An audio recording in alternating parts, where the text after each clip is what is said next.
He's back. I just It's not a greaseback Terrace. He hasn't showered in a couple days. It's Oh, okay, never mind. Justin Bieber circled 2012. Um, I just in in our custom, we have to address something. Zoe, come here.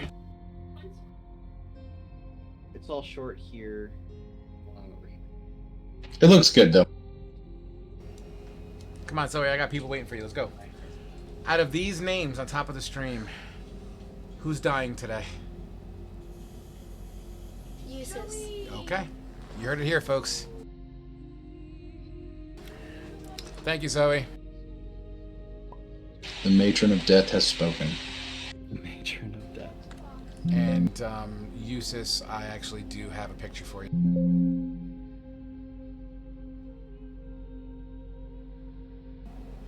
I'll send it to you later. Hey, All right, cool. Here we go. Last we left off, you spent a significant amount of days in Bestow, having, made some friends, talking to Edgar, negotiating some ways to create some degree of a, lack of a better term, foothold in this area. You all decide on a burnt out cabin seated on the outskirts, on the outside walls of Bestow.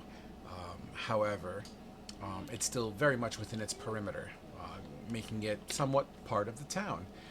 This log cabin-y, burnt out hovel house situation looks to be weathered, as it's been exposed to the elements for what you can tell, or at least what you can gamble or guess on, anywhere between a couple of months to maybe a year or two. Coming together and strategizing over the course of a couple days on exactly what and how you wanted to go about it, you find yourselves hiring at a very crazy fucking wage, by the way. You find yourselves hiring the local, let's call it homeless, not so rich, working class kind of people, who are eager to work on your home for X amount of days. I actually believe you guys were almost to completion, as I believe Annahel was inside doing some mending on floorboards, which is where Eustace came in as he took a shadow blade to smash open the floor. After meeting a whole bunch of people. Go ahead, Asher. I know you want something to say. Oh no, I'm sorry. I was doing the math in my head, trying to remember how far along we were. That's it. I was just doing mental math. I know sorry. it was definitely on the last half. I mean, I think we had like 5 or 6 days left. Sorry, I wasn't trying to interrupt. I was just doing math. That's fine. For the sake of story, let's even just imagine that we're so near completion that the home is, let's just call it habitable. But at this point, while working on the floors as the final touches, is when you guys kind of break through and find this extended, long descending stone corridor. This stone corridor, very squared off in nature. It doesn't seem naturally formed. It definitely looks like it's been worked. The inscriptions of, in common, just magical type of phrases, very studious types of atmosphere, scribbles and wordings, maybe passages from some older arcane texts. Some of you pick up on, some of them not so much, some of them just complete babble. But it keeps on continuing down this absolutely long stretch. You guys make your way to the bottom of this hallway, shaft, staircase, descending elevation, to the point that, by your best guess, you're probably maybe even 100 feet below, surface minimum. The air temperature is chillier down here. It does have a very musty smell, almost as if there seems to be a water source around down here. Nevertheless, after a little bit of negotiating with an owl who had night vision goggles on, a direct quote from Eustace, you guys find at the end of this location, this hoard, this treasure hoard. And upon investigation, I believe it was the dwarf? Was it the dwarf? Yeah, Thermal grabbed a handful. Absolutely. And these golden coins began to munch on him. Unfortunately for the complete mimic situation, you utterly destroyed and beat the flying shit out of everything that was down there, as if it were just fucking flies on shit. You completely decimated it down there. So with the dark black flash of Eustace's fireball, we'll pick up at that point in time as the squelching and the mimics that are last standing pop under the pressure of the heat. Flesh turns from metallic looking to a gooey, kind of fleshy, kind of a tone to it. The smells of burnt flesh also radiates in this area. And as you guys all survey this entire fireball of destruction, some of you yourselves succumbing to some of the burns on this as you clean yourselves off, get your bearings. We'll start off with you, Anahel. As we unfreeze, I'm mid-punch to Eustace. Absolutely. With what wording? You son of a bitch. Eustace. Okay, I feel like I missed something. Eustace. Now, I don't know if we've covered how I handle PvP in our campaign, so if we all say yes, I'll just pass by. So, that being said, Eustace, you see are you a silvery in skin tone as well? Or yeah. You see a silvery kind of a fist approaching your fucking chin. Oh boy. I'm gonna shield. Sure, go ahead and burn your spell slot. And as this shield just radiates around you, Anahel, your fist slams into this invisible force field, and it just cracks as if you punch through a window. It doesn't pass through to do damage, but it absolutely just shatters under such force. In fact, do me a favor, roll me an actual attack. You automatically hit, but I want to see how much damage you do to the shield. Let's get some roll. Let's dust off some of the dice. So, do you want me to just roll an a attack for the D20? damage? Yeah, just roll like an unarmed strike or something. Okay. +3. So a total of 7. 7 crunches. Your knuckle actually pierces through this shield.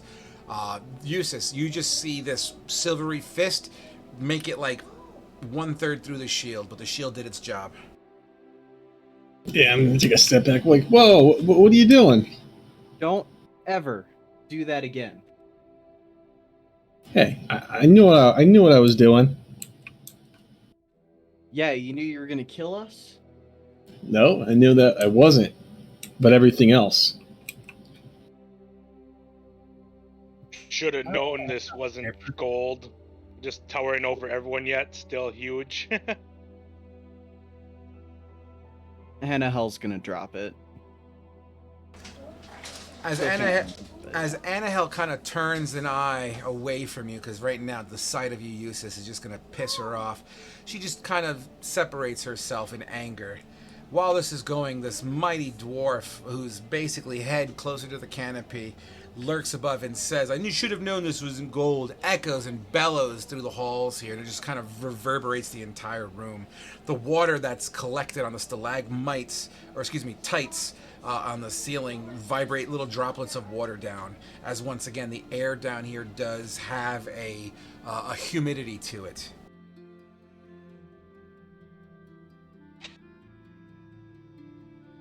I'm gonna step out from like the shadows that I was hiding in, and Asher's gonna look around and be like, "Well, that was fun to find under our new house.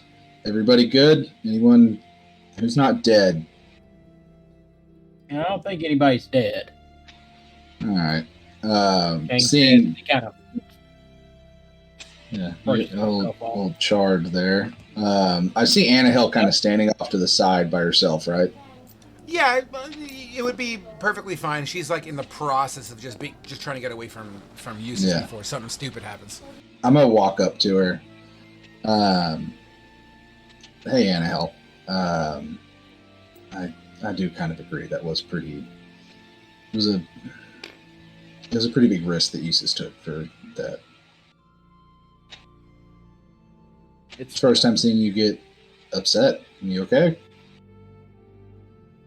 You're usually pretty fine. happy. I'm just frustrated that he would think that that's the best option. Yeah. Eustace, all right, out of character question. Eustace is fairly young, right? Oh yeah, he's a young boy. He's a young buck, Yeah. 100%. I mean, he's still kind of a kid. He's still learning.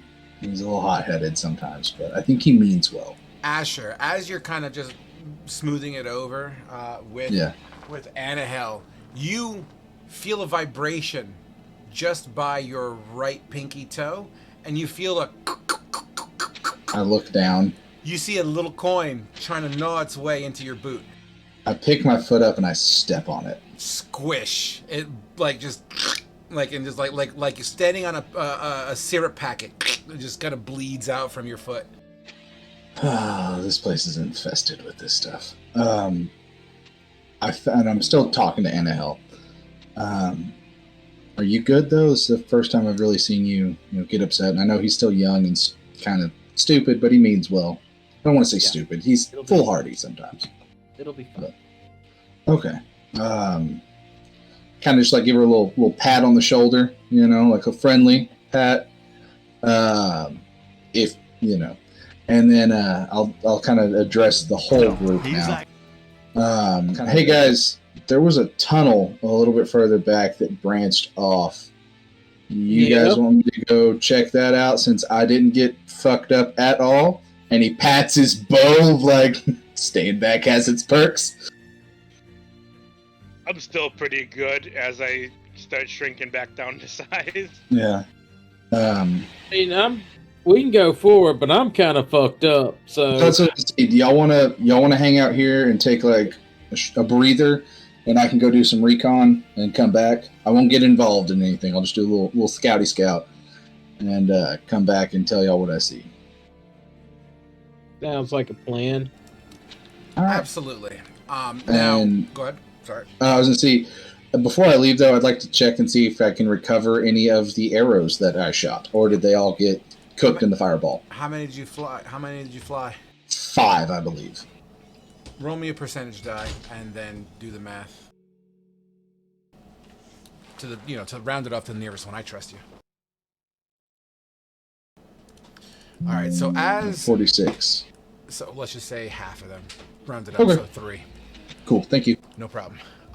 As you make your way to explore that extra recess that you had indicated, Eustace, as you see Asher, stomp on the ground on this last little fucking syrup packet coin, crunchy mimic thingy, you see him trail off into the darkness, and just as he reaches the shadows, he's there, and then he's gone. He's not there. You look around, and I'm assuming that investigation roll that you made was for the area? He made that a while ago. No, I made that I was checking this character sheet because of the issue we had previous week, but it seems to be fine. Okay, cool. Thank you. Well, I know one thing Thermal would do is look for more traps in the area. Sure, you can absolutely check around. Why don't you investigate? That's fine. I'm gonna give Kane some healing too. While we're doing that. Roger that. Go ahead and make those rolls. 19. As you start sifting through the mimic flesh, it's more or less just charred flesh at this point. You're pushing it aside and you're looking around. Actually, you push some of these flesh mounds to the side here and there, and actually some coin does clink across the floor, as well as some degree of not mimic stuffs. In particular, a table and chairs, things like that. But as you survey the area, nothing about what you're looking at right now makes you feel as if there's any hidden rock wall or anything outside of the ordinary, outside of the mimics themselves. Eustace, seeing Thermal clink some coin across the floor, I know you're eager to check, so what do you want to do? Obviously we gotta look around for possible treasure and loot, and maybe some of the weapons that the enemies are using might be usable for us. Absolutely. So this is a treasure hoard of sorts. There is a lot of stuff down here. I'm only going to tell you the things of, that stand out. It doesn't mean this is all there is. So right off the bat, I'm gonna say there's probably some mundane weaponry down here, be it some swords, maybe some random books, dusty and old. There's some furniture down here with like some red velvet chair coverings and shit like that. Maybe a couple of fancy dresses, maybe a robe or two that maybe a wizard would wear, things like that. But the things that stand out the most are the following. In fact, would it be easy if I just copy and pasted it? I think it would.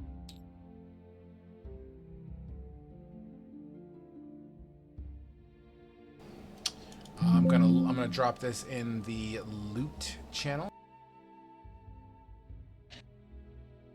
I know I'm off doing my own thing. I was just gonna say, while Asher's gone, he's gonna be passively casting like guidance on himself since it's just a cantrip.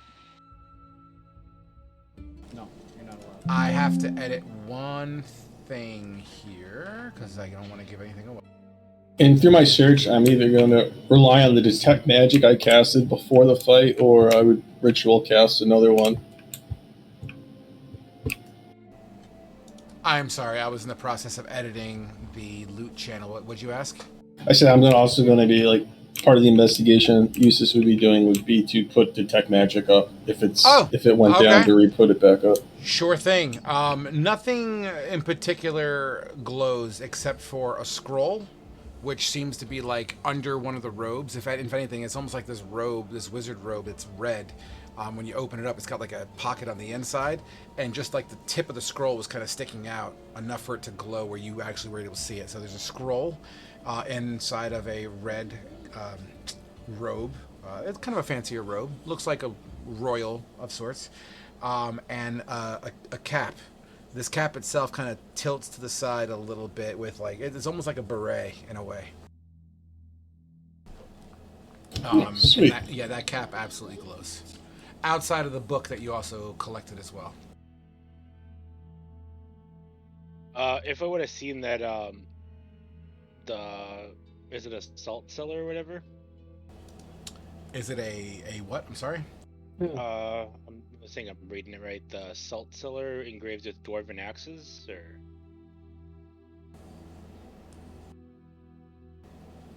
Yeah, absolutely, 100%. I don't know exactly what a salt cellar is. I'm guessing it's a stone. Agate is a type of stone, so or it's a type of crystal. If someone wants to look up what a salt cellar is, I'm doing that right now. But yeah, sure, engraved with axe heads. If you find interest in that, you reach for it. That's perfectly fine. And like I said, whatever is in there you wish to distribute amongst yourselves, it's whatevs. I'm cool with that. And just out of curiosity, how much furniture and what's the condition is it in? I'm just thinking for the house purpose. It's fancy. It almost looks like someone utilized this area to a natural safe, right? You put your valuables down there. So these are nice chairs. Maybe they were looted, stolen, bought, made. Who knows? But they're decent. They're of a fine or greater quality. That's good. What do you guys think? Think they all go in the living room? That's nice. Sure, seems fine to me. Yeah, why not? A salt cellar. Sorry. Go ahead. A salt cellar is just a little dish with a lid that you would put like salt or sugar or something in. So it's just agate is a type of crystal. So it's an agate crystal carved into like a little bowl with a lid for salt and stuff to go in. That's pretty fucking cool. Kind of like a medieval salt shaker. That's fucking cool as shit. Yeah. Would it be able to tell what dwarven hold this came from at all, or if any? At a glance. Sure. Absolutely. It seems to be old. In fact, the crystal itself has a bluish tinge to it. And as far as the axes go, it comes from an era. These axes seem to have the motif of an older generation. Very reminiscent to you of the Crystal Peaks in the Whitestone Mountains. Okay, yeah, I will wrap this up real nice in cloth and stuff it in my backpack. 100%, and it kind of, your hand hits the side of your backpack with a rough kind of sound as you place it softly in your backpack. 100% uses. So this scroll, I assume you pick it up, and the cap itself you hold one in either hand. The cap is like a beret, and it's a bluish kind of a color, as well as this paper scroll. The scroll itself, although seems to glow a magical hue, it does seem old and weathered, be it still magical. Yes, and that's the plant growth. When I start reading it, I'm going to realize it's a plant growth scroll. God damn it. No, you know now, out of character, but if you want to roll an Arcana check to see if you know exactly what it says on it, that's fine. And tell me what you roll, because I'm on a different screen. A 9. 9. You know what? You may know it's a plant growth scroll. Unfortunately, your character doesn't. It's definitely magical, and the language seems to be in some sort of a druidic kind of language that you can't seem to read at the moment. It's like, looks like a magic scroll here, guys, but it's I don't know. I'm thinking maybe some type of druidic type language. Can't really understand it. Anyone want to look?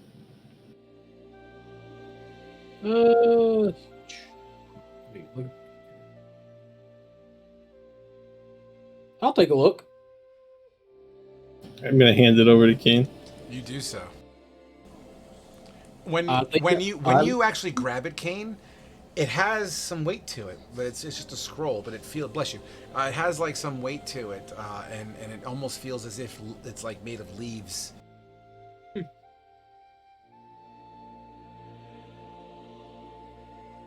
It feels heavier than it should be.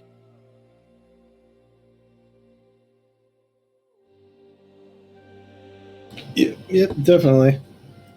You got this nice hat too. This is also some type of magic item. I'm not sure what it is yet, though. You could roll an Arcana check for that as well.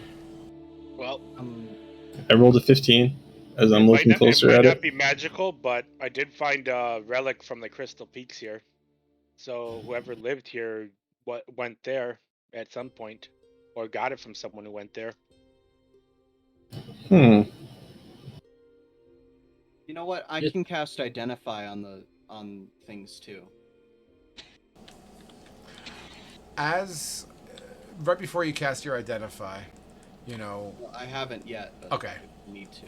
So just before then, with the 15, he looks at the hat. The beret that tilts to the side has a little fold in it, and as you kind of peel up the fold, you see a really weird thing here. It almost looks like gills, kind of underneath the cap, the fold area. And it kind of has a fish skin, kind of the beret part that hits skin kind of has like a fish skin texture to it, also in a bluish whitish kind of a hue, and it kind of glimmers under certain light. You refer back to your knowledge, and in passing, you feel that this cap has its effectiveness in the water. I feel like this hat's made for some type of like watering adventure, like underwater. Do you want me to identify it, or? I suppose we could go that route, or we can just take another look at it later.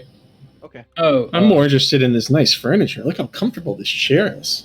You sit in it, and boy, does your ass feel happy. You just sink into this like pillow top chair. It's got like this rounded edge. It's finely carved on the armrest. It actually has one of those chairs that kind of go over your head, almost like royalty in a way, with like red velvet coming down the back and up the ass parts. I just had the image of like you were gonna say a mimic bites him on the ass. I thought about it. I was ready for that. Good thing you didn't burn that one. Because like it also did help because like Frog went a little robotic for me for a second. So like, oh, that bitch is gonna be a mimic. Frog, I got a 19 on Arcana to check the scroll. Oh, fucking, that's great. But do you speak Druidic languages? I speak Sylvan and Elvish. But not Druidic. Sylvan is... Sylvan is the Druidic language. I'll give it to you. No arguments. Yeah, plant growth, 100%. Yeah, this is plant growth. You can grow plants with it. I hand it back to Eustace. Huh. I'm not sure this is the type of spell school I'm familiar with, but I'm sure one of us might be able to use it. I remember this was used against us not too long ago. It caused quite a problem. Yeah. I'm gonna pocket that. I'm gonna take the nice robe too, even though it's not magical. He said it was nice, so I'm gonna grab that. Yeah, it's actually got like a silkish kind of, like a thick silk, like a heavy fine silk. It's really smooth on your skin. So that's everything. So let's grab it all and the furniture and head to the crossroad. Wait for Asher. Is there anything else you guys want to do down here before we move to Asher's part? Yeah. I don't know about any of this loot, right? Correct. Okay. I mean, I could definitely use some of that coin. I'm pretty broke. Apparently, they don't take my coin up in the city. Thermal gets all the copper. isn't that 12 gold worth of copper? Exactly. It's good for a drink or two. Yeah. Nevertheless, as you guys take some time to start picking up each coin, the coins are scattered about, and some of them are hidden under mounds of burning flesh, but nevertheless, you collect it all. So refer to the loot chat for that. Asher, as the light dims at your back, you make your way to this general area. I'll just put a token just for shit's sake here. You make your way to generally like this area. Okay. As you kind of squeak through it, it's a kind of a tighter squeeze. I'm not going to say you got to think thin or anything, but it's not. Even though logistically it's a 5-foot square, it's still very much like a crack in it.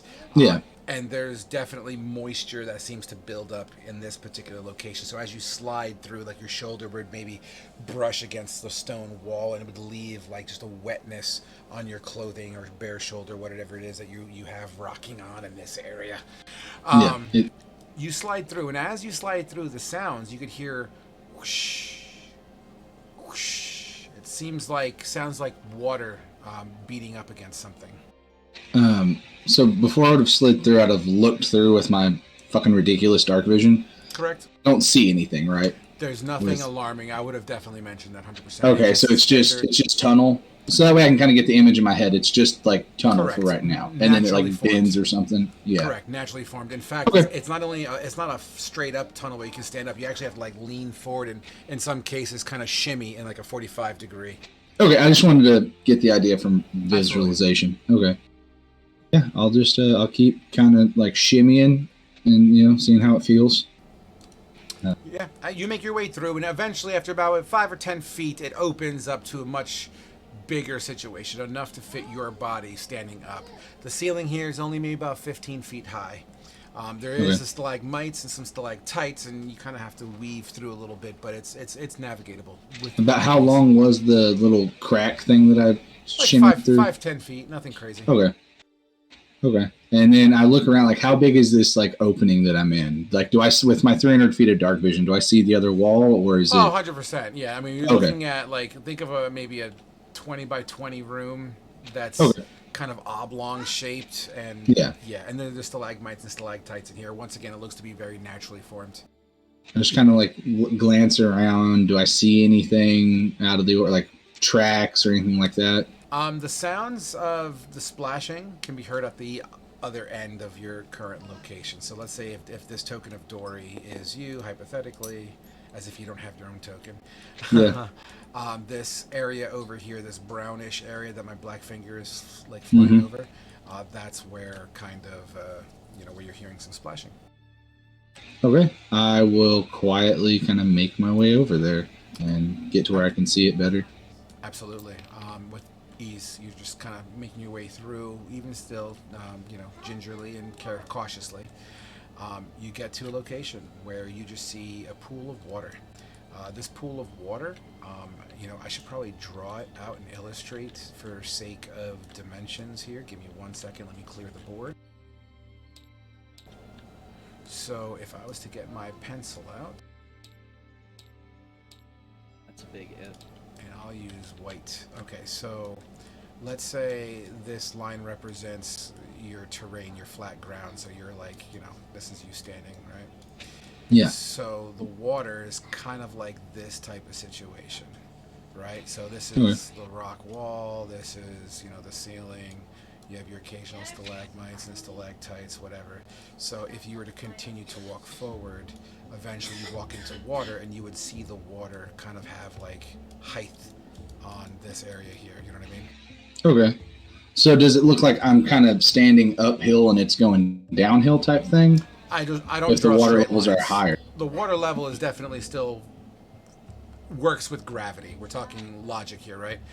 You are in a slight decline. Yeah, that's what. Yeah, that's what I'm wondering. So like I'm kind of coming downhill towards the water. Towards the water, correct. Okay. And you don't see where the water's coming from. Basically, it looks like the water's coming from a channel that's not visible from where you're standing. Okay, but the water is like moving and everything. It does have a slight like current. It's not stagnant. Correct. Okay.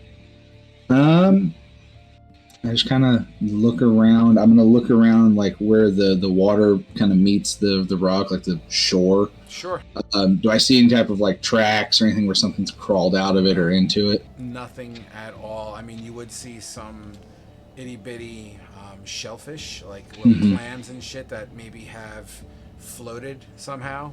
But they do seem to collect naturally around the edges of this pool. But outside of that, no tracks that you can tell. Okay, I'm gonna take like one of my arrows, or one of the goblin arrows that I have left, because fuck those things, and my rope, and I'm gonna tie like the arrow around my rope and kind of just toss it onto the water to see like how fast it's actually like flowing, and if it like, Absolutely. You do so on the arrow as if you were tossing an arrow into a stagnant pool. I mean, it has a slight vibration to it, but nothing that would seem alarming. It's not like a rip current like whenever we delve down to fight the snake. Yeah, not in this particular location that you're aware of, correct. Okay. I'll reel it back in. Fucking PTSD everywhere. You goddamn right. You have this man fucked up, sir. But seeing that there's nothing really around and everything, I can ritually cast spells. So they're fun. How long have I been gone from like the rest of the group? 5-10 minutes. Okay. Not long enough for us to worry. Yeah. Yeah, I'll just kind of take a little bit more of a look around. I'll actually take out one of my torches that I have and strike it up, and so I can see it, just a little. Because right now I can only see in dim light, so I'm just gonna kind of so I can see it with bright light, and accommodate my friends that are fixing to come take a look see.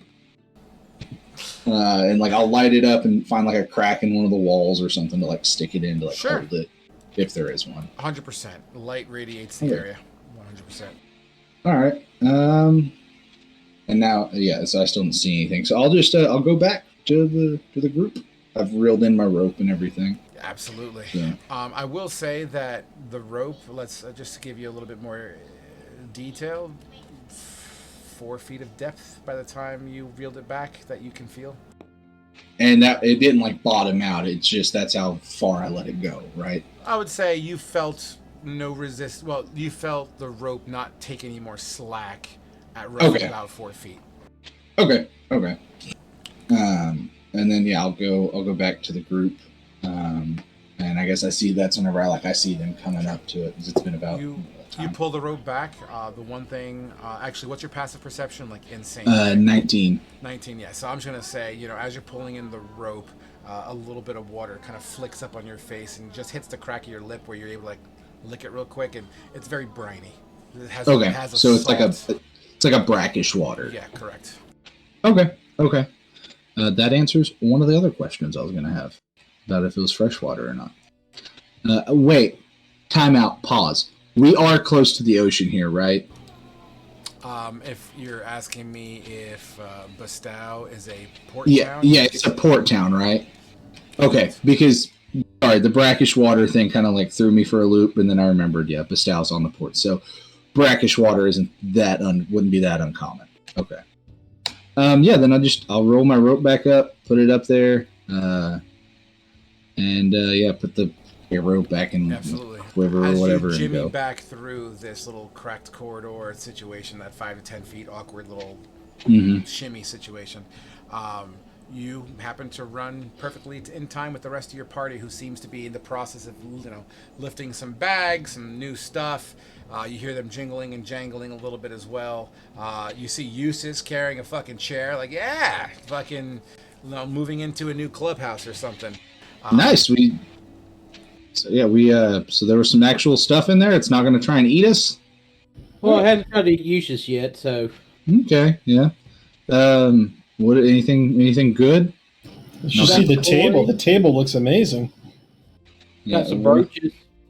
Yeah, I kind of look through and I find that brass flower brooch and just kind of look at it and smile. And I'm like, I'm going to take that and put that in my pocket or something because that's going to go to someone later. And yeah.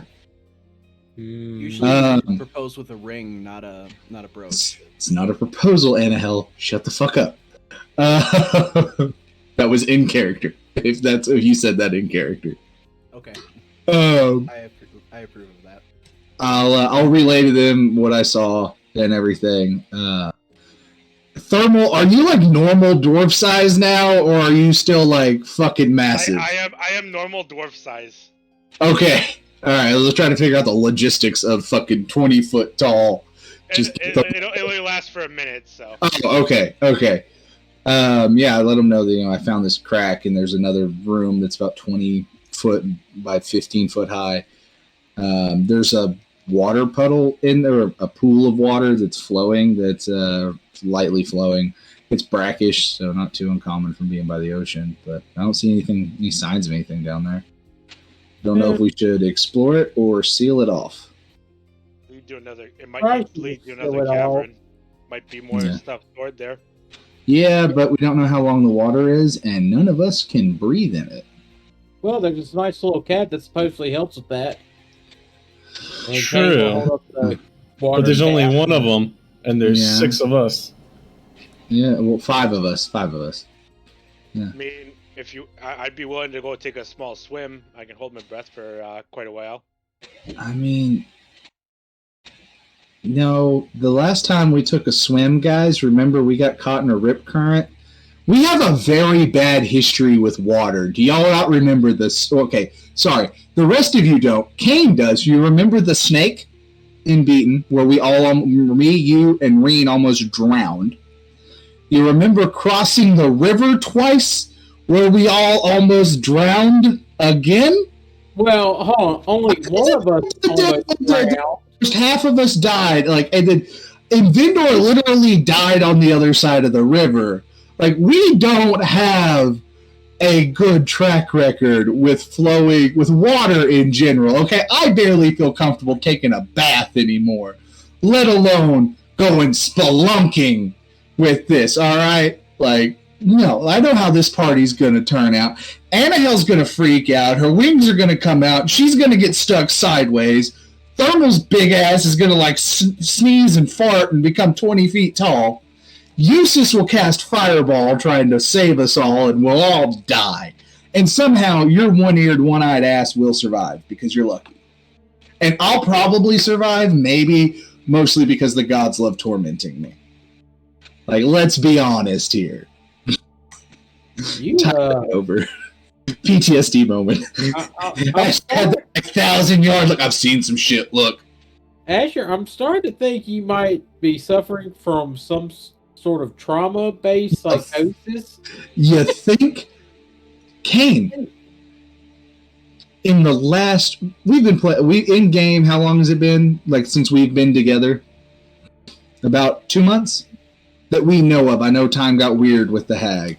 I'm willing to say you're even leaning probably in 3 months at this point. 3 months, yeah. Kane, in the span of 5 months, I lost 9 of my men, and then I've lost Thalia, Invindor, Iridian, Mithrax. What was the other one's names? Reen disappeared on us. I've lost almost 20 fucking people, okay? Yeah, I'm having a little bit of a stressful time trying to make sure none of these other motherfuckers die. Of the original group, it's me and you. So no, yeah, I've got a little issues with losing people. It hasn't even been a year, and it's been a long time. I've got fucking gray hair, and I'm not even 30.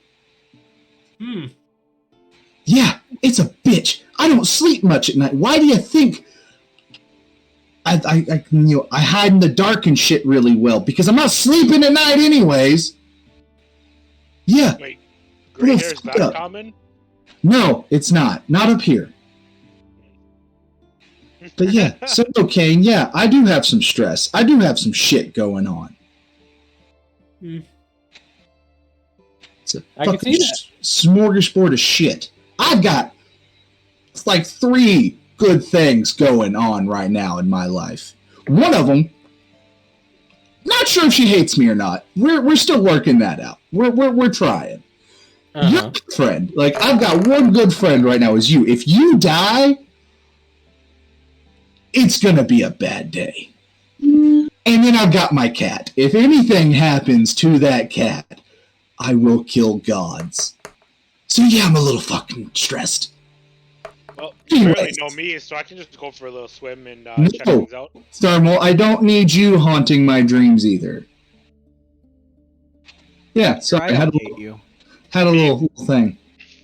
There might be some clues to the crystal peak. Asher just kind of sits down now that he's like vented all of that shit off of his chest, feeling slightly better, actually. Feeling a little better.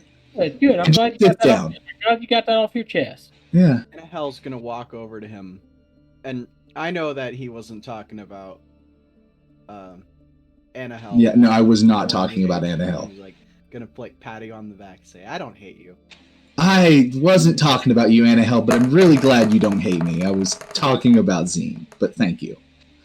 And I kind of like pat your forearm. We're good, buddy. Just don't die. You know, you're gonna have to work out this whole relationship issue between you and Zine. I mean, jeez, polyamory's fun.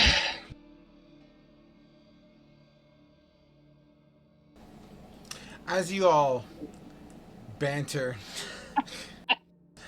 Asher has a full-on PTSD moment. Like, as you all banter, you make your way back upstairs to your basically near, if not already livable, location. I left Jaeger on the stairs. Was he still there?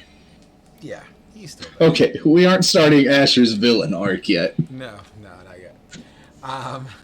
As you make it upstairs, you know, you kind of smell that fresh air once again. The door is open.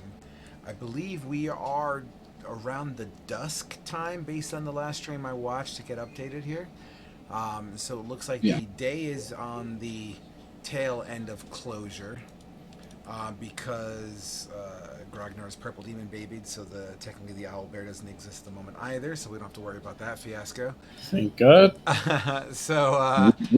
So yeah, guys. I mean, honestly, it's on you. You got your new shit. You're setting down furniture. Your workers have left for the day. You have maybe a half a day to a day of work left, and that's basically on floors and doors. The night is yours, folks. What do you guys want to do? Well, the checklist is get a meeting set up tomorrow with the Empire to talk about the plan to go get the hardwood. What's the wood called? Ironwood. Try and talk about the ironwood. Try to leverage the villagers we saved's knowledge with it as well. And then the plan was to go to Beaten anyway, with or without the Empire, to try and learn more about the mountain, and then go to the mountain. Does that sound about right? We were going to go to Beaten to check on it and see what it was like since all the orcs have been like fighting each other. And maybe try and seemingly fighting each other. Yeah, they looked like they were fighting each other. And if we had the Empire's help, we were going to try and liberate the town. If we don't have the Empire's help, we were just going to kind of, I think, scout it out and then go to Mirladar to get supplies. And there were a couple people we wanted to talk to there. It was for Kane, and then Thermal had some people he wanted to talk to in Mirladar. And then from Mirladar, we were going to try and make our way up to the crystal ruins or whatever they were called that Thermal was. I took notes, bitches! Well, Kane is looking to head to Brecca, not Mirladar. No, but there's a guy. Sorry, there's a guy in Mirladar that can fix your eye.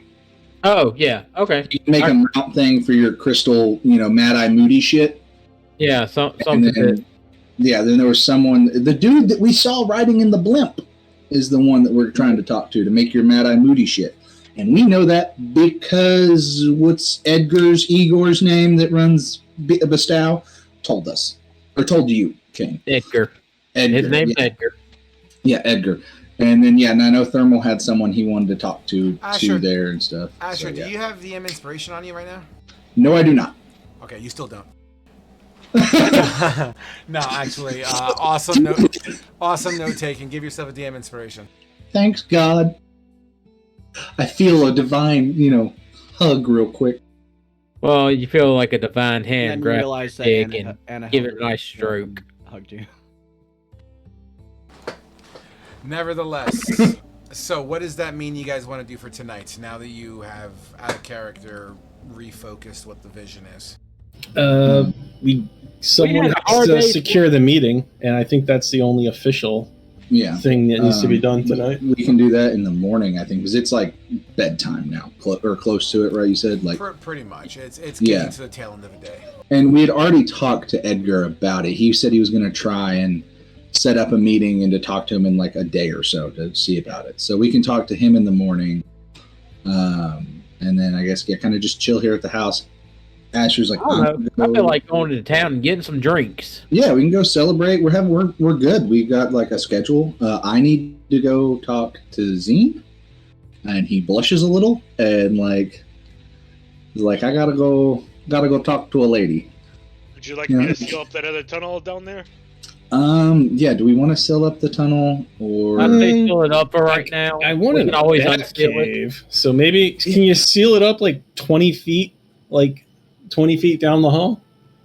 Give us enough room to dig out something. What we could do is just seal up that crack, and then we can come back to it later. Because you can dig dirt out, right? Eustace, you have a magic-y shit that can do that. I can just move, I can just aim left and then place it in front on the path and block it, I guess.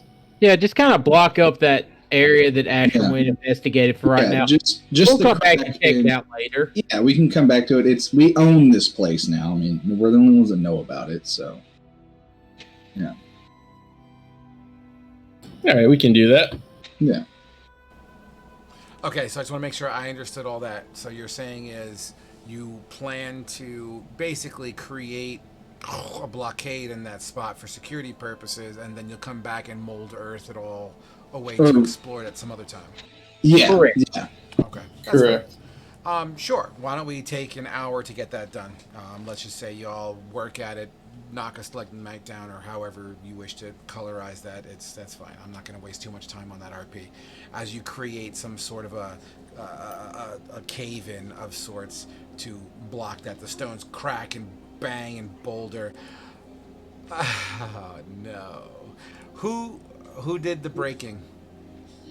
In other words, who's leading the demolition team in that situation? Well, I thought Eustace was just going to use his magic to pick up and move dirt in front of it or rock or whatever. Okay. Dirt. It's pure magic to bring it all down and then to put it back up. Yeah. Okay. Yeah. That's what I picked up too. Okay. Yeah, that's what I thought. I'm working with that. That's fine. Since you're just relocating rock, perfect. We'll leave it at that.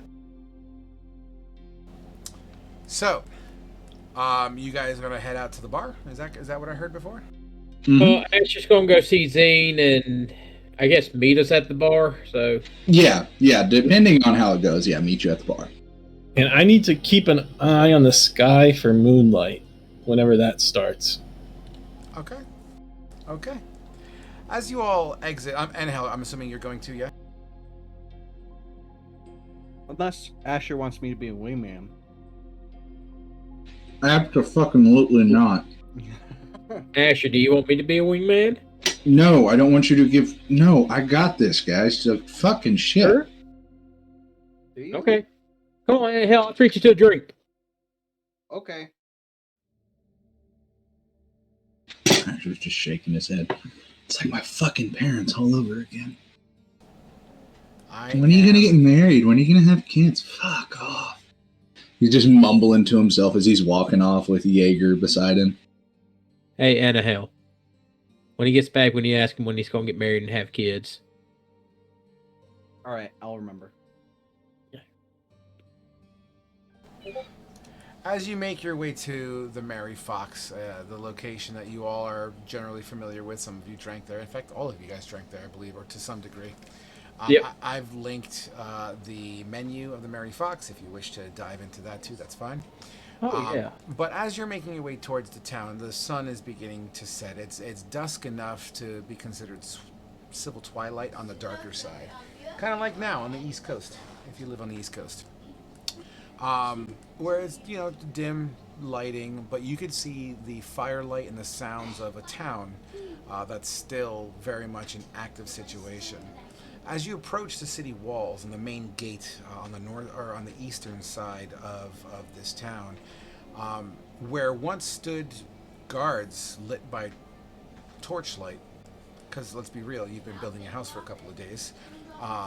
What you once saw as guards, you now see no firelight at all, but you see red eyes on the walls, or at least two red dots, and they're positioned in random locations across this wall.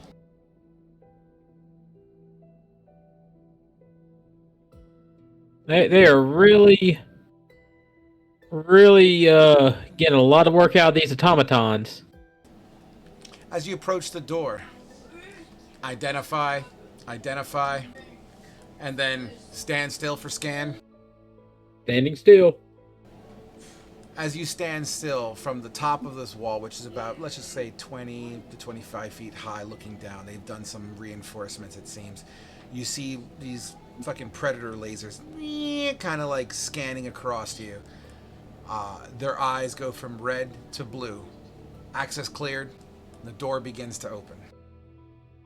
Thank you, automaton. No response. Thermal, I assume you're with these people, yeah? Yep. And I'm assuming you are as well, Eustace? Correct. As this main gate opens, within the door, not only are the automatons as Kane used positioned in these little huts up top of the wall, there's also like 3 or 4 of them on either side of the gate with their red eyes. They don't say anything, they stand there like statues, but you can feel their scanners beeping, and once again, almost like a second form of a security check. As you pass, or at least enter the town, by torchlight, a wagon, a very small horse-drawn wagon, with these 3 individuals wearing a purple tabard and a star emblem on their chest, begin to pass by you. One looks at Kane, at you. You again. Come home to waste other people's time? And they continue to walk.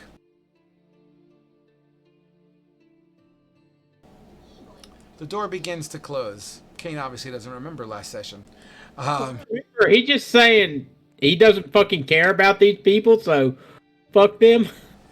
You make your way towards what is the town message board of sorts. It has firelight enough to, like, the street lamps are around. They are able to kind of give you some visibility. You'll see these Brecca advertisements around on this message board, and they seem to be stapled on top of other ones. One of them seems to be ripped, as if someone kind of ripped it off as well, but there's still like 2 or 3 of them that are present on this message board. We'll start there. As you look around, you got a decent town. The town's starting to go to sleep, or at least the daytime people. The night crew comes out. A couple of the sea urchins come out as well. Street urchins come out as well. One of them actually kind of taps Annahel on the shoulder, kind of looking for spare change. Spare one for the hungry? I'll give her my last gold piece. She looks up at you and smiles, and she's like missing half her teeth on her right side.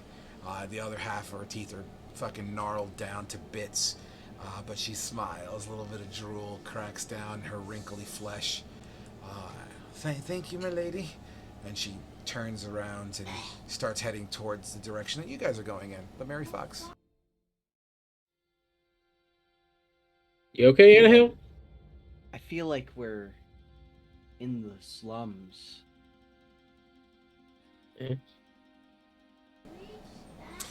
Am I still with the group, Frog, or have I As far split as I'm off aware. at this point? As far as Because I I'm know aware. I said I was going to go off to find Zine. So. Understood.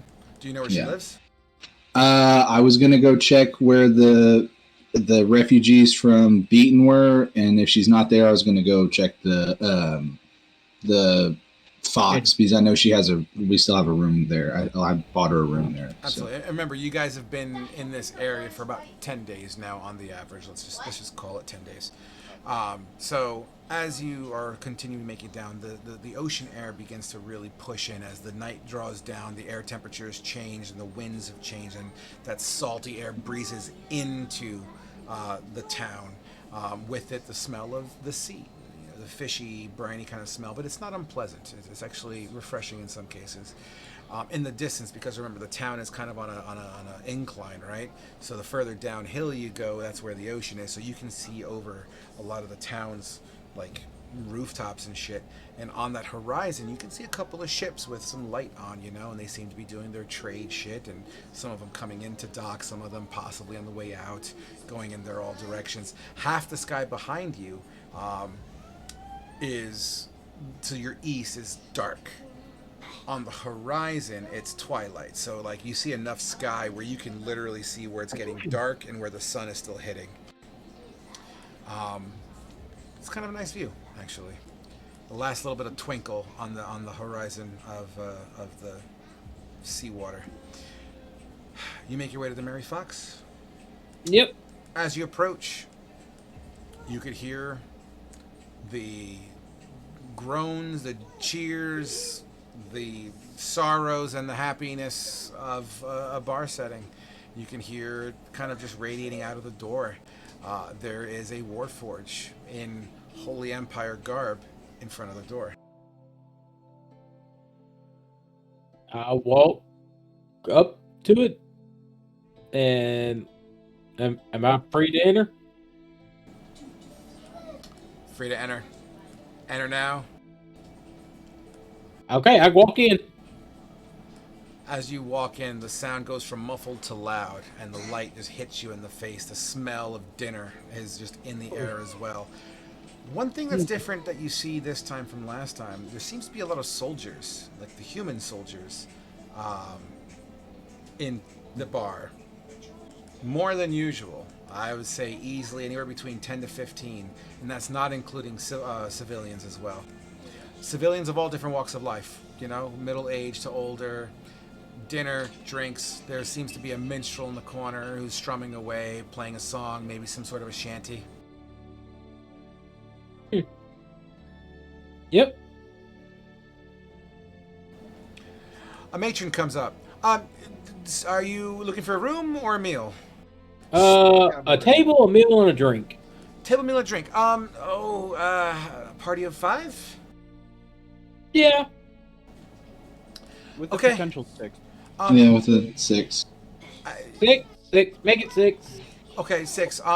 Please stay right here. Stand right here. Let me go see if I can get a table ready. Just wait here. Okay. She drifts off in an ocean of faces and bodies and practically disappears into the crowd. As you stand there, you can see the bartender who's standing on this dwarf who looks tall and then steps down to go across to the bar, who drastically shrinks, and all you see is like his eyebrows on the side of the bar, and then comes back, stands back up on something and makes him higher and taller again. And he's just doing his thing, pouring some drinks. You hear him laughing kind of with the crowd itself. You see people on the far end of this establishment, and you know what I can do actually now that I think about it? Should we return our key now? just while you're doing that, just talking to Kane and them just under hushed breath. Sure seems like those mechanical beasts are enforcing martial law or something. They're using them for security for the town, so. Yeah, this is a rough area. I just put some ambiance up here for you guys. In fact, it's also cloudy, partly cloudy. A town under martial law does not thrive too well. I should know firsthand. Well, I don't know if it's necessarily martial When our law. town was attacked. I know one of the guys. I was talking to a guy a few days ago that was a trader on the went through shipping lanes. He said there's a bunch of slavers and stuff around here, so I think it's mostly just for protection from that. And if I remember correctly, this town has been attacked a couple times, so I think it's more just protection right now. I don't necessarily think it's martial law. Wouldn't And it it's have them all on the perimeter instead of guarding the door to a tavern? well, we're also right by the docks, so like the If I dock remember is correctly, right outside. If I remember correctly, the Empire is using this entire town as a staging area to try and retake areas that were lost. Plus, from what I know, whenever you get a bunch of fighting men together and you get ale and women and testosterone and stuff flowing, there can be fights. So having the big hulking tin can out there, or I guess it would be iron cans. I don't know if tin exists. Not The really iron my can place out there anyways. could bust it up. 'Cause I remember back with my group, we would get little drunk and fights would start breaking out. So Well, not really my place. I just want to help my town out. But no, I do understand where you're coming from. Throw me a perception, Thermal. everybody. All right, Thermal, are you against the Empire? Can I cast guidance on myself? Well, under that, never heard of the Empire till I got up here.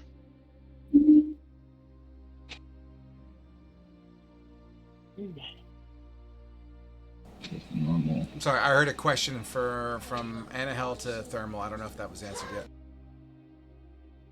Yeah, Thermal would just say I never really heard of the Empire till I got up here, so can't Where'd really you be come against from? something. The Underdark And then, is the simplest question. Otherwise, to be more exact.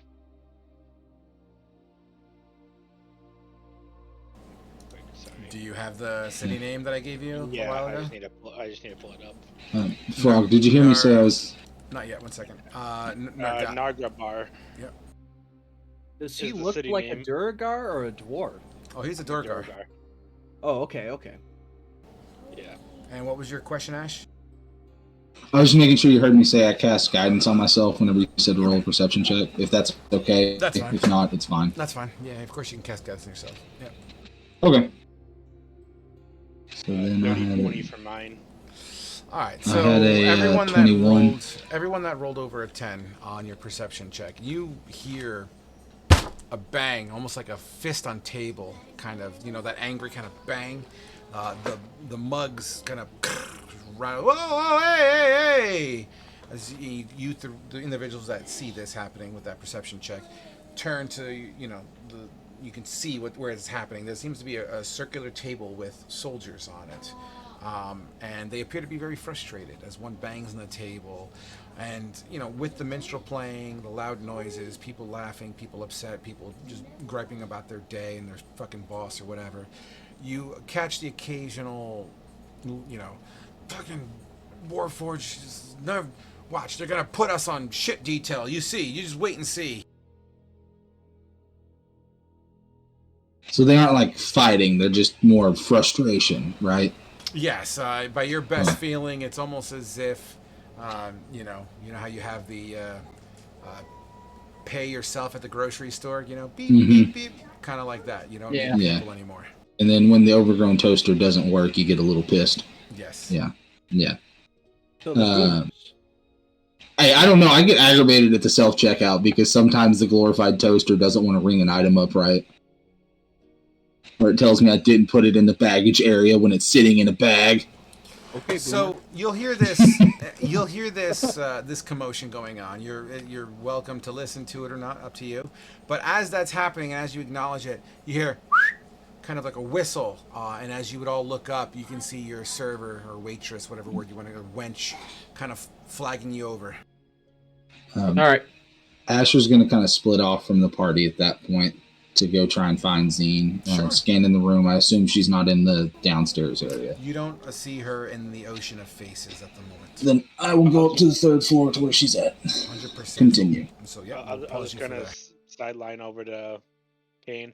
I'll be at the table in a little bit, and I kind of make my way a little bit closer to the guards just to listen in. Sure, Okay. absolutely. So we'll take care of the table crew first. So Alexia, Kane, Anahel, Eustace, you guys make your way to the table and you sit down as the wench hands you menus. Something to drink, Hans? Yeah, let me get a pint. Hold on, I had it right here. Ooh, no. Let's see. Let me get a pint of the Crying Crystal Ale. Ah, very popular, especially recently. Recently brought in. Added on the menu not too long ago. Good choice. I'm gonna get I'm gonna get a bottle of Gilded Slumber Pinot Noir. Ooh, someone with a higher taste. Sure thing. And for you youngins, are you even old enough to drink? Come on now, who's checking? You know, tonight's a special night, hon. Anything you want. I'm trying to find the menu, but let's just say I get a glass of wine, and I'll be more specific when I find it. Fair enough. So whatever you guys ordered, feel free to deduct that from your gold pool. That's perfectly fine. And as you are all waiting, a minstrel seems to be strumming in the corner.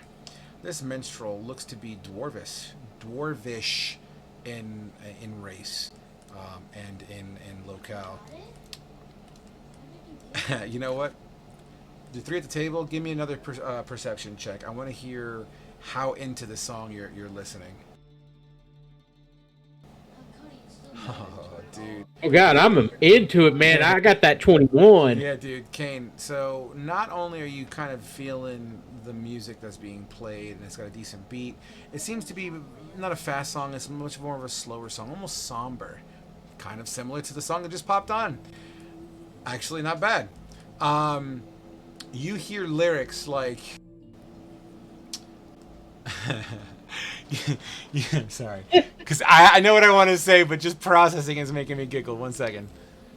You hear, as the chords on this fret is strumming out, lovely lyrics talking of a heroine, a woman chosen by Helm himself, the savior, once known and popular, now laid to rest at the foot of Helm.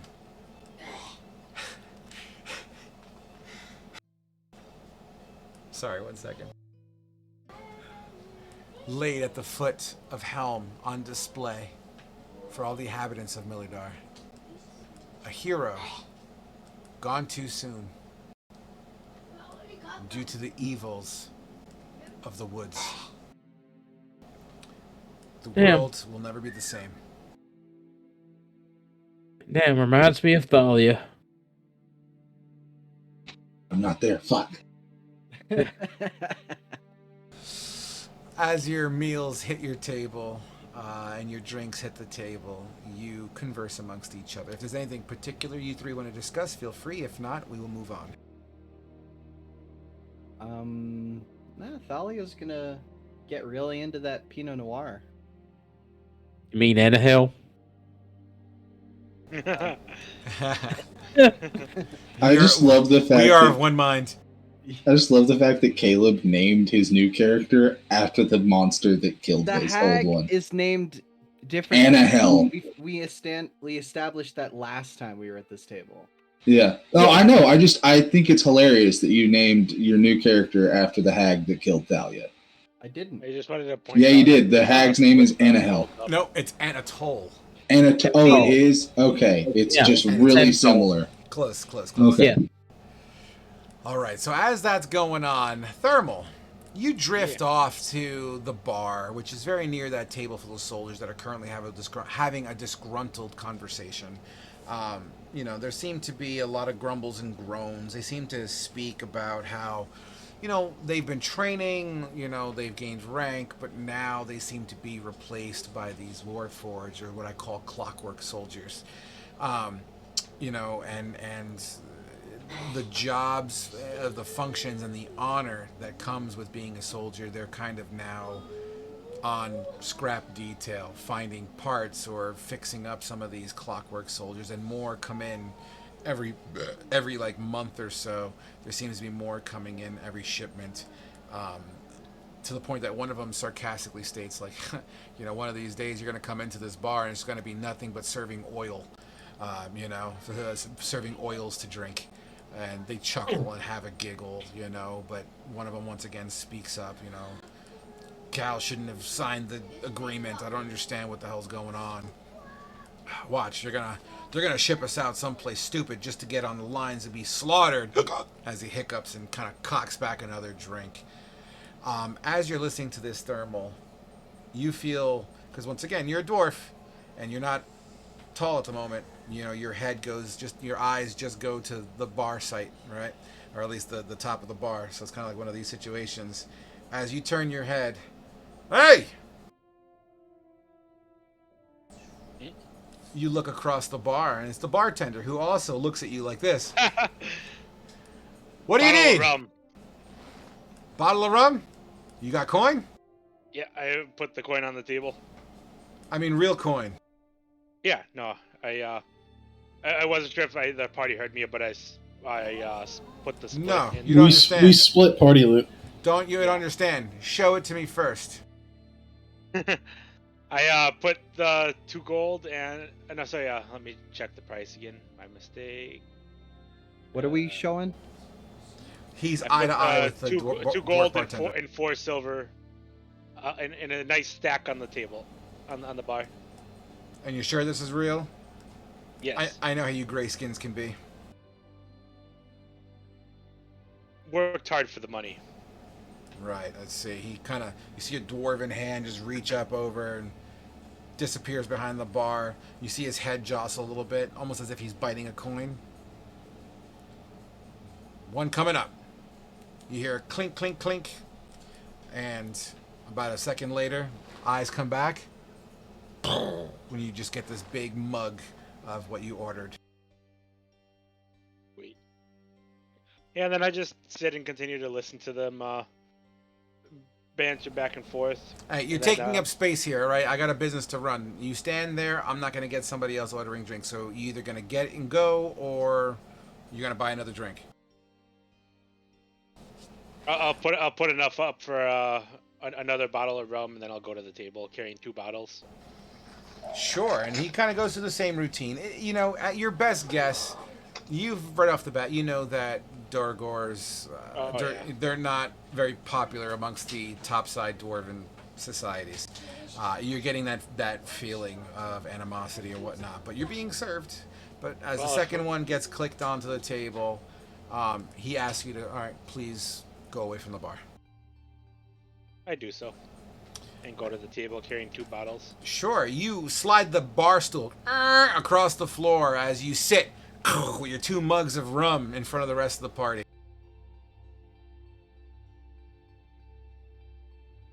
So you're drinking light tonight, Thermal? Might get some more later. And I just pop the cork on one of the bottles, and seems like they're worried about getting replaced, those soldiers. Know that. Might be able to convince. That's If not anything, surprising. we could use it in the meeting. Might be able to convince them that humans would survive the elements better than these metal automatons. Could be useful. Well, I've read a lot about war, and I've never really heard of machines being able to win them, so There's always a place for people. Not sure how smart these things are. Well, they're smart enough to know data commands, and I'm pretty sure that's all they use them for around here.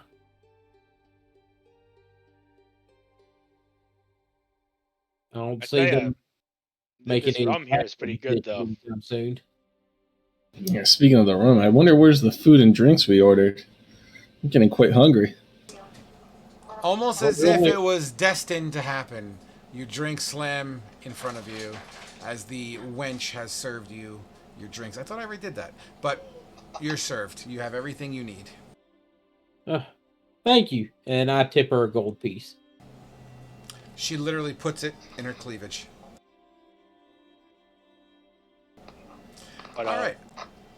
As you guys enjoy your meals and drinks, the camera's going to fly up to the ceiling and up the staircase where you see Asher taking his last 2 steps up the staircase. stairs. Thank you. To a long wooden hallway, 4 doors on one side, 4 doors on the other. You remember which door was Zine's. Even though I don't exactly remember which one because I didn't write It was that like the down. third one on the left That's or what I was something. thinking. Second to last on the left, absolutely, is what I was thinking. Yeah. There seems to be an individual because there's like little on the corners of this hallway. There seems like those little nightstands that have like flowers and shit in them. Sometimes, you know, you see a woman who's dressed in very much, let's just say, a housekeeper attire, kind of dusting shit as you walk past her. I glance over at her. Do I notice anything? Yeah, she seems to be dusting the plants and the furniture that's in the hallway. I'm trying to word this without just saying I want to make an investigation check to see if she's an illusion or not. Sure, you can. Yeah. You want your roll an investigation? Yeah, because I know the hag can change her shape. And I will cast guidance on myself again. Sure. 6, that's terrible. You walk past, and as you walk past, you hear 9. You hear good evening. Evening. I still kind of keep an eye.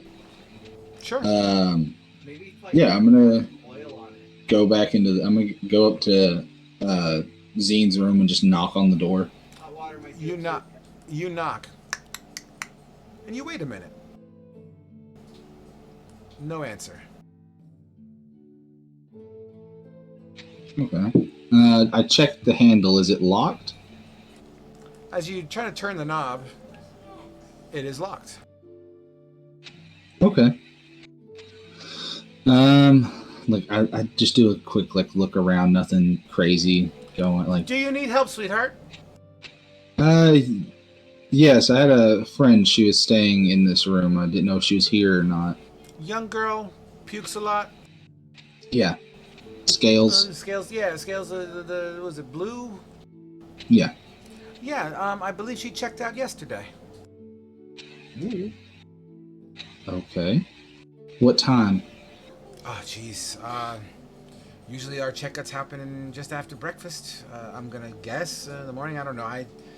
In passing, I know that I had to clean the room out yesterday afternoon. So I'm guessing before lunch. Okay, 1 second. I have to check something.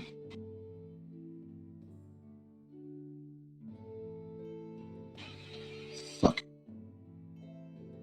I'm going to hard cast Detect Good and Evil. Or I can't ritually cast it. So yeah, I'm just going to cast Detect Good and Evil and use my last spell slot, first level spell slot. Sure, what does that look like? Just Asher kind of looks at her and says the words, and his eyes go like this like greenish foresty color as the Wild Mother blesses him with this sight for. Let me link it. That's fine. Yeah. What is Up to 10 minutes. I know you're not proficient in it right now. At least I don't think you are. Just because I want to see something. Can you roll me an intimidation check? Absolutely. 1 second.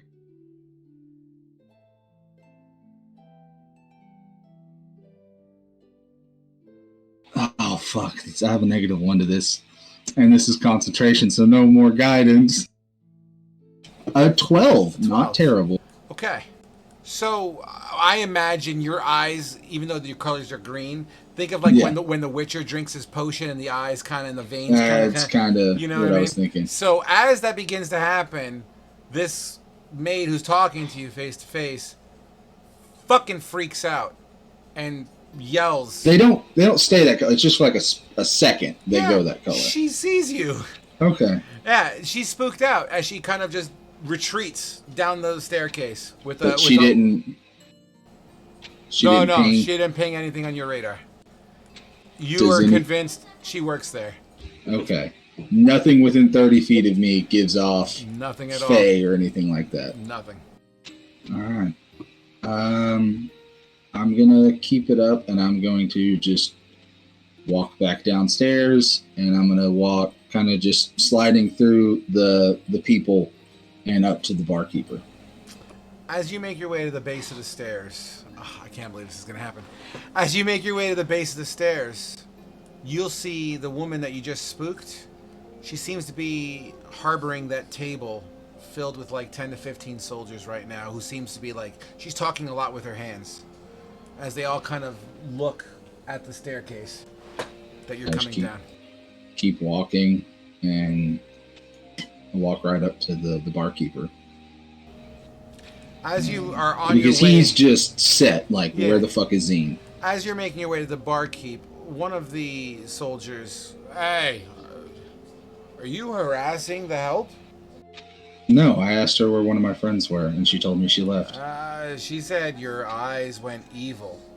And obviously this guy seems to be sort of inebriated. Yeah. Evil. I opened my eyes wider. Do you see anything with them right now? Oh, look, it is my job to make sure that I maintain the peace. And I slide him a gold piece. Have a round on me, bud. I am a soldier of the Holy Empire. I cannot be bought. I know. I'm not trying to buy you. I used to fight. I'm a fighting man as well, as you can tell by my attire. If you kind of gesture towards my armor and weapons. I don't understand. I'm just buying you a drink. Are you yelling at me? No, of course not. I'm saying it's just a very soft tone. You're not giving me raising. lip, boy?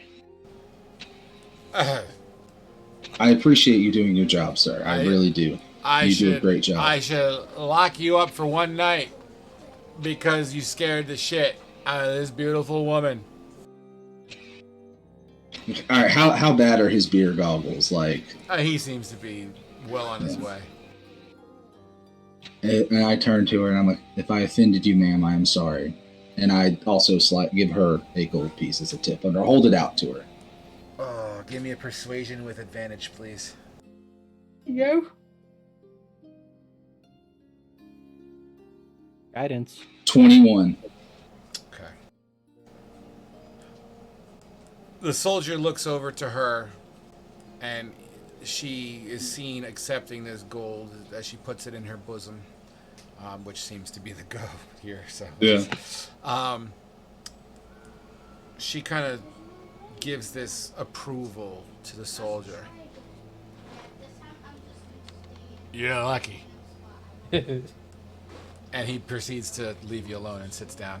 All right, and then I nod to them. I leave the gold piece on the table for him, like if he wants it. A huge ass bar fight. Yeah, I know, and I was gonna use my inspiration if I rolled bad. All right, like I was committed.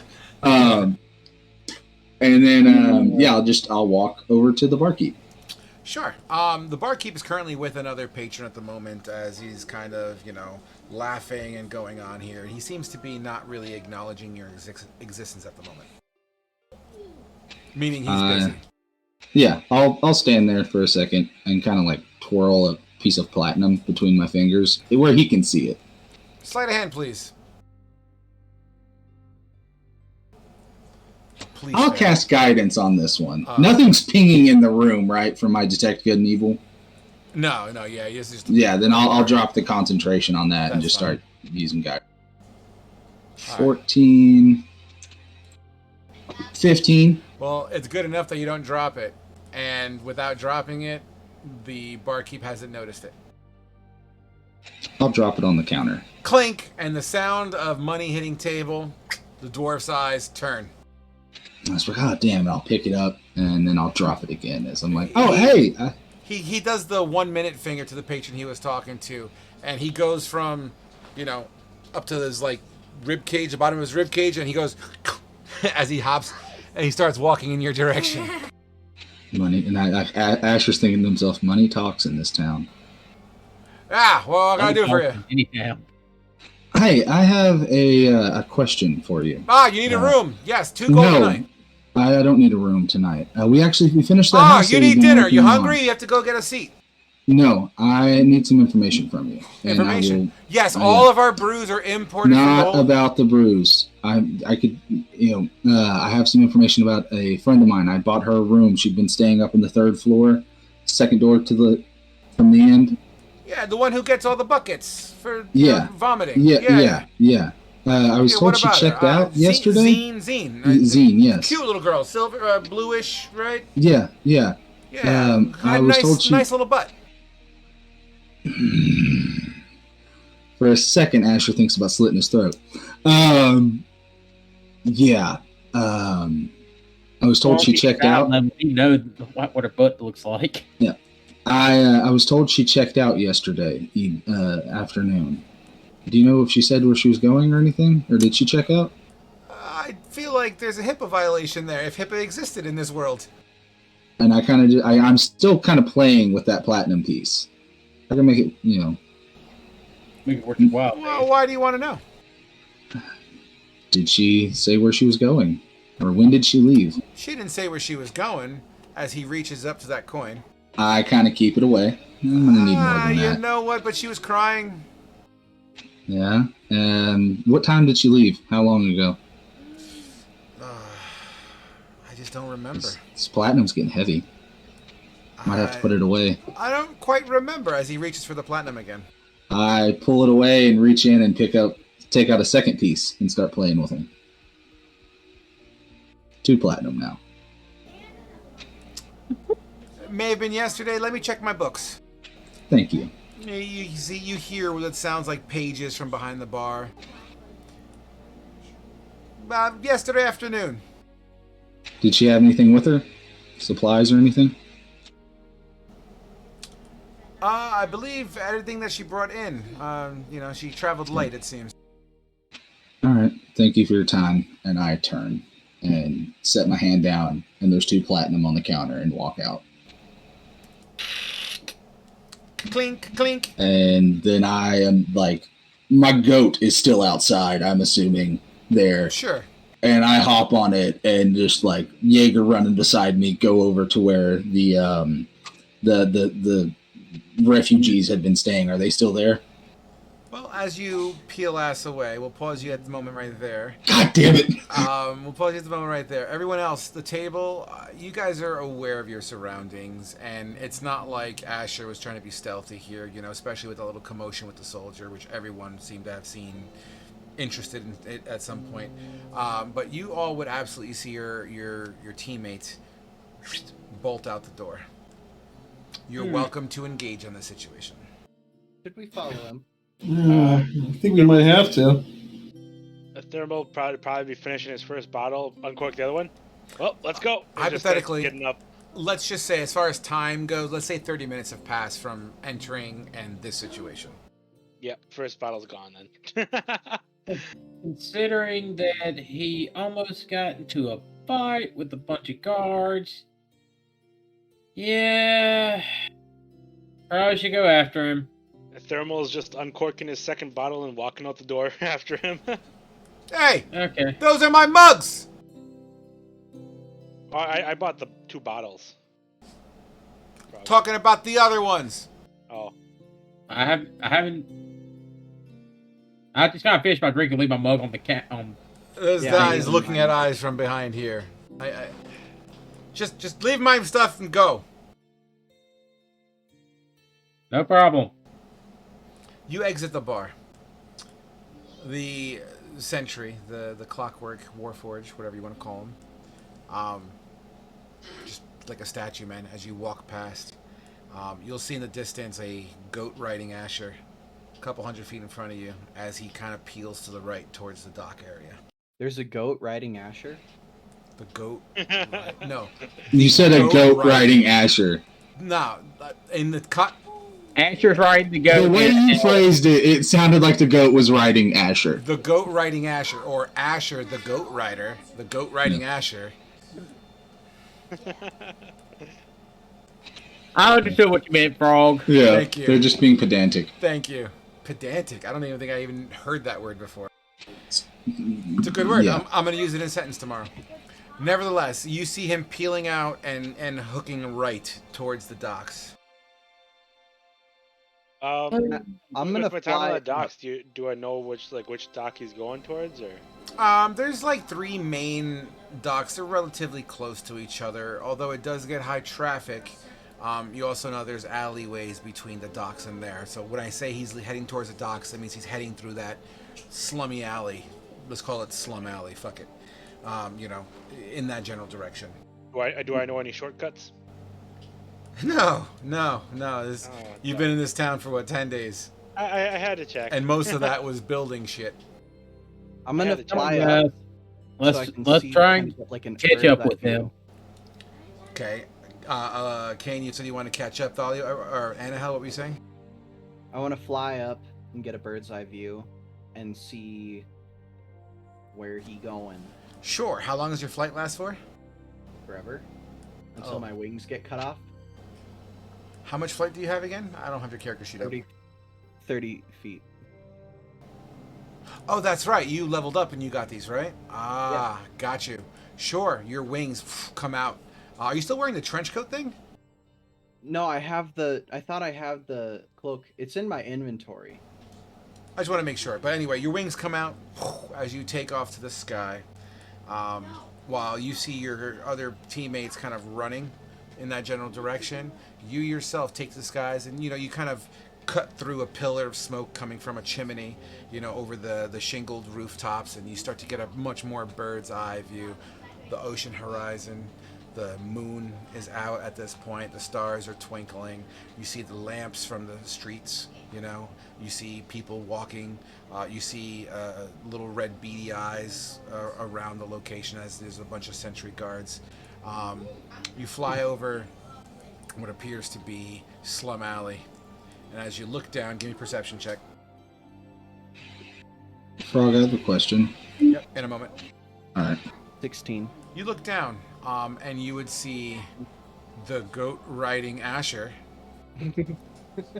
kind of slowed his pace down to more of a trot versus a gallop.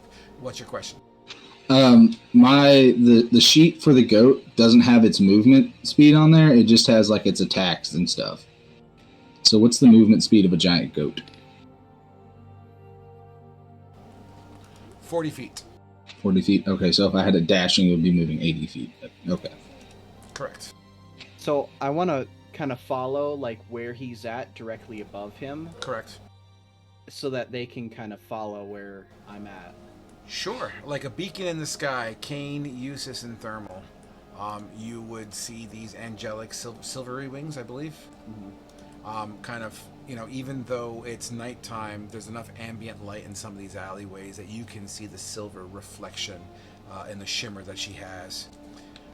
At this point, we'll go back to Asher real quick. You make yourself to Slum Alley, and as you look around, give me an investigation.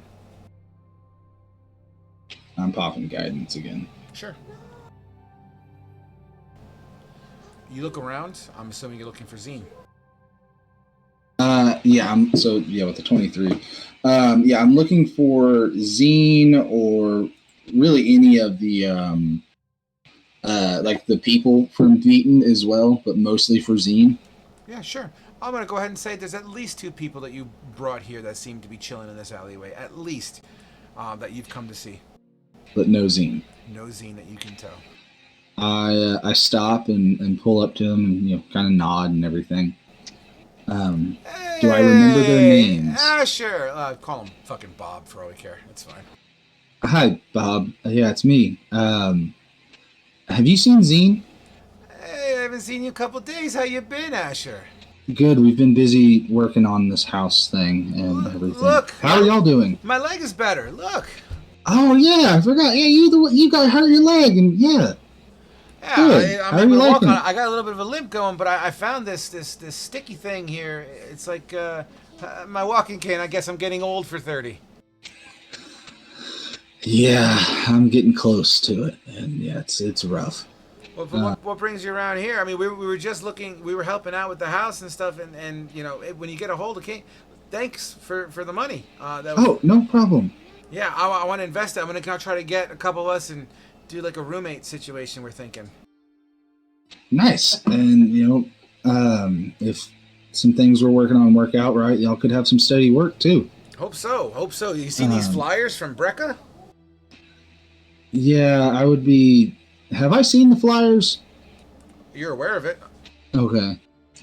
Can you refresh me on what the Brecca was? I didn't take notes on that. That's fine. Short story, Brecca's recruiting soldiers to replenish their ranks. That's the short story. Okay. Yeah, trust me, as someone that's fought and everything before, I don't recommend it as a line of work. I don't know, man. They're promising good coin, and with the guard, I mean, that's everything paid for. We get to eat every day. It'll be safe. It'll be like being in Beaton again, except a little bit more urban. Except you'll have to kill people sometimes. You know, it's better than eating fish bone out of trash cans. I mean, y'all got steady pay right now, but I understand. But no, I came by. Zine left, apparently. Did y'all see her or hear anything about that? She swung by yesterday. Yeah, she didn't stop by your place. No. I didn't know. I had saw her yesterday morning when we talked. I told her I was going to be working on the house. We ended up working late on it, and I just stayed there. And then we were working on it and had some other stuff come up, and I was actually looking for her this evening and talk with her. Ah, well, that's weird. Yeah, she was saying goodbye. Something about heading back over to Beaton. What? Damn it. I had talked to her about this.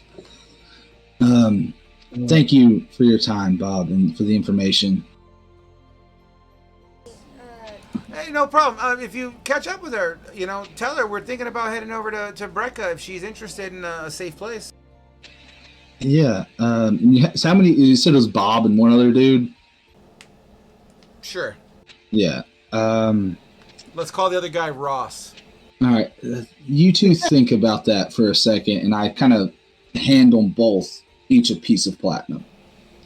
Oh, man, you guys are the most generous group of people. And at this point, everyone else that was following Asher has now met up. So you are all right now. Right before they get there, whenever he says that, Asher kind of says, just loud enough for Bob to hear, I'll probably be dead before I can spend it all. And turns to see his friends show up. Anahel's Okay. drop down. Sure, as you descend, everyone's like, you get a lot of oohs and ahs. And it's not every day fucking Silver Angel chick flies down from the heavens. Yeah. Why are we running? As I'm just taking another swig of the rum. What's going on? So, Asher is shaken up and also legitimately shaking with anger and fear and everything. Zine left yesterday around afternoonish, without telling us or me, and she's headed back to Beaton. I talked to her before about how we were going to try and talk to the soldiers about retaking Beaton and everything, and then now I guess she's going to try and do it on her own. I don't know what she is thinking, but we have to go. She's got a day and a half head start on us. And Frog, how long did it take us to get from Beaton to Bastal? Like Days. Like a week-ish? Give or take, depending on terrain, weather, and your mode of... And we were also moving with like a large group of people, so Correct. it probably took us a little bit longer. Yeah, but we have mounts and she's on foot and she's Yeah. pregnant. We should be able Yeah. to catch up to her. Point of Yeah. clarity: you don't necessarily know if she's on foot. Just saying. Yeah. Is Bob and Ross still there? Are Bob and Ross still there? Hey, Yeah. Bob, Ross, was she on foot or did she have a mount? Asher kind of barks at them a little bit. Whoa, relax.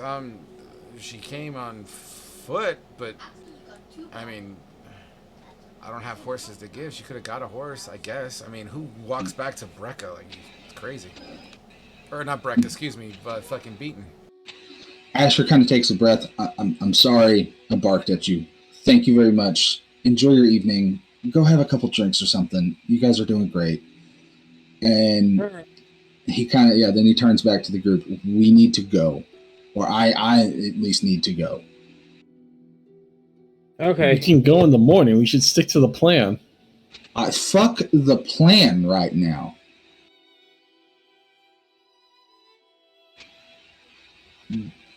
I'm not losing another person that I care about because of a foolish decision. Aww. I did you not fucking hear me in the tunnel? Don't I got worry. three things I care about. You people, her, and this cat. The rest of the shit can burn. Thermal just says to Asher, I'll meet you at the gate, and he's gonna go try to find a local stable. I reach down and just like here and pull him onto the goat. Okay. All right. You're small enough, you can fit. Right, Frog? I'm assuming the horse can carry two. The goat. Or the goat. The goat. Goats are smaller than horses, even though it is a giant goat. It'll be a very tight. Okay, then never mind. Yeah, I would know he wouldn't fit very well. He'll be close enough that you'll feel. Yeah, never mind. Thermal doesn't say where he's going. He's just, I'll meet you at the gate, and he just starts walking we towards can't- where he's All going. right. We're not prepped for a travel yet. What if she went to the mountain? Like, we're not ready She for can't this. have gotten far. It's only been a day and a half ish, and she's on foot. She can't have gotten far.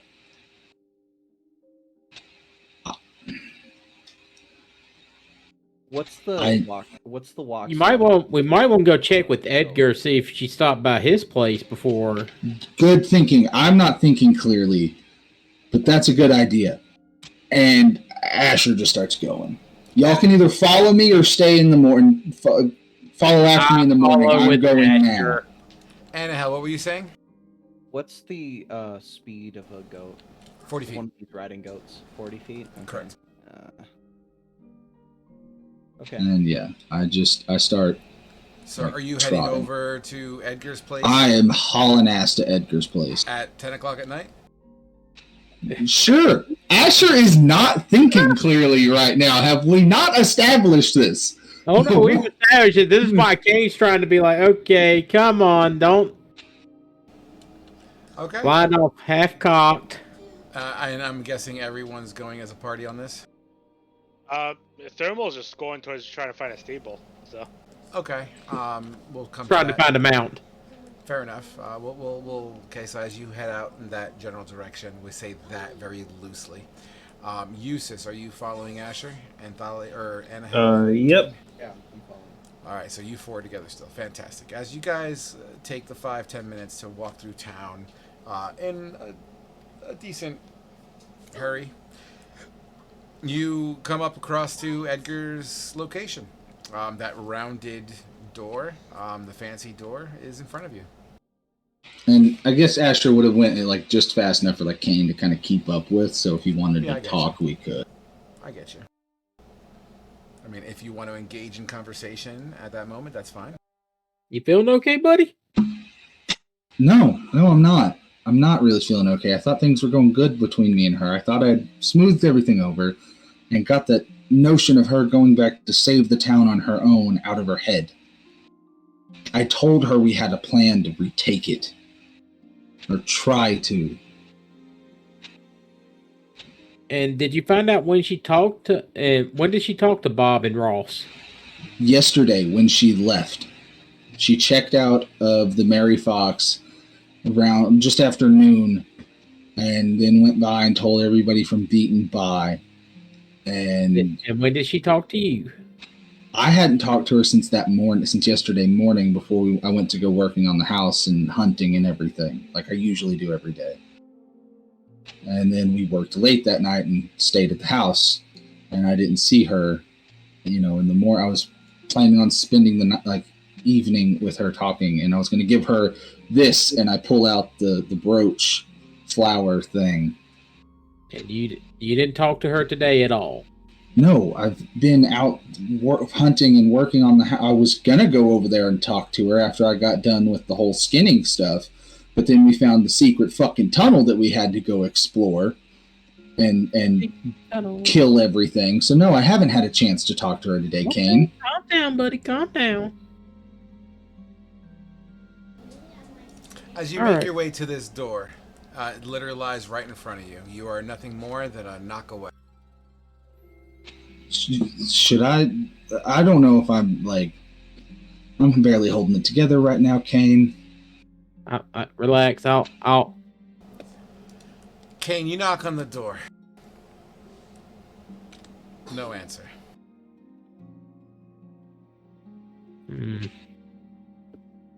He's probably asleep like we should be. Yeah, I know, but it's either do this or go run off at night to try and find her.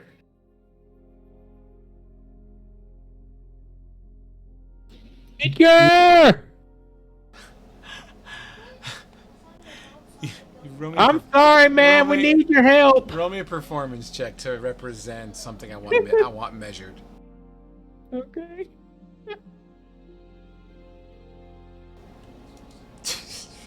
Seven. I think of New York City where they shout up 5 floors. Yo, Edgar! No response. That was terrible. But you hear a neighboring home. Keep it down! Hey, you keep it down. I'm trying to talk here. I start banging on the door. Boom, boom, boom. As you bang on the door, you'll see light begin to emanate from the top floor. And it dissipates as if he's holding a candle and walking, or at least somebody is.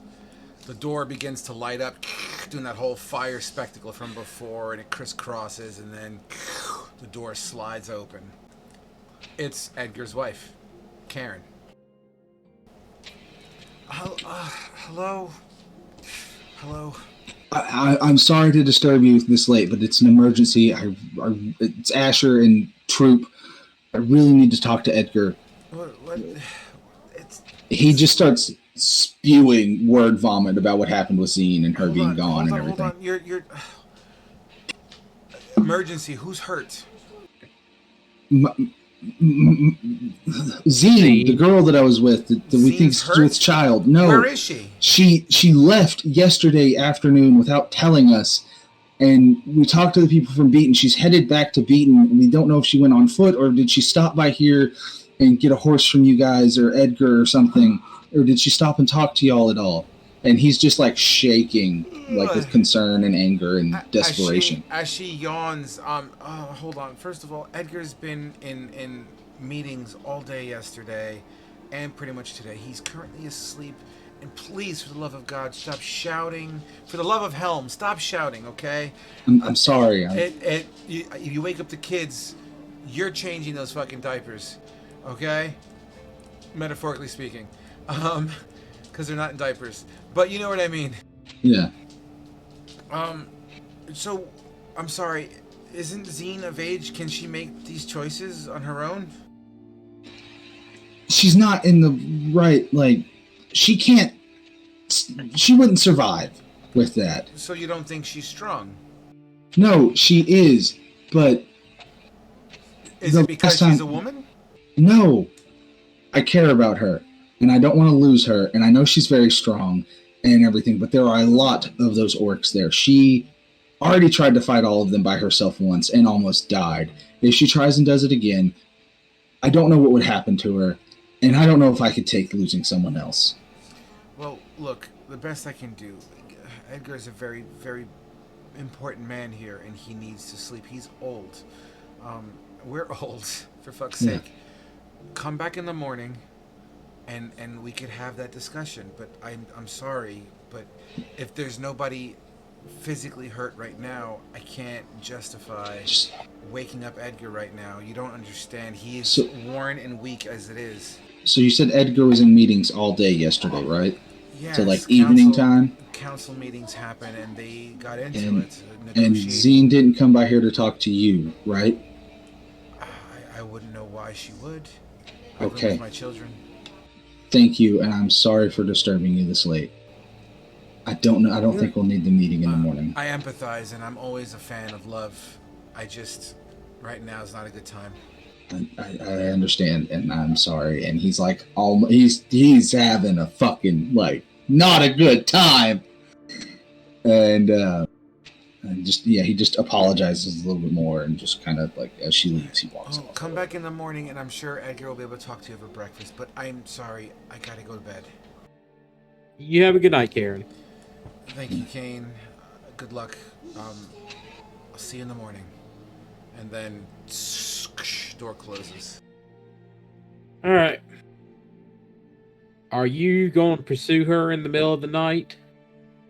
You know I'm good at doing the tracking and staying hidden at night. You're never gonna find her. There's only one thing we can do. We just have to beat her to beaten and wait. She's got a Well, day no, and a I'm half pretty head sure he's start on her. fine. You know, we don't even know what route she would take. Probably the route Okay. we took. Oh, there aren't exactly roads to beat. No, but we know the path we took. She knows the path we took. Like, she's not an idiot. She's a smart, strong woman. I'm sure she can figure it out how to get back there.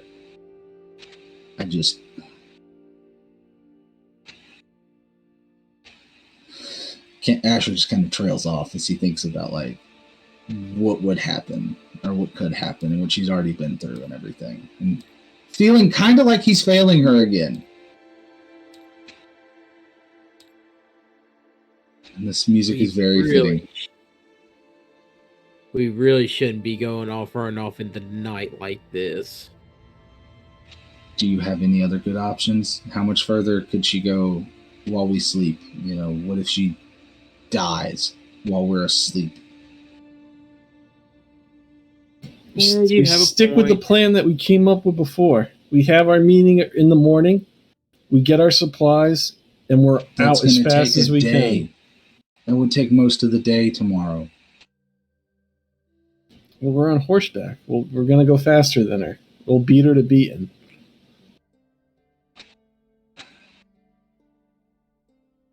I could get a head start for you guys to see if I can pick up the trail. If you want to go out there, Asher, I can't stop you. Hell, as we've seen, you're very adept at moving through darkness.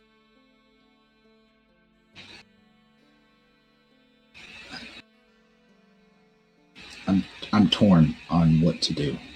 Honestly, truth be told, you could probably move faster without us. Watch my cat for me? Yeah. Alright. Splitting the party is never a good idea. No, it isn't. So, okay. Out of character. I'm not going to stop you. But as Chris, it's a very bad idea. Okay? Do what? I'm trying to... Robotic.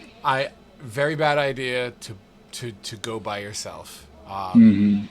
You're welcome to do it as your friend. As your Probably pal. not a good idea. And I know it's not. Josh knows it's not a good idea. But I'm not trying to do the whole cliche of like what would my character do, but I am trying to, no, I get that. I get what the notion is. The only thing I would say is if there was anything I could do to help lean you towards a different decision, I would say this.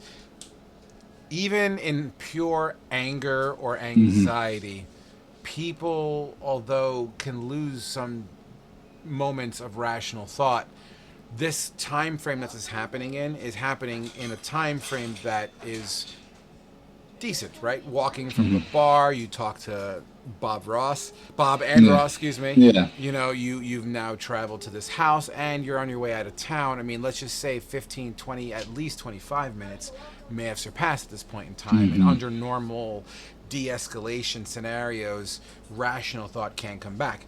Once again, though, you do you, boo-boo. Yeah. Maybe if we we might be a little bit Asher? more apt to do this. Yeah. Us running off half cocked is what always gets us into trouble. Asher just kind of like takes a deep breath. I know you care about her, but we can't help her if we're going off half cocked again. That's what led us to every single bad situation we've been in. Stick to the plan. Hope and pray. That's all we can do. You're right.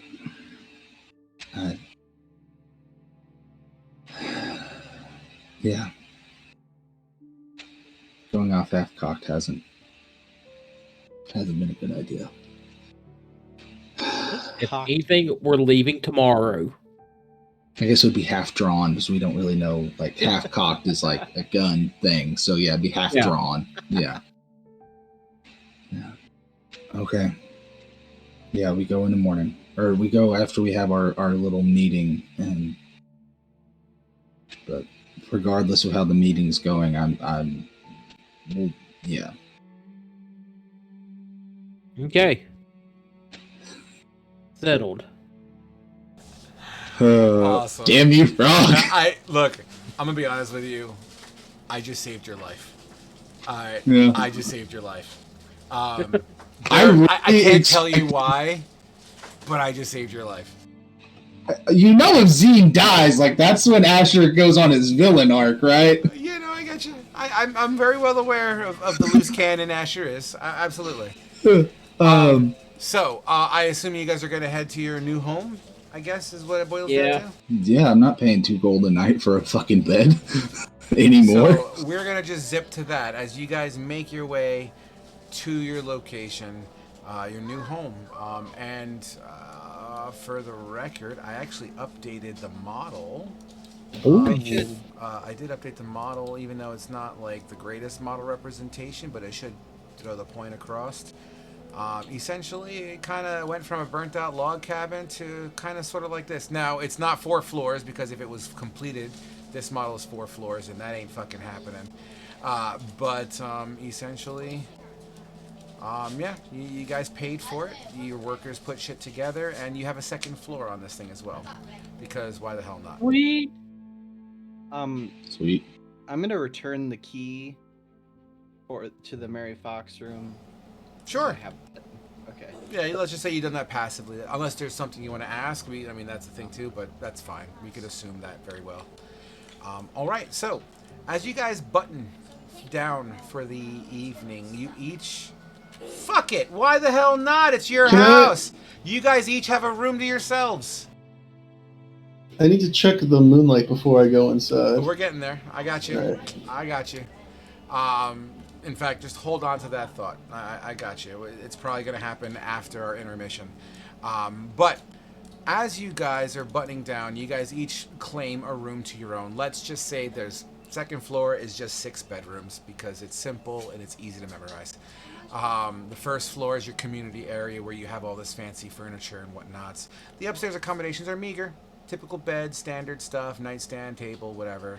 And that's perfectly fucking fine and dandy.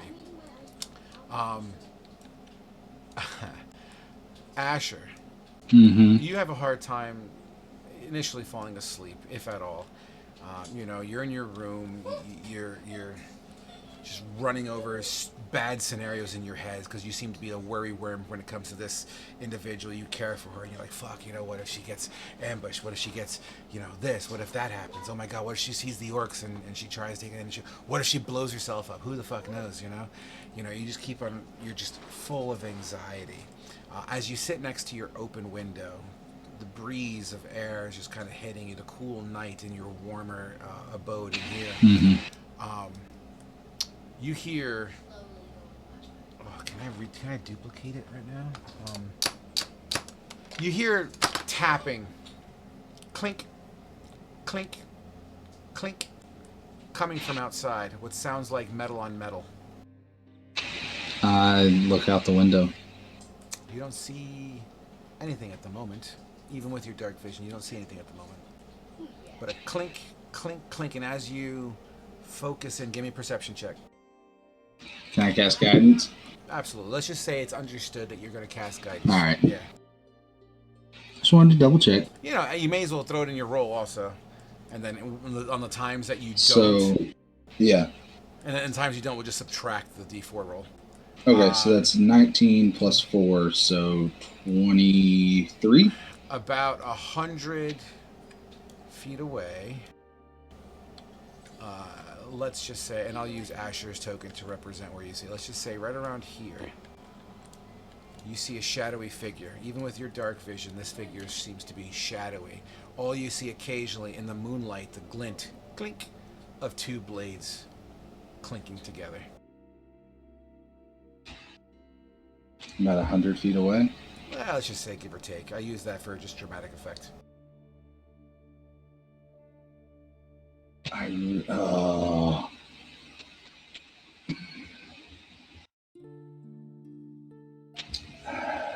Fuck, oh, shit.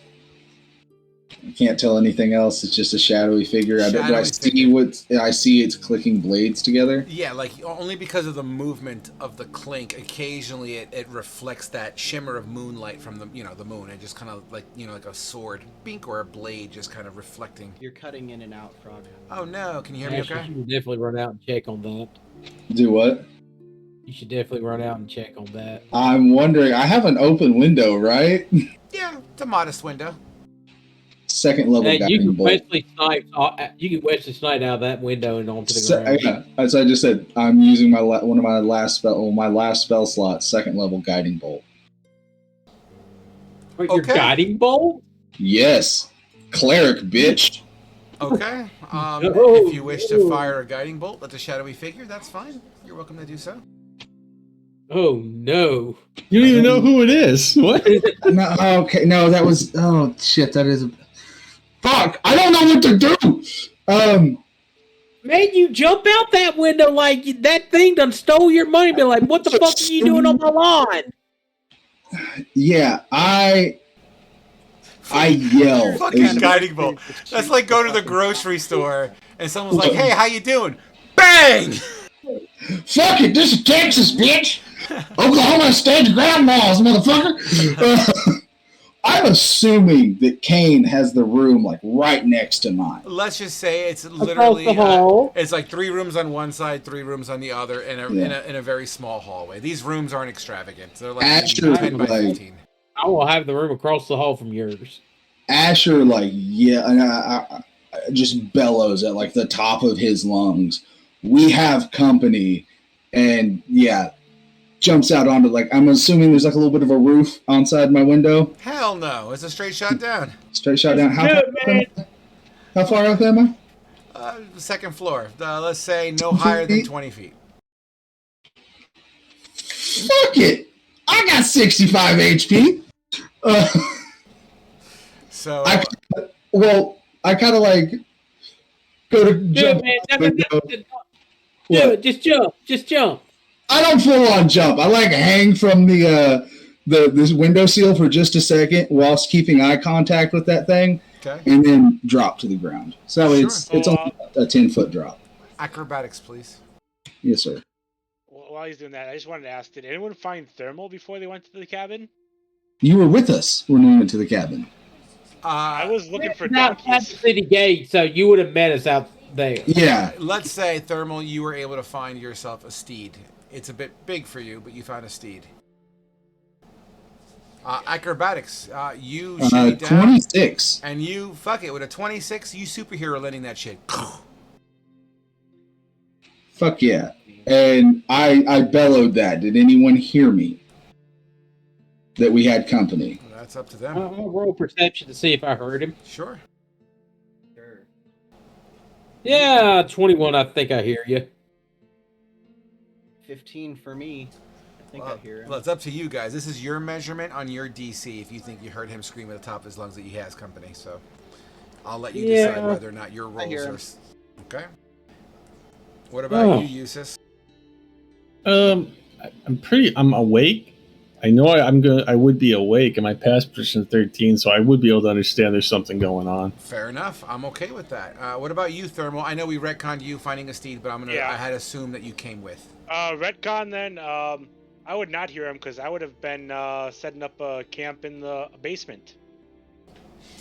You got it. You're downstairs in the caves. 110. I'm just saying, it's the most close to the home. So 110%. I am totally on board. Sucks for them, but I'm totally fucking on board.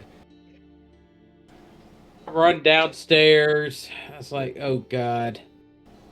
I'm like, Now, mind you, there's a hatch in the middle of the fucking living room, right? So, he's down there. You fucking four are upstairs in your rooms, and the purple demon baby has swallowed the other guy. But, so you superhero landing outside. The clinking stops. And although it stops, it's like a still figure, and it's still shadowy. Almost looks like its head is slightly cocked down with his eyes looking up. But you can't see those facial features. But that's kind of the posture you're getting out of this. I have my bow out and like an arrow drawn, and I yell or whatever I need to for them to hear, however loud I need to for them to hear.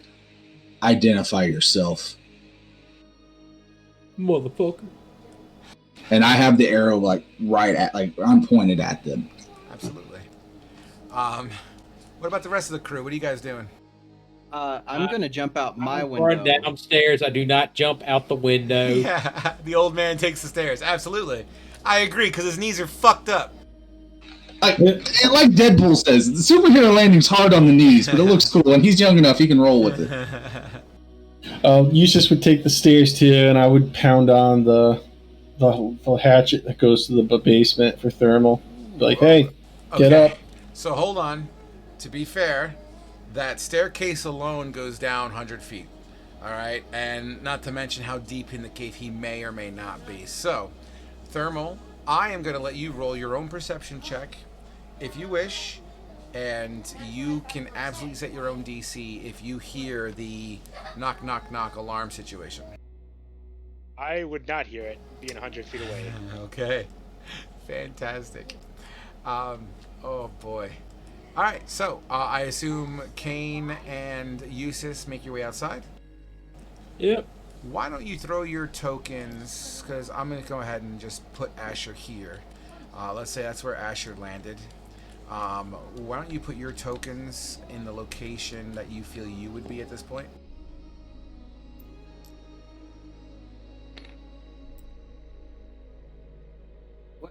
Which side is the Take your pick. windows that we jumped out of? Take your Yeah, I figured I'd be like somewhere around here.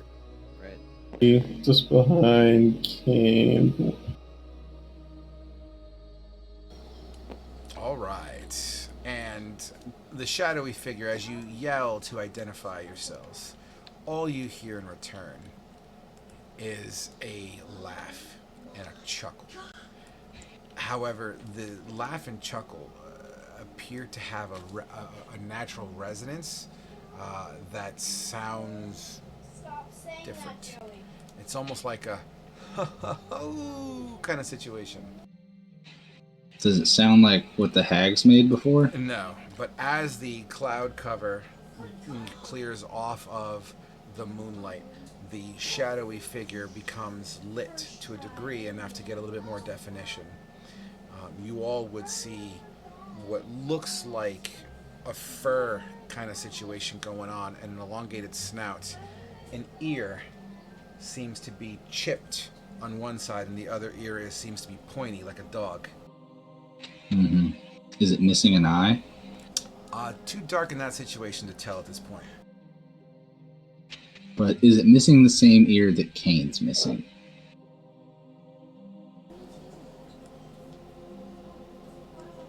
I'm thinking about that one. Didn't expect that question. 1 second. Because she has a thing for making shit feed off So, of Kane's so you know what? deformities. Sure. It has an ear missing. The same side as Kane. It's a 50-50 shot, so yeah. Fuck it. Can I see what it's wearing or anything, or is it full on It's just still fur? dark. It's literally just moonlight, and it's not powering enough for you Yeah. to fully get a full picture. But But I that's can see that it's lupine in form. sure. That's a nice way Yeah. of putting it. In fact, it begins to walk closer very slowly.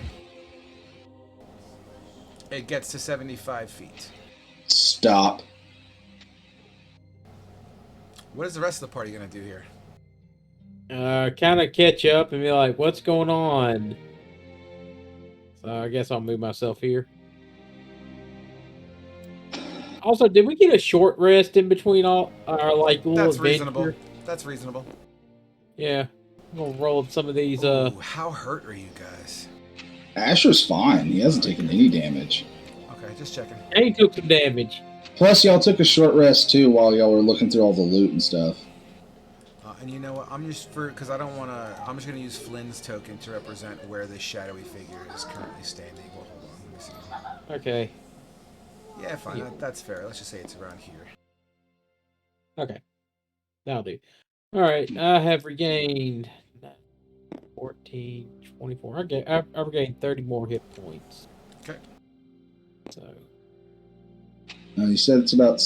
Did he stop whenever I said stop? Sure, for the moment, but he begins to clink, clink, clink.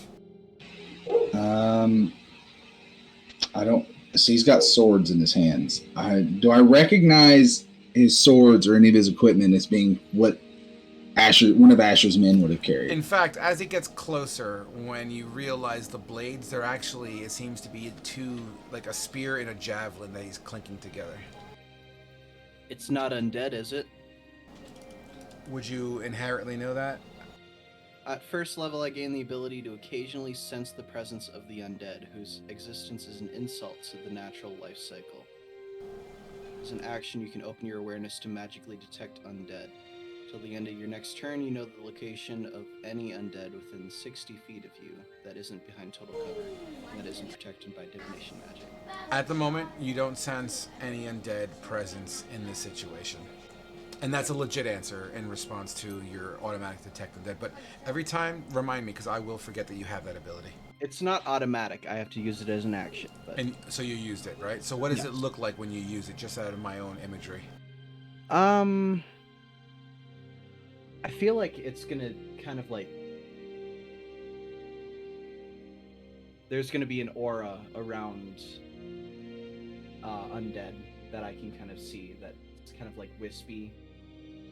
Think of like how Bilbo and Frodo see the world through the ring. Absolutely. I like that. Very awesome. 100%. And you don't see this wispiness, yet the moonlight does cascade on the entire area here. Once again, the shadowy figure is just slightly, obscured, but, comes in closer. You guys, what do you want to do here? So I'd ask, does his equipment like remind me of what one of my men would have had? I mean, spear and javelin is a very generic thing. You've been amongst people who specialize in a bunch of different weapons, some with axes, some with spears, some with javelins, who knows? Yeah. In that situation, I would say, yeah, you would recognize that's a spear, you would recognize it's a javelin, but it could be anything.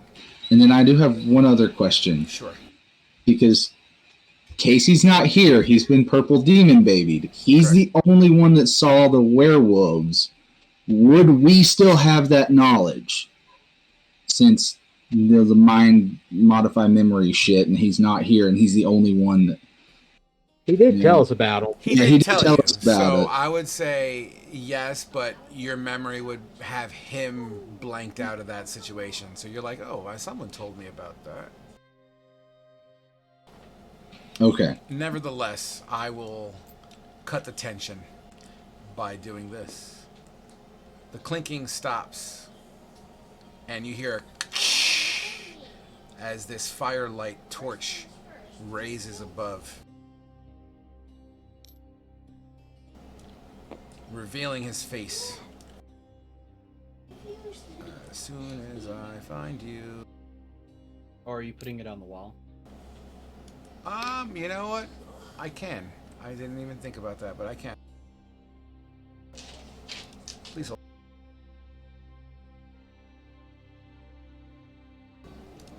I know I have it here somewhere.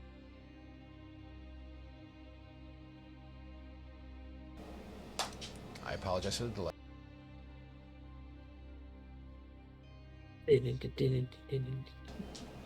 Oh, I have it over here. Okay, cool. Really? I chose this picture? Alright. Don't laugh at this picture.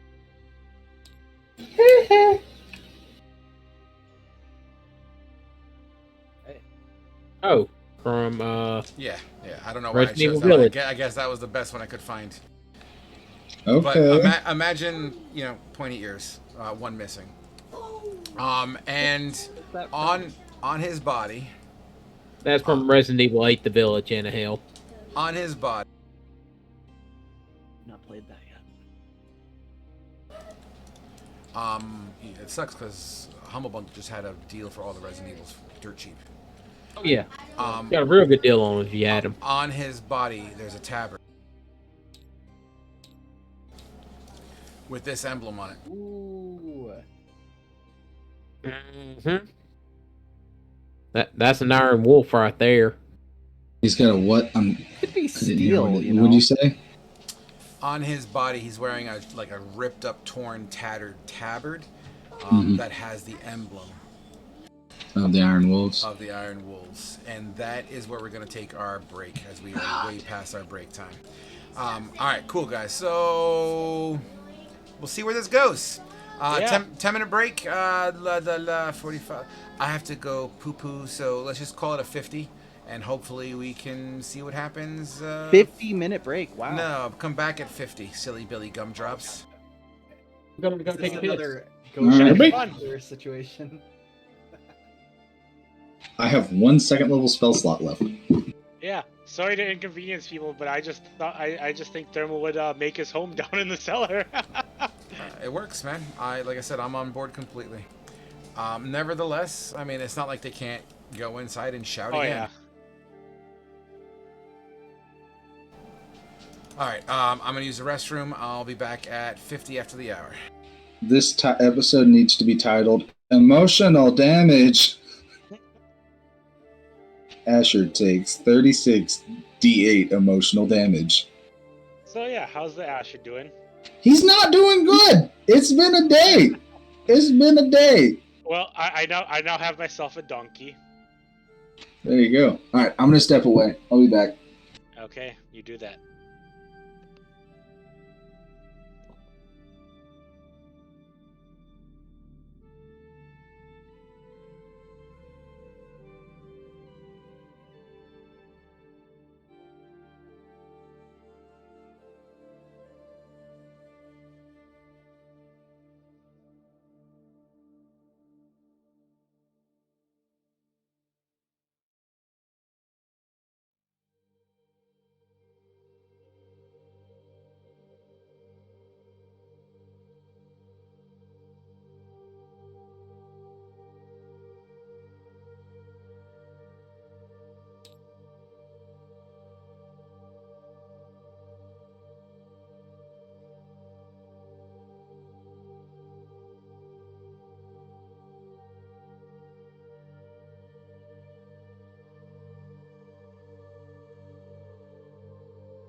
I'm back.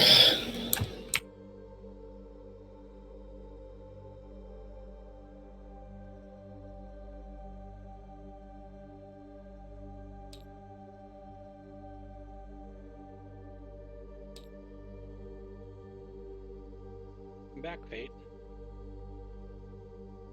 Or sorry, not Fate. Usis. I'm used to your other name. I miss Fate. My first D&D character ever. You know, I miss my other character as well. Still holds the record as the most powerful attack in the history of Tal'Rune. That's what you think. I'm Yeah. pretty sure that Spirit Guardians is the most powerful attack in Tal'Rune. Well, no, it's you would have had to been there, man. I gotcha. I mean, there is that time where I bit a guard. Why'd you bite a guard? Well, he hit me with a stick. And so you bit a guard? Yeah. I feel like in Bestowith, actually, if I remember correctly. so much history in these cities. Yeah. You guys ready to fight one werewolf? I hope that's all it is. So, yeah, Thermal's ready to take a nap, because, yeah. I gotta figure out how the hell I'm gonna get Thermal out from under the damn cave. We don't even know. I know how I can get him out. We don't even know that Thermal's in the cave. Yeah, I figure with all of, we should probably know he went down there. you would have probably told someone if you need to reach him. All right. I'm gonna use my first turn. I'm gonna go in there. I'm gonna throw a firebolt down the hatch. Fire in the hole, literally. Figure that would be figure that would get your attention pretty damn quick.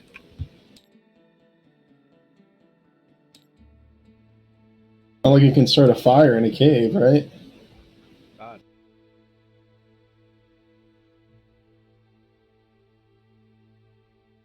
One werewolf is only CR3. Yeah. It's not gonna be one. It's gonna be a fight. I imagine. No, there's only one. We don't see any others. If it's only one, then it's just gonna be a role play, and then it will go away. So it's gonna be a real fight or nothing. Well, we also all have either magical weapons or magic, so we can still kill it. I mean, I don't. You aren't here, so it's fine.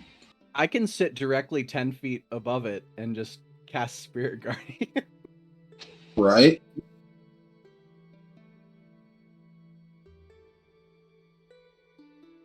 Yeah. Granted, it can throw both its javelin and its spear at you, but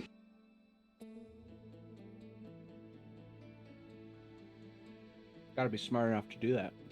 yeah. Oh boy, this is gonna be fun, everyone. And I get to unleash hell on it with 3 attacks the first round. Might just like fly up to it and vampiric touch it. You mean, maybe I should just go inside on the second floor and just start spamming firebolts through the window, looking out the window. I mean, you could. Alright? Yeah, That would be a tactical play. Yeah, that would be a good play. My first turn. I'm gonna go inside the house. I'm gonna open up the hatch and I'm gonna bolt down the hatch to get Thermal's attention. Does If it's a fight. Does Firebolt require a dexterity saving throw? Nope, Or... it's to hit. Okay. Yes, it's an attack roll. And we're level 6 now, so it's 2d10 fire damage. Mm-hmm. Yeah. Yeah, I've gotten like high teens with it before in our games. I'm just saying, with like 2 of us, we could kill this thing in 1 round of combat. Like, before it even gets to us. I can What I almost... need is I need to start getting some low magic damage spells now because of this damn book. My DCs are 17 now. Fuck yeah. I mean, my spell attack bonus is +6. I just don't have any spells that require me to make a spell attack. Yeah. I guess inflict wounds, but that's it's a touch spell. My next 3 levels are going to be all in cleric to knock them all out, Yeah. and then I'll switch back to ranger. But yeah.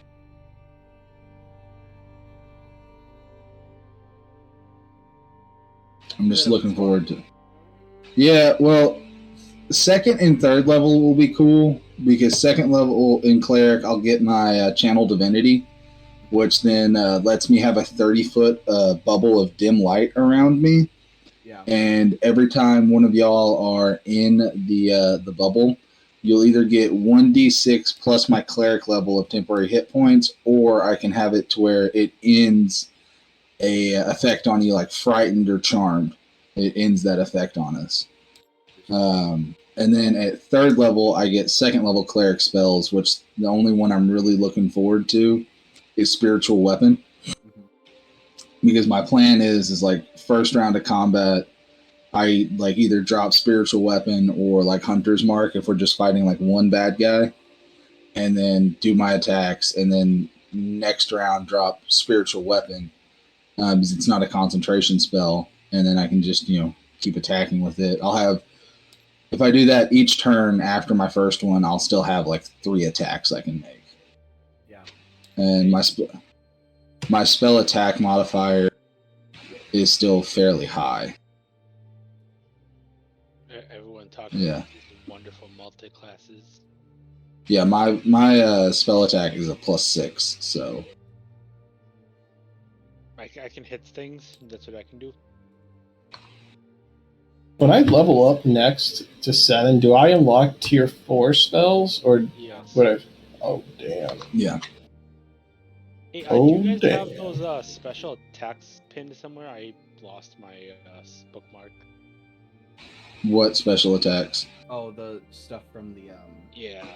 If you go to general chat, and look at the pinned messages, it's up. They should be there. Or if you jump to the pinned message, it'll have. Well, you scroll down a little bit and you can see where all the attacks are. Yeah. I was trying to scroll for it, and I was like, that's a long way. I have an easier time reading them on my phone because I can zoom in on the image easier than on my computer. I pull them up in a new tab, but I forgot to save the tabs, so. I really need to just. Well, I can't afford it, but I really want to buy that book just so I can have it and I can understand its layout, so I can find it really easy if I need to. Yeah. It has some pros and cons to it. What if I just cast remove curse on it? Just fly up to it. If you do that, Asher might kiss you on the mouth. I could do that. It'd be interesting. I don't know if it'll actually like. Do you have that spell? I have remove curse, yeah. And lycanthropy is a curse. At your touch, all curses affecting one creature or object end. If the object is a cursed magic item, its curse remains, but the spell breaks its owner's attunement to the object, so it can be removed or discarded. I don't know. Lycanthropy might be too strong. No. I mean, remove curse would do it. Afflicted with the curse, yeah. A remove curse spell can rid an affected lycanthrope of the curse, but a natural-born lycanthrope can be freed of the curse only with a wish. And Asher's men aren't natural-born lycanthropes, so they were turned. A lycanthrope can either resist its curse or embrace it. By resisting the curse, a lycanthrope retains its normal alignment and personality while in human form.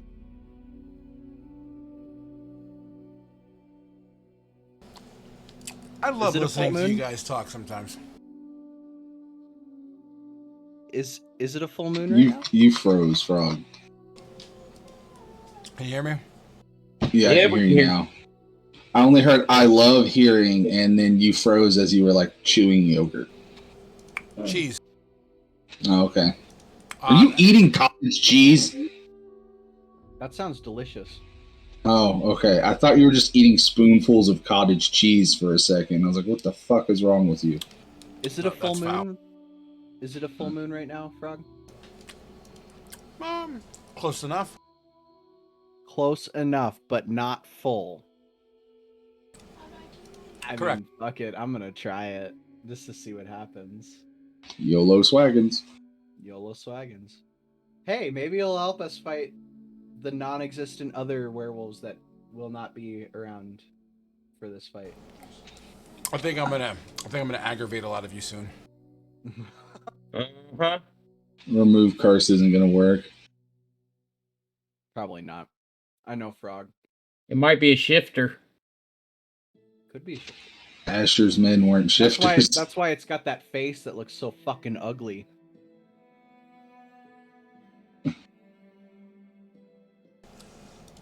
Actually, I'm not gonna even say anything because you're gonna be pissed off. Night, Dad. All right, Give you a list of the people and what they were. Alrighty, so Well, those are more guidelines than.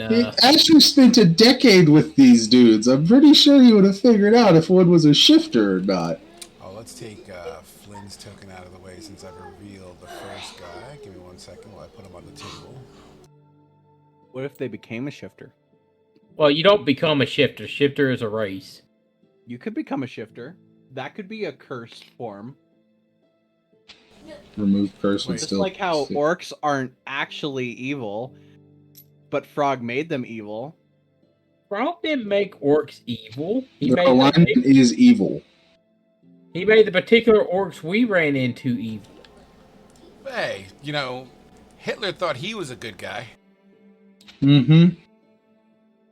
But he was a human. Still. Orcs are Not humanoids. everybody is evil, just like how Grognar isn't evil. That was an interesting. Wait, did Asher, did you just go, well, I don't know if Grognar isn't evil. Every time he prays to his god over people's bodies, over their dead bodies, he is offering their souls to his god. I know we don't know that in character, but out of character, we know that. We don't know that in character. He's told us he does that. Has he? I don't remember. Yeah, he has. Yeah. Shit. Yeah, we know. Yeah, Grognar's kind of evil. Like he's got a toe in it. He's got a toe in the evil side, at least. Hey, sometimes you gotta embrace a little bit of the evil. Hey, Kane should know this. That's the entire point behind the Blood Hunter. You gotta embrace a little bit of evil in order to do the good. It's the entire point of the Blood Hunter. Kane don't have any room to talk, so I mean... Yeah, Kane's also not selling people's souls. I mean, also, I do death magic, so... You're a grave cleric, not exactly the same. I literally have Vampiric Touch, I have Toll the Dead, I have Inflict Wounds, I am ready to do shit. So you're a blaster cleric, not a healer cleric. We're all gonna cleric. die. Nah, you're not. Do you have any healing spells? No.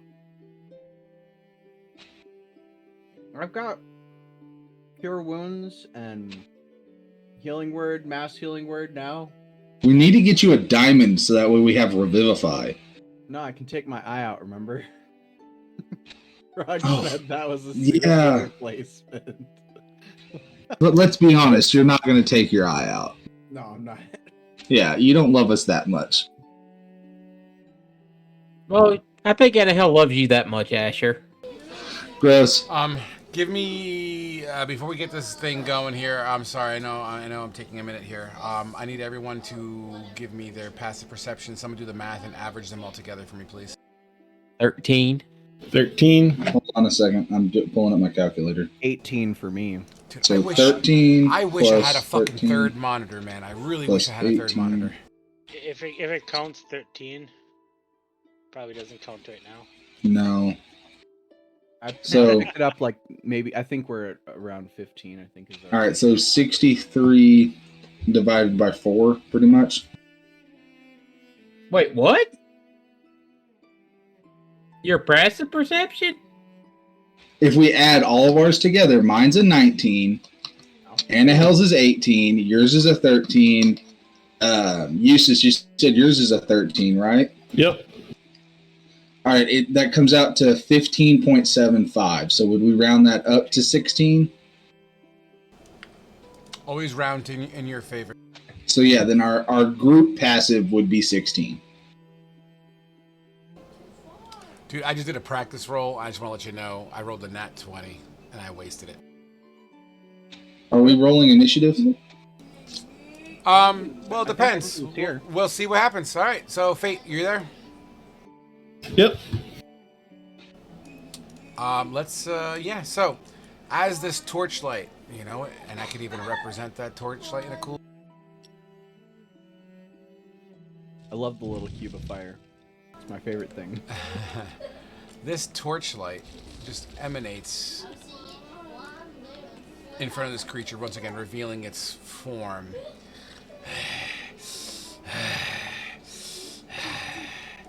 Finally. I get to see what the deserter tastes like. Deserter? Murder. I didn't desert anyone. I thought y'all were dead. I watched them kill y'all in front of me. Whatever makes you sleep at night. You don't know your old friend Eglin when you see him? What? Eglin? Can't Is you that go one of look the names I gave y'all? I have to go back and look at all the names. One second, I have let me a summary. One second. Eglin is a half-elf, and I don't have the rest of your typing here, but you gave me a whole backstory on him. Yeah, I have to pull it all up so I can see who exactly Eglin was. Give me just a moment. I'm gonna walk up to him and say, "I can remove that for you." Or I can try. You're welcome to move your token where you wish to be. Oh God. Well, I mean, theoretically here. Oh, were you backstepping now? No. Theoretically here, if I want to teleport behind him for him to say "nunny," and then I touch him and remove curse. But I don't know if you're gonna let me do that. I'm not.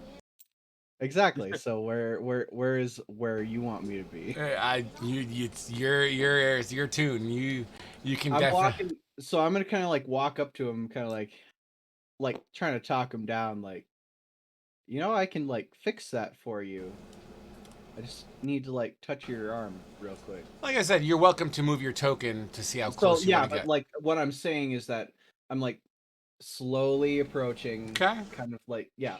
Are you walking or still in the Over air? time, I'm walking. Over time, I'm walking forward towards him. That's where I'm at. So I mean, feel free to like as things update.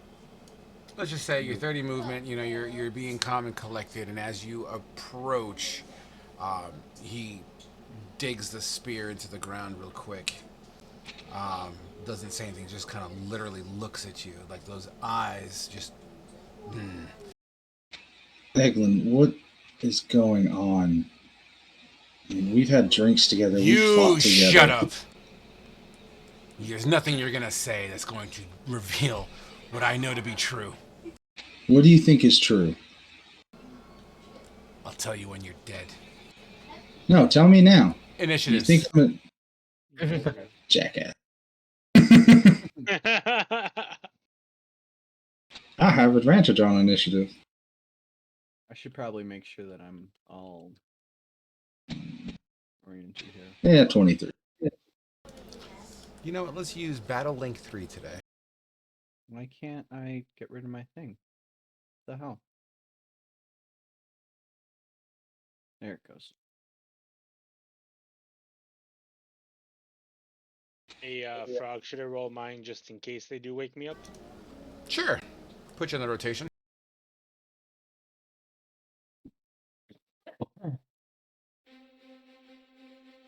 We can listen to how furiously Thermal is beating it while we get our asses kicked. Hey, Kane, why are you a decimal of the initiative? Yeah. I have the tiebreaker on. Oh. How do you get a point? A plus 2.14? That's the tiebreaker. Yeah, but how does it get to the 0.14 part? Is what I'm trying to figure out. That's my dexterity score. How? I get that you have a +2 to your dex. What I No, don't the get is 14, where does the the point one .14 four come is from? my dexterity score. That's what it does. It just puts your dexterity score at the end. Yeah. So if That's you where if the you have a dex of 0.14. 13, it'd be 0.13. Yeah.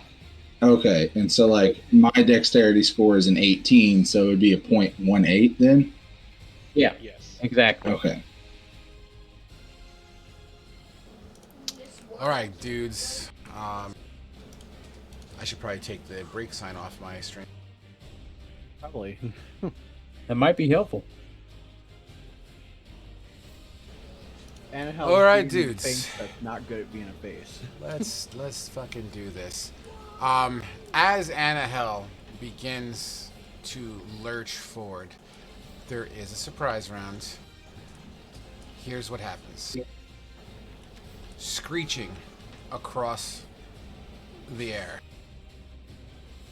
Uh-oh. Annahel. Uh-oh.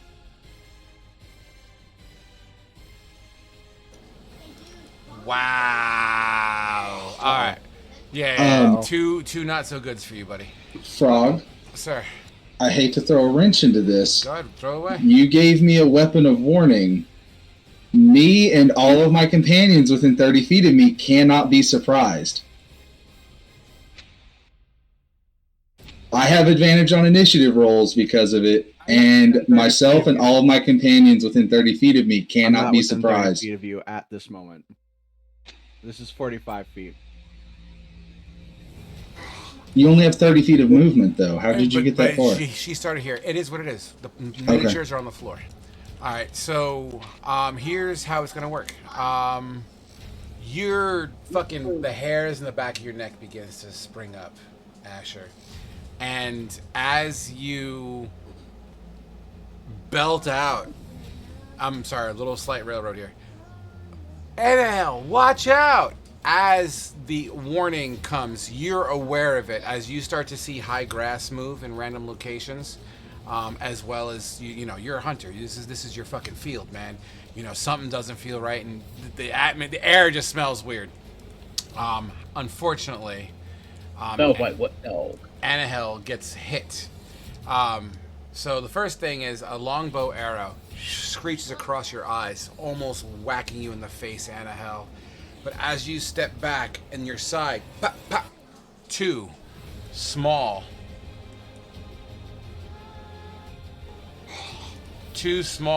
bolts boop, boop, land into you.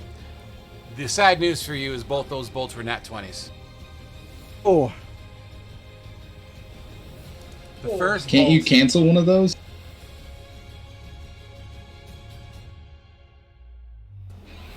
that's up to you, Annahel. Well, I can't cancel anything. Okay, Great. so they go through? Yeah, that happened. Absolutely. So the first bolt slams into your ribs, sliding between 2 or 3 of your ribs. Boom! For 10 piercing damage. The second one hits you between your tricep and bicep. Boom! Slamming you for an additional 10 damage. That's not that bad. I'm fine, guys. Don't worry about it. As you look around, all you see is high grass. Now we roll initiative. Wow, what's this song? Holy shit. We're getting some cyberpunk music going on. All right, I'm digging it. All right, rolling initiative in 3, 2, 1. Who are we missing? That's everybody. Thermal. No, we're missing Thermal. Did you? Oh, he's not on the board. Which put your token on the board somewhere random for now. He's not officially on the board, but it'll put him in the rotation. I'm gonna put myself right in the house. That's perfectly fine with me. I tried making the house be like lit by fire, you know. Yeah, right where the hatch should be, so when I do come up. All right, Asher, you're up first. As once again, your spidey sense is tingling. You warn, unfortunately, to no avail, as Annahel gets nailed twice. And I don't see where the shots came from. It is utter dark. You absolutely may look using a perception, you could use your action if you want to search. I will say this: where you search is going to matter. Yeah, I won't, I guess. I would say I don't. He's just angry, but his friends are being attacked, and the wolf isn't his friend anymore, and he's gonna attack it. Go for it. So first attack. Here's my question though: am I in the dark enough to where I would be invisible if things were trying to see me with dark vision? Does it have to be pitch black for you to be visible, or just dim light? Darkness, where if they would have to, if I'm in the dark. I can link it if you want me to. No, I believe you. I'm weighing out the possibilities of moonlight and revealing you or not. Because it is a full moon, or at least close to full moon right now. I mean, if not, I'm just going to step into the shadows of the house or something, if that makes it easier. I have 40 feet of movement. If that's the case, then I'm okay with the shadows of the house. Let me at least draw where the shadows are. Okay. Just to kind of make sure we're on the same page, and I'm going to be fair here. So I already have the shadows on the table, as you can see. So we're going to say, boom. Let's say reasonably the shadows of the house. Ooh, where the hell did that line go? There it is. So that, in comparison to where the moonlight's currently shining down, is where I'm going to say is dark enough for you to vanish. Okay, but where I'm at now, no. It's just you're directly in moonlight. Yeah, I'm going to go with no. Can't you move So- the light source? I can. I have a spotlight over here. Gotcha, okay. Okay, then, yeah, so I wouldn't be getting these at advantage, so I'll just take my regular attacks then. Roger that. And this is towards Eglin, right? Yeah. As much as he doesn't want to, yeah. Crit him. A 18 to hit. An 18 absolutely slams into this creature. For 10 piercing damage. Your arrow screeches past Anahel's wings. And what? Go ahead. I thought you said it pierced Anahel's wings? No, it Screeches past. Oh, okay. And these are from a magical weapon. This is my bow of warning. And then I'll take my Dread Ambusher attack as well. For I don't know why it's still rolling at advantage. It's supposed to be at normal. So a 13, I'm assuming misses. 13, unfortunately, chinks off what appears to be some sort of armor under his tabard. All right, and then one more attack. Get it. 27. Hit. I'm going to pierce her feet, reroll that damage. 12. So 22 points of damage total. 2 of your arrows slam into this creature. Takes a low stance, pulls a spear out of the dirt, and growls, almost in a howl. And then I'm going to use my movement and just move to like right there, like where I'm just in the shadow. Okay, I'm on board. I still have my Eyes of the Grave, and I actually, am I within 30 feet? No, still not. Never mind. Don't worry about it. No worries, no worries. Anal Hell, you're actually Thermal. Well, Thermal's chilling for now. Anal Hell, you're next. Okay. 30 feet does not get me there. But what it does do, put me there. 15. We're gonna go right there. And we're gonna do the old... Actually, I want to be 10 feet high as well. So I'm Okay. flying straight. Just what you can do is you right-click on your token and just keep track of your height by putting like the number of your height next to your name. Okay. Right click on token. Where it says name. I cannot name. Oh, I see. Like that? Works for me. Yeah. And then we're gonna cast Spirit Guardians. Oh, shocker.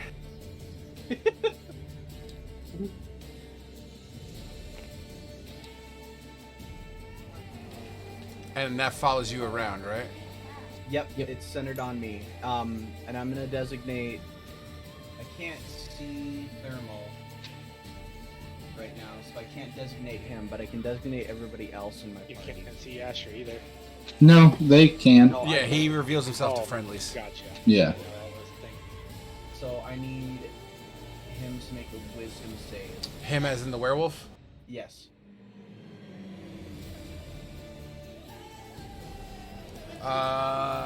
12. That is not a save. Fantastic. What's the damage report? It is going to be 3d8 3d8. My god. nothing plus nothing. Yeah. Damage is 13. And so yeah, she's gonna be kind of like up in the air, and then she's gonna push out her arms like that, and then the whole sphere is gonna kind of engulf her. Absolutely. And This creature is getting bombarded with your holy fire wrath. What kind of damage is it? I'm sorry? radiant. Radiant. And this holy fire, as it begins to singe some of the hairs, you smell the what fucking music is this? From a Disney movie. It's not working for me. And yeah, absolutely. This creature's howling in pain. It actually stutters itself for a little bit. It actually uses its spear to hold itself up. Would that be your turn? Yep, that's it. Kane, you're up. Kane's gonna move towards the creature.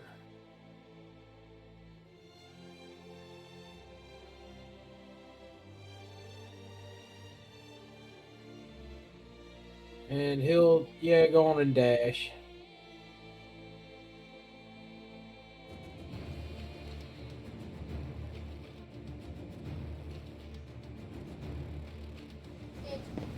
Beautiful. As you charge forward. And he'll go ahead and cut his hand on his blade and use its Crimson Bright ability. You absolutely do so. And that's the what? Where that turns your blade into lightning or something? Yeah, it gives it the lightning damage. You're fantastic. Would that be your turn? Yep, that'll be it. This werewolf does not enjoy being burned. Is if I start in the circle or do I end in the circle?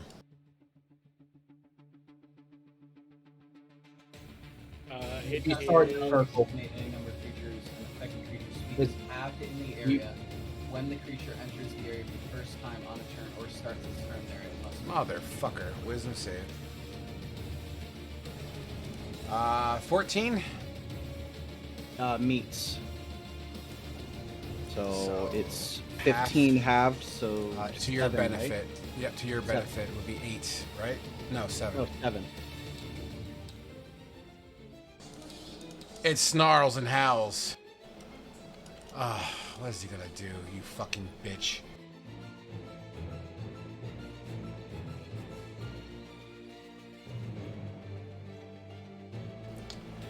This creature takes its spear, charges forward, dropping the torch onto the ground, comes in with its spear with 2 strikes. It has What's your AC range? 12. Just I don't have a range because I have no armor. Got you. A 14 and an 18 both stab into you. Yep. The first one for 7 piercing damage. The second stab goes into your abdomen for an additional 4. It then reaches up towards your neck, going to bite you. I am 10 feet in the air. It does not do that, motherfucker. And if it is 10 feet in the air, then those fucking pokes aren't going to do it either. No, because don't they have reach? Not regular spears, no. Oh, okay. No, I'm like just above it, technically, right? Because 10 feet. There would still be. I feel like that makes sense. I think he can hit me. Oh, you're grab my right. So I'm neck. stabbing up. That's fine. Yeah. I think he can hit me. He just can't grab my neck. All right, so I'll bite at your foot then. Fuck you. Okay.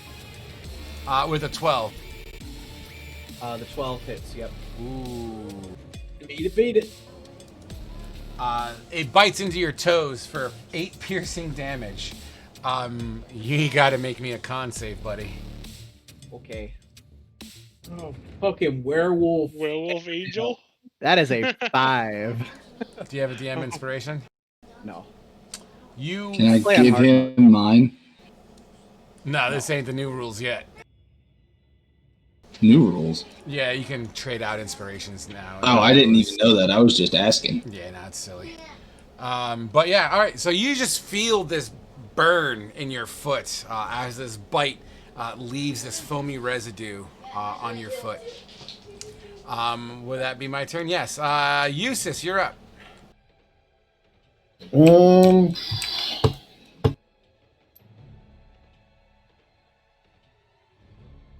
gonna yell. I'm gonna go get thermal, but before I do that, I'm gonna firebolt. I'm gonna firebolt the werewolf. Okay. Get it. A 25. Fuck yeah, dude. At that range, you'll be able to hit, right? I believe 120 feet. Ooh, wait, let's just double check the measurement, unless you haven't done so yet. It is a 95. Bingo. Your firebolt actually lights up the area around as it flies past, kind of like this, slamming into this werewolf. For 14 fire, my god. That bite wasn't necrotic, was it? Is dedicated as piercing damage.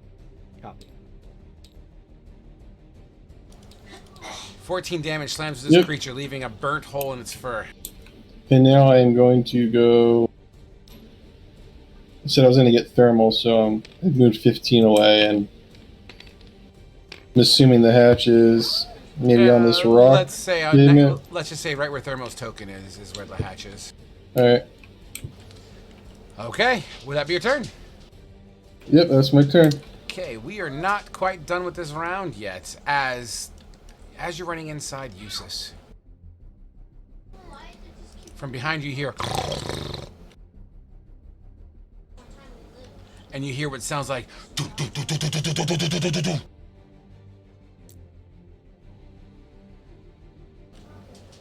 From the shadows and high grass, this creature comes up your stairs behind you, and I won't be able to place a token directly behind you, but whatever. You know where he is. Yeah. As you look around, this creature looks a little like this. Where's the wall? Give me the wall. Where's the wall? Where's the wall? Shit, I fucked up. Ah, what happened to my link? You're kind of breaking up a little bit, Fran. Yeah, sorry, I'm looking for the link. Okay. Please work. Ah, boo. Whatever. It looks like this It looks creature. like purple. If you hold Alt over the creature, you'll see what it looks like. At least not the picture I was hoping for, but I had a much cooler picture. But sorry, guys. Looks like someone moved the link. But anyway, this creature charges you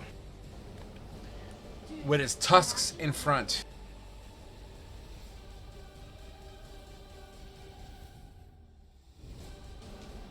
Dude, Roll20 is kind of being silly today, isn't it? I'm actually looking forward to moving over to D&D Beyond, guys.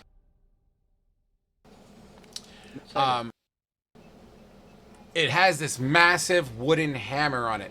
This wooden hammer, although it's not clean, it has these dwarven kind of carvings on the wood. You know what I mean? Very shoddy, but dwarven in nature. As this creature slams down with its maw. Eustace, with a 10 to hit, is not enough to do so as it crashes into the side wall, but it brings its tusks down to gore you. I'm gonna shield. Right. right. What does that take your AC up to? 20. With a 22 to hit.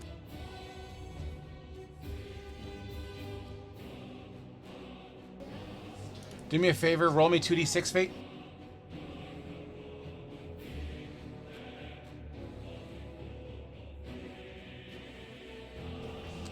Six. Nice.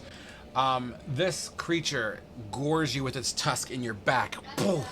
And it hits you for 9 plus 6, 15 slashing damage as it charged directly into, using its momentum to its advantage. Give me a con save. It's a werebore. 18. Absolutely. As these tusks just slam into your backside, you kind of turn around with a nice loud yelp and ouch. I also am going to need from you, sir, strength saving throw. A 10. A 10, unfortunately, is not enough as the force of this creature smashing into you knocks you clear on your ass. You are currently prone. That takes care of Jiminy. The next guy, you hear a very similar, as from the grasses as well. The same exact fucking thing is going to happen to our dear friend Mr. Kane. Okay. A maul swings at you for 9 damage, slamming into... No, 9 damage. 9 to hit, slamming into the ground next to you. But the tusks come in, and you kind of like take your electric sword and you push up against his tusk, and it slides you back like 3 feet as you hold it steady. Complete misses. Yeah. And that takes care of those two. They're going to show up at the top of the list because of the sake of whatever's, but that's not what it really is, but it will fall to rotation properly in a minute. And lastly, you hear a loud roar coming from someplace random in the high grass. Asher, you're up. All right. Can I see the werebore that just attacked? He's in the doorstep. Yeah, I mean, you can see him. All right. Then I'm just going to turn. I'm in the dark now. Correct. I'm going to turn and shoot him twice with my bow. Get it. With advantage now. You got Because it. I am invisible. A 14 to hit. A 14 to hit slams into this creature's body. Piercer feet, I'm going to re-roll my damage, because I can do it once per turn. For 11 points, and then extra attack, shoot that bastard again. 21. Yep, hits. Awesome. 23 points of damage total from the 2 attacks. Amazing, as 2 large thuds. This creature curses. It curses in a way that you remember. Let's say one of Camille's dwarven tics. Over the course of time, you cursed a word that you always found it kind of amusing. You know, it was just like off the cuff, like "fucking mom" or whatever, like "fuck mom." Yeah. You hear him say "fuck mom." In Dwarvish? Sure. Because I speak it, so. Absolutely. Alright. Fuck. Asher's having a crisis right now, but, yeah, I'm just gonna stay here because I am invisible. Oh, side note. As you hit him, he kind of lurches forward a little bit. You notice his ear is missing as well. What the fuck? Do I remember their ears missing whenever they were being tortured and killed? It happened all in front of them. Then no, you don't remember that happening during the torture scene then, if that's the case. Okay. Yeah, I mean, that's my turn. I don't really have anything else I can do. Fair enough. Next up, we got Thermal, who's downstairs. Would I be able to possibly hear the commotion? You can roll me. Now, I get to set the DC. It was just a thump on the floor, but you're 100 feet below stone. Slight echoing. Give me a DC perception check of, 15 or better. Nope. No, sir. NL. I can chug a potion as a bonus action, correct? If it's like a quick grab item that you have on like your belt or something, I'm willing to negotiate that. But if it's in your backpack, I'm gonna say to rummage through. Okay. Well, then if we're being fair, I technically just kind of jumped out of bed and ran outside. Fair. So then I don't have it. And in that case, we're not going to do that. What we are... I don't know if that's a smart idea either. So I want to position my... I can't get... Hold on, I'm just playing around with stuff here. Yep, no worries. Is that going to put the boar within the circle? I moved Scrolling 5 down. feet to the... left there. Based on my bird's eye view, it's like just touching it, so I'm gonna go with sure. Why not? Let's not split hairs. Okay, so I'm gonna move there. He's gonna need to make a save. Okay. That is the were boar. Yeah, that's a wisdom save. Mm-hmm. Yep. I rolled a 8. Fail. Yep. 16 damage. I And really his- don't like spirit guardians. Yeah, it's kind of stupid, especially with flight.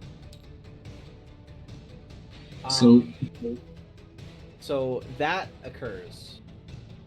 Then I also so I can't cast 2 spells, but can I cast a cantrip while I'm concentrating?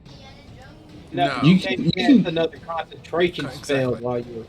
while you're You concentrating. can't do 2 concentration at a time. but you could cast another spell because you haven't cast anything this turn.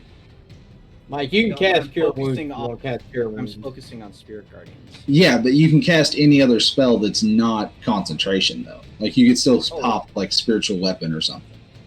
Because Oh. that's not a concentration spell. It just takes your action. Spirit Guardians is stupid. Yeah, Really spirit is. guardians is stupid. It's a concentration spell that lets you do damage over time, and you can still cast other spells. Yeah, but it does a shit. Yeah, load of it's damage. actually as Yeah. a DM, it fucking sucks.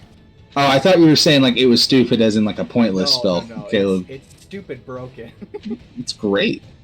It is. It really is. At the higher level you cast it, the more D8 damage it does too. Adamantium bullet to your brain, you forget the spell. The sad part is we don't know if he's kidding or not. The it's so I don't have to reroll, or I don't have to do con for casting a regular spell, Correct. right? Do what? Not maintain my con. Yeah, you can cast any spell that's a cantrip. Well, any spell right now that's not a concentration. Once you cast another concentration, your spirit guardians will fall Okay. because technically you're concentrating on the next spell that you're Yeah. casting. Yeah. But if it's not a concentration spell, you can still hold spirit guardians. So I'm going to cast Cure Wounds on myself at Okay. level 2. Get it? It's going to be 19 health.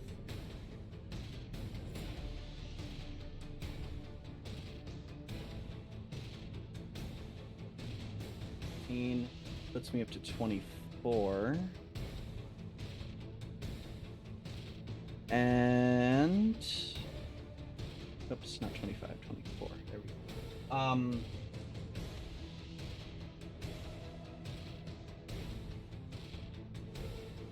I think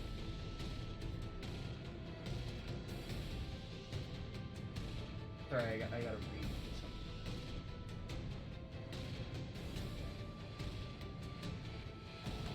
Okay. I think I'm just gonna leave it at that Okay. for right now. Fantastic.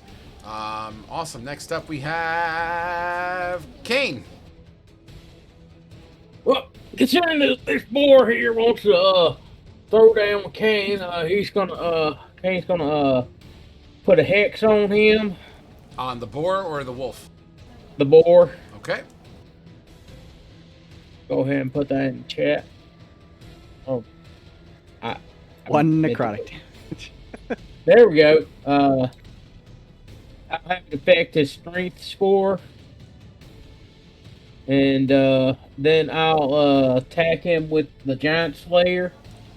Okay. Get it.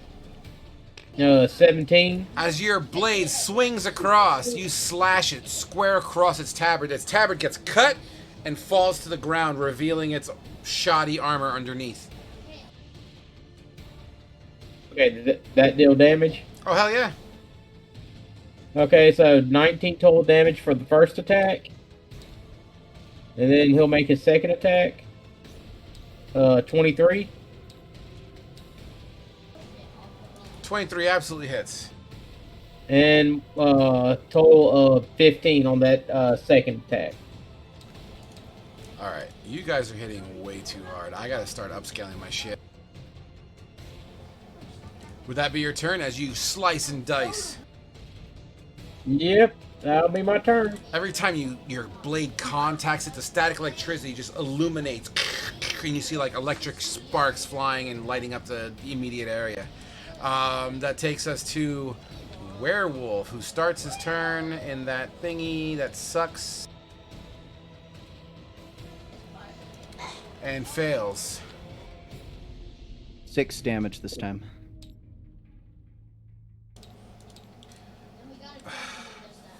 And his movement speed is halved while he's in it, too. And you're 10 feet above still? Yep. You know what?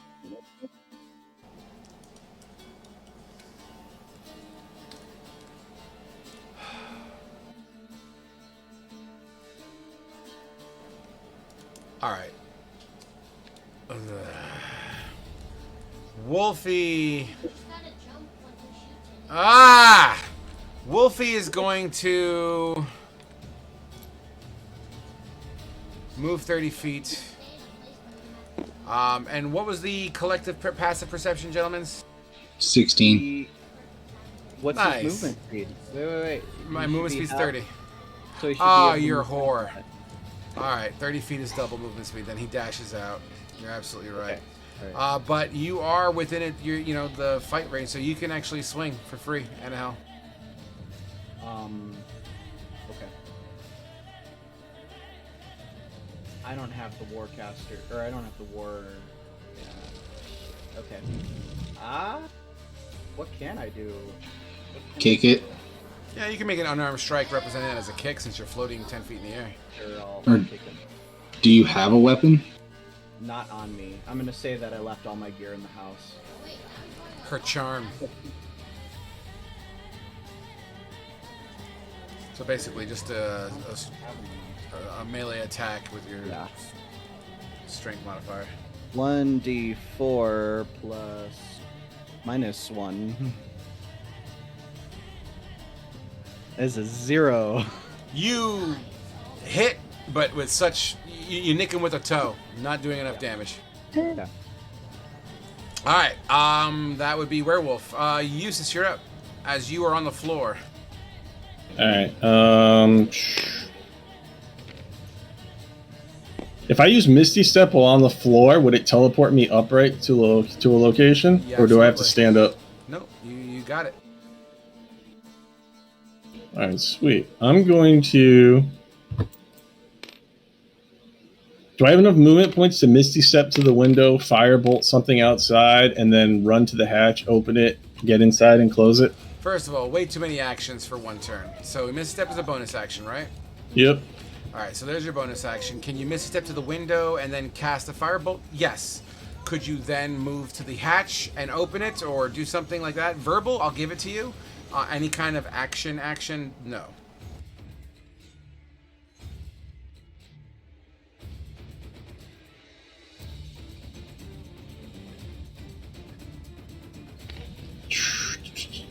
God damn it, Thermal.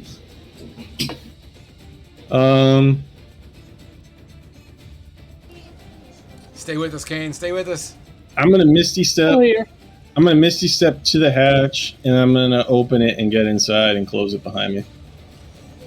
Okay.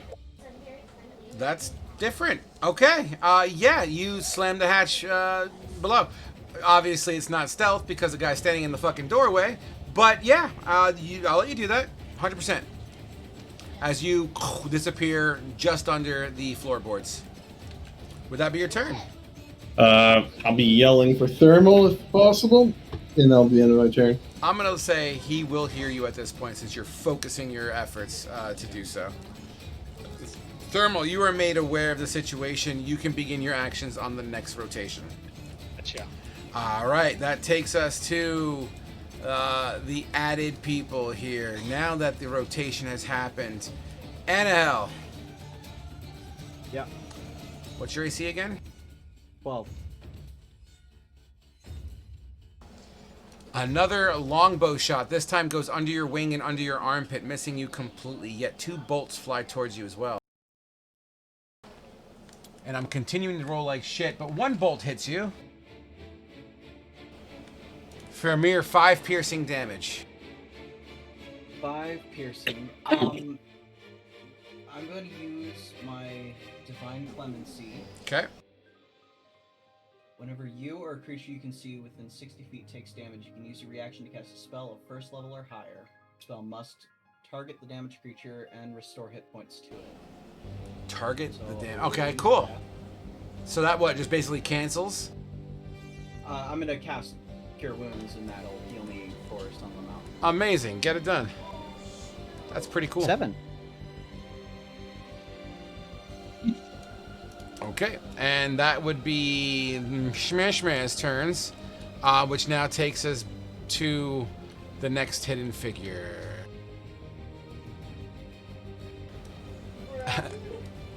Okay, so he is over there to be fair. So, Eustace, you hear a smash as what sounds like your door has been busted down. Oh my god, is that a man bear pig? You hear, down the hatch. This massive hulking werebear comes in with a giant axe and begins hacking at the ground. Just above you, Eustace, you can see the blade end of a massive axe slamming down into the ground. Wereboars are next and is not going to sit pretty, but you're invisible, you son of a bitch. Yep. He definitely knows he got hit in that area. To be fair, Well, he he's starting his turn, so he's got to make the save. Well, I'm doing the one in the doorway yet. Oh, I'm sorry. You're good. And it can't see me, and I don't make sounds when I walk. Wereboar is going in and closing the door. Man, I just got done fixing up that place. No, that's exactly what I was fucking thinking. I know. Oh, these motherfuckers are gonna die. I thought- worked on Asher, the damn it, this is your floorboards. fault. I'm the one who worked on the fucking floorboards. It's my backstory. I wrote that they died. Okay, don't blame me on. Don't blame this on me. Wait, You do always I double saw check. them? 2 in the chest, 1 in the head. Do I see them being undead? That was what I was curious about. Nope, not undead, but they all seem to be missing ears. Okay. I passed my save. Give me my damage, buddy, for the wereboar. You passed your save? 18. And it's the half wisdom check. damage. 3. Wow. See, it's totally balanced. I don't know what you're talking Oh yeah, the about. one bad roll you've ever had, ever. But Man Bear Pig is gonna fucking do his thing. He's unfortunately not charging this turn, but we'll take that massive hammer on your face, Kane. Oh my god. How much? Nothing. As he swings and it loses his grip, the fucking maw flies into the high grass at full speed.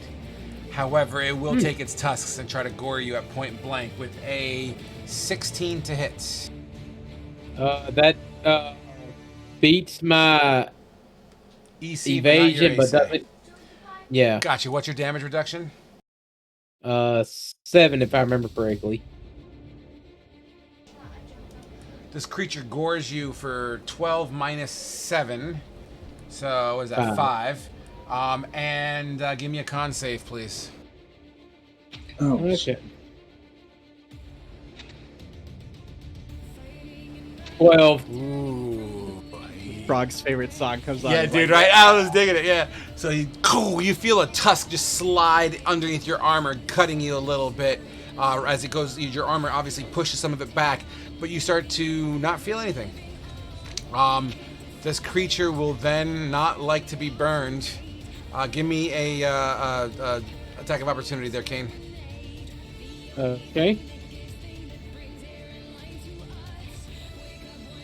12. A 12 does not do it as this creature ducks out of the way as it hauls ass backwards and goes back into the grass. Unfortunately, he uses action, so can't necessarily stealth at this point in time. So he is visible in the grass in its current form, which now takes us to... Boom, we did that. Asher, you're up. All right, Frog. Because we have the new weapons rules, the werewolf should have taken an additional 6 points of damage because I get to add my proficiency bonus to damage rolls whenever I attack from further than 30 feet away with my longbow. That's a passive This ability. is the werewolf, you said? Yeah. So, The passive abilities from that book You thing. said 6? Yeah. That werewolf looks pretty fucking hurt. And I can still see both the werewolf and the boar since they both have already used their Technically, action to yes. to run away. Yeah. Correct. And the door is shut behind the other one. Correct. But I heard the hatch slam. Oh, and fuck yeah. Yeah. So I know they've got at least a little bit of time. So I'm going to send 2 shots into the boar Get it. that tried to hide in the grass. Frog? Well, I guess, never mind. You did account for the halved movement speed for that, like, 1 square, right? That boar. On the boar. So still half movement even if you pass a check? Yeah, just Okay. being in it causes the half. Got it. 15 feet So it should just backwards. be... No, just the one... It should just be that 1 square is halved. So it instead of So here, 20... I think here and it's not 20 there. total. Got Yes. it. Yeah. Thank you. All right, take your shots, homie G-Money. G-Monkey. It's hard being a spellcaster. You gotta, like, know so much stuff and keep track of so much stuff. A 19 to hit. 19 absolutely hits. Piercer feet, re-rolling the damage. Get it. A little bit better. So that'll be 9 points of damage total from that one. Absolutely. Extra attack. If it's still standing, I'll shoot it again. Get it. Fuck me. Yeah, that not. misses an 11. 11. Unfortunately, your arrow screeches past. Yeah. All right. Fuck. All right. Shit. Seeing if I have anything I can do with my bonus action.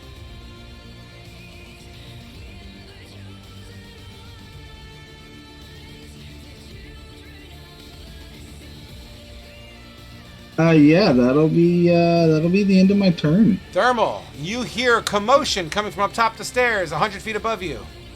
Okay.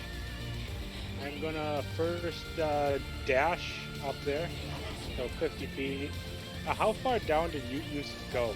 He's right behind the trap door. Okay, I wasn't sure how far he was.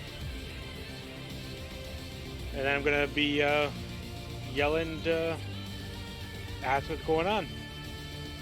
After I get up 50 feet. Eustace, about 40 feet behind you. 40 feet behind you down the stairs, you hear Thermal's voice. Hey, what's going on, kid? We gotta fight, man. We need you. Hurry. Okay, I will action surge the dash again then, another 25 feet. You are right, but let's just say you're right behind Eustace. You're sniffing his hair right now. Now, for point of clarity, this is a very narrow staircase. This was hand carved out. It's only designed for a single file, so... And Annahel spent a long time on those floorboards. Yes, she did. Well, the floorboards were ripped up, I thought. Well, already. they're in the process of... Well, then let's just remember where... That's the only thing not done, Yeah, so... right? Is the floor. Whatever's left is being chopped up as we speak. And that'll be my turn. All right. You know? Yeah, absolutely. Annahel, you're up. All right. So, you remember in the season finale of Avatar: The Last Airbender?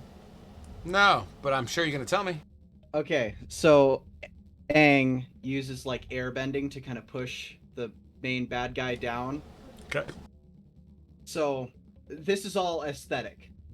So what I'm planning to do is I want to run up to him, and I'm not grappling him. I'm just gonna touch him. Okay. I'm gonna like focus all of my spirit guardians, like push him down like onto the knee. Okay. And then I'm gonna touch him and I'm gonna say, yield. So he was out of your circle, and you're jumping back in. You're putting him back in the circle. No. Okay, yeah, I guess technically I am, but I want to put him in it and then I want to drop it, I guess. So currently I'm only in my movement space. Since this is your spell, is he going to be making a wisdom save or not? Yes. Okay, let's do that first because technically that would happen first within your perimeter. Mm-hmm. 18 to save. Okay. 9 damage. Sure. Why don't you finish the rest of your flavor? So yeah, I'm gonna force all of those spirit guardians to kind of like force him down while I'm dropping the spell. So that occurs, and I've got my hand like on his forehead and one hand on his chest, and I'm gonna tell him yield. As you enter and you place your hands, you see the singeing from this fiery, radiant damage that's happening seems to put him in a very passive state, and as he's in the process of falling down, your hands basically slide off his snout and chest as he has already succumbed to his wounds. He had 2 health left. Shit. Why isn't he red? Yeah, because I'm human. Okay. All right. Damn it. I tried. Sorry. It's okay. Asher's kind of given up on them. Okay. Well, I tried. It's so fucking cool. it's Damn been a day for Asher. He is the emotional punching bag right now, and it's been here, rough. right? I was right there, correct? Sure. Okay, and I moved right to there, so the best I can do, that was 20, so I can get to here, which does not do it. So yeah, that's what I did. Would that be your turn? Yep. Kane! Yeah. Go and attack the boar. Get it!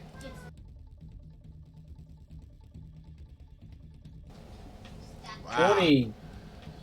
This creature tries to use its tusk to block, and your shit slides right through his tusk and into his shoulder. 12. I'm guessing 12 is a miss. 12 doesn't do it as this creature kind of rears its head around and just misses. What's total damage? 21 total damage. Fuck you guys. Good lord, from hard. one hit? Yeah. Fuck me, it takes me like 2 hits to hit. Damn, close to can that. your character learn like Booming Blade or something? He does know Booming Blade. He knows Booming Blade and Green Flame Blade. So the blade that went into his shoulder literally looks like it severed the bone. And although he doesn't heal from it, you see the bone kind of mending itself, and kind of popping back into place, and his arm gets to be used again. And the tusk that got cut, it looks like it's reforming as well. Okay. Alright, that's my turn. Fantastic. Yeah, alright. Eustace, from behind the boarded floor, you see the blade edges of an axe slamming, taking chunks.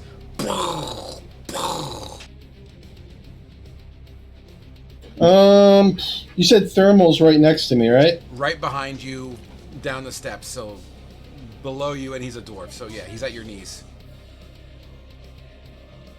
I don't know how do you think we can get out of here, man? This is not good. You know what? Let's not let him come down. I'm gonna hard cast Lumen's tiny hut slightly below us to put the barrier wall right through the hatch. Link that spell? Casting time a minute. Yes, so that takes a Oh, minute it's to put up. casting time for a minute. Never mind. That's what I was checking. Good idea, though. Brownie points for creativity. What Would he can be able I to sneak do? behind me at all? I hear you said thermal what? Would he be able to sneak behind me on the steps at all? I'm gonna say you guys, if you want to sacrifice your action, because you're gonna have to like shimmy around each other. This is a tight, very tight corridor, and let's be real, you're fucking fat dwarf, you know. So I'm gonna say you can swap. He can sacrifice his turn to swap places with you.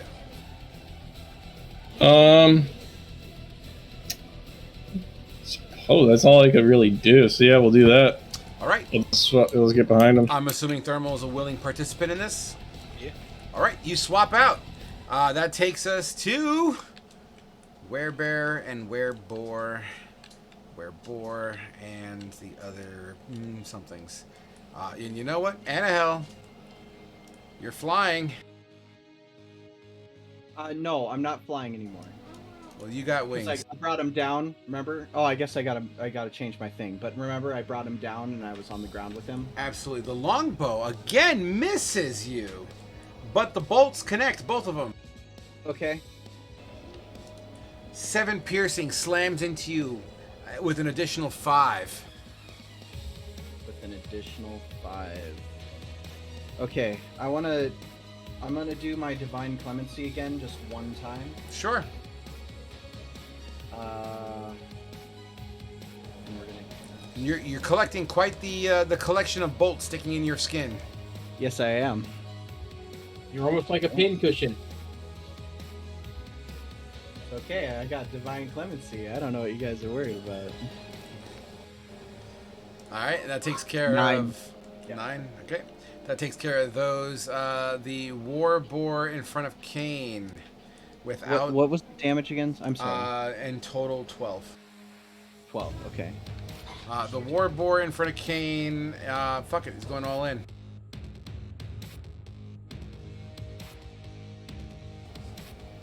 It no longer has its maul, so it's going to go into a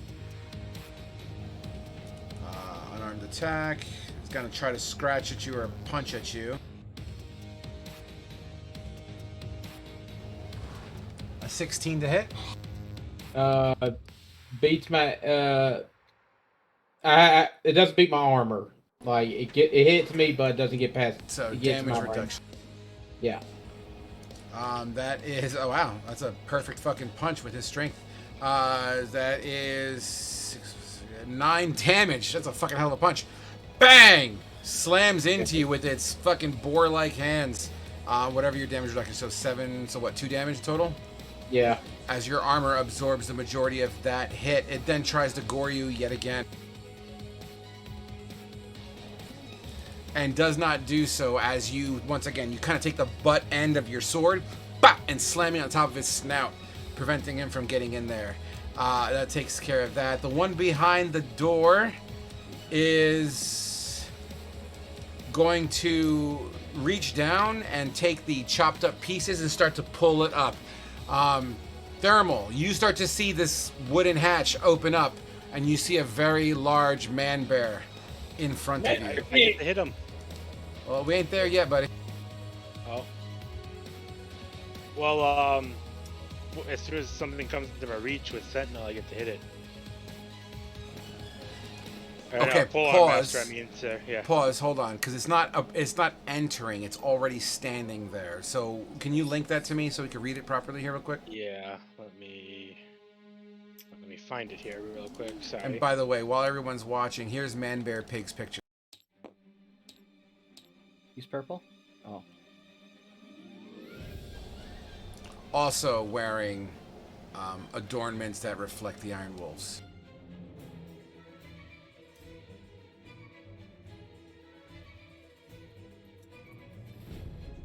Didn't know Al Gore was in the Iron Wolves, Asher.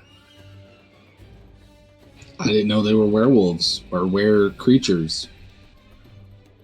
Well, it tells me this is a recent development. It bothers me that D&D just calls it all lycanthropy. So what's the? Not like in. Okay, so At the very end, because wouldn't they technically be entering my reach as soon as the hatch is lifted? you know, whatever. It's just an attack. Go ahead. Swing at the man bear pig. Okay. Halibird it is. 22. 22 as you. Is it the pokey end or the sharpie end? The sharp pokey end. The sharp pokey the end. sharp end, yeah. Okay, swing away. Yeah, so that would be. Oh, don't ignore the giant smite. Sorry, I forgot to take that off. Total damage. 11 damage slashing. As soon as this This bear is is at revealed, the you slash it. bear, It right? cuts into its thigh. And since it was at the bear, I'm gonna go ahead and invoke my fire rune. Sure. How about you give me the summary of what that does? Saving throw. Strength saving throw. Oh shit. 18. Okay, it succeeds, but it takes a 2d6 fire damage as well. So let me just get that here. So it's not restrained, but it still takes extra damage. 7 fire damage. Is that not halved? No. All right, with an the additional saving 7. throws would restrain it. So. As it burns into the fur. No, it says while restrained by the shackles, the target takes 2d6 fire damage, so it only takes the damage if On it's. the very top, when I invoke the rune, the target takes an extra 2d6 fire damage and must succeed on a DC 14 strength. or Oh, and then strength. it takes Yeah. additional damage. Okay. That's crazy. Yeah, interesting. Nice. Good shit. All right, cool. You absolutely. It howls and it growls in your direction. It gives you the look that makes you feel it in your cock that you're fucked. Sounds like fun. All right, would that be your turn? No, that is his. Well, no, it's not your turn. That's his turn, yeah. It's his turn. Now it's the werebear's turn. Oh boy, oh boy, oh boy. Oh, and his movement's 0 if that matters. That's okay. He's gonna smack the shit out of you right now. All right. It lifts up its great axe and comes down at you, hacking twice. Ooh. A 24 to hit and a 23 to hit. Yep. Both of them? Yep.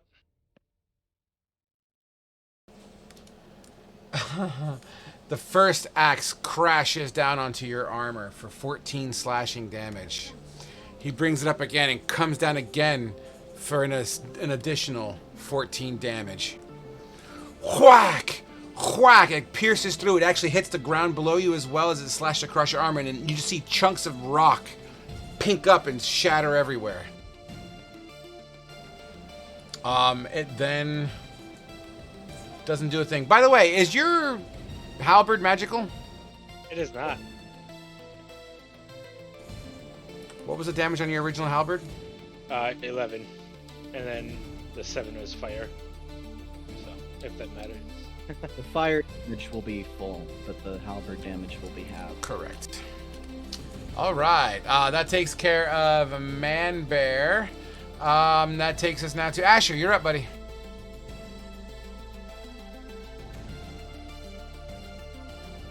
Song's pretty fucking lit too. Think we lost Asher.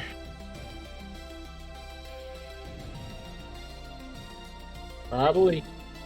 Yep. That. Well, hold on. He's probably reconnecting. He's back.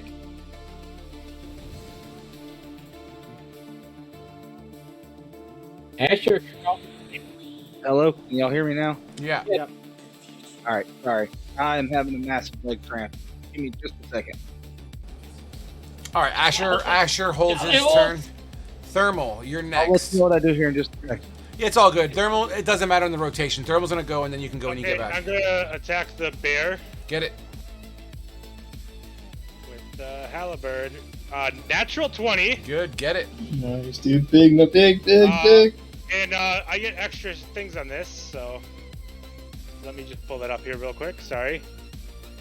So as an axe, I do believe he gets a bleed. I do believe. Someone please help me verify that for him. I'm trying to find where it is. Anyways, while he's at, I'm also going to use the martial special attack. I'm going to forgo my second attack He takes an extra die of damage from me, which is gonna be 2 because of the crit, and he must make a Constitution saving throw. Con save 21. Okay, so he does not take another bleed, but I'm pretty sure from the crit he gets a bleed. No, so when you attack a creature with an axe, you gain a bonus to your damage roll equal to your proficiency bonus if the target Yeah, no, is I bloodied think or I think bleeding. if you crit him, though, he gets a bleed, right? Maybe. Slashing anyway. damage? Slashing, yeah. On a critical hit, the target gains the bleeding condition. Okay. So Beautiful. that is gonna be, and then I get 2 more d10s. So hold on a sec.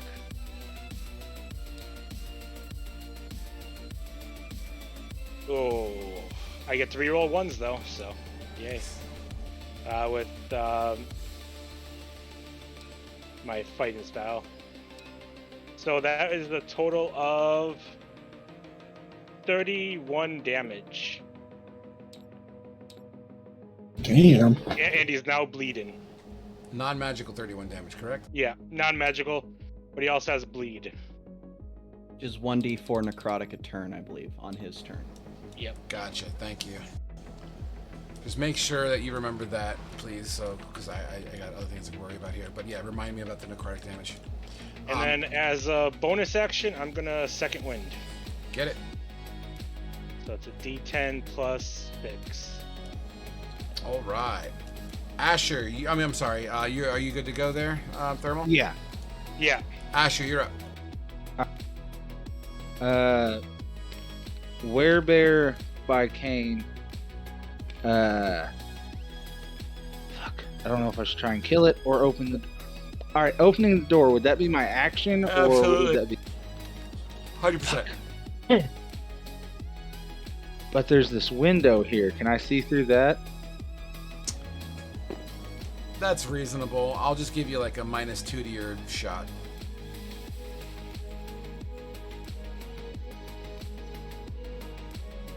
Is that a Okay. glass window, or is it just open?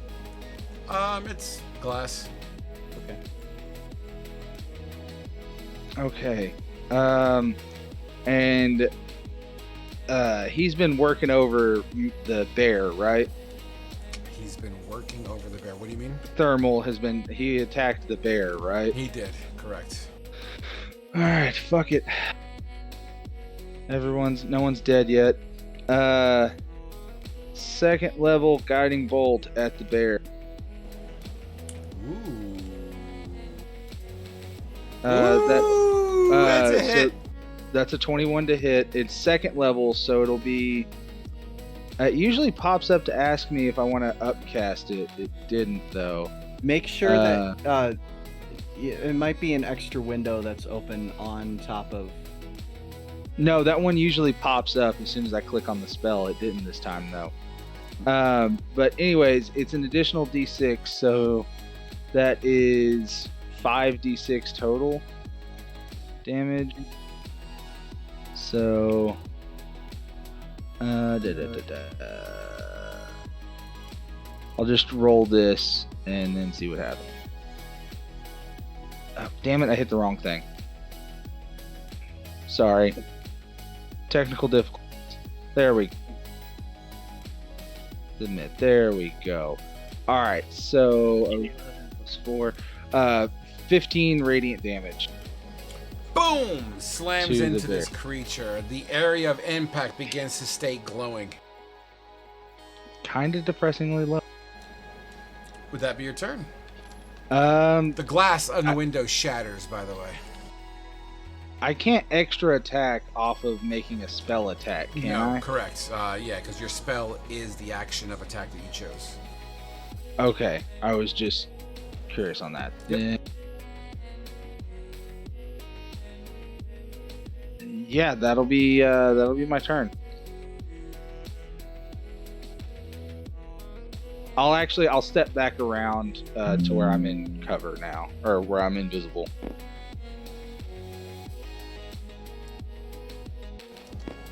All right. But yeah, the absolutely next do attack so. has advantage against him now. Annahelle, you're up. Okay. I'm going to cast Sacred Flame at the werebore here. Get it. Dexterity save. That's on me. Oh wow, terrible fail. All right, so 10 radiant damage.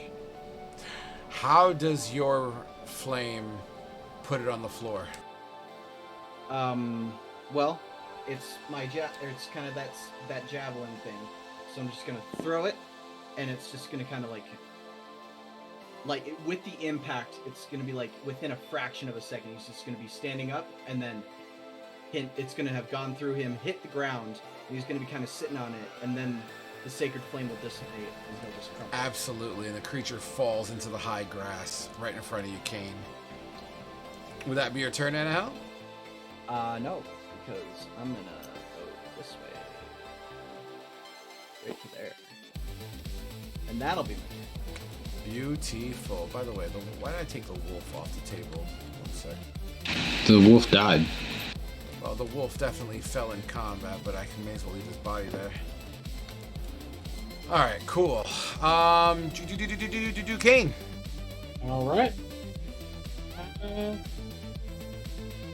I'm guessing. Okay, so the werebore's dead. And I don't see any other thing in sight, do I? Not at the moment. Well, I mean, you saw Asher blast a fucking guiding bolt through the glass window. Oh, yeah. Yeah, I would have yelled that they're inside the house. Yeah, so. I was a little distracted, sorry. Start making my way back towards the house. Making his way downtown. There we go. Would that be your turn? Yep. Eustace, you're behind Thermal as you see him engage in melee combat with this magnificent large bear. I'm gonna go to the side of Thermal and say, "Hey, lean left a little." I'm going to fire bolts into the big bear. You have advantage. I have advantage? Yeah, guiding bolt gives advantage to the next attack roll. Sweet. 27. 27 for 9 fire. Slams as it just skins. Thermal, you actually feel the warmth of this bolt fly just over your shoulder. You're a dwarf, so he's able to get it over you just right. Nice. That's the end of my turn. Fucking beautiful. That takes us to all the other beautifuls I have. Ooh. Where's Annahel at currently? Annahel's back here. I'm just measuring where my sacred guardians is gonna be. Spirit guardians, whatever. 60. I'm right there. Annahel. 3 projectiles fly at you. 3 projectiles fly at me. Before I take the damage, I'm going to use my divine protection to give myself a +4 bonus to my AC.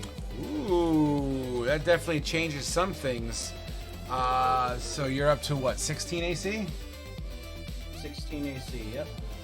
1 bolt hits and the longbow hits. You negate completely one of the... So your armor kind of reflects one of the bolts to the side. However, the long arrow and the other bolt will smack you. Okay. Terrible rolls. I rolled 2 1s. Both hit you for 3 points each. 6 damage total. Okay. Once again, you're turning into quite the lovely pincushion. The boar slams down onto you, Thermal, who will have a flanking bonus on this one. A massive hammer swings down onto your head area with an 18.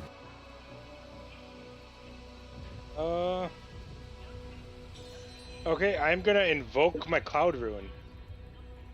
He is gonna attack the bear with that. Does he have to be within line of sight, or does it reflect? A creature I can see, which I should be able to see the boar, right? Yeah, you'll be able to see both of them, yeah. And he chooses a different target within range. So it's not within range unless he moves. Oh, I thought I was still. Sorry. Yeah. Because remember, you're in a recessed, Yeah. hole in the ground, and yes, even though the boar and the bear are on either side of you, they're still Oh, wait. technically 10 feet away from No, each other. the magic can transfer the attack's effects regardless. Oh wait, is that for spell? Sorry. Yeah. I have not used this before. It's okay. Oh no, sorry. Apparently, the magic can transfer the attack's effects regardless of the range. Okay, sweet. So So, it uses the same roll against the boar. Bear, I mean. I'm just gonna say you lift up. You have a shield?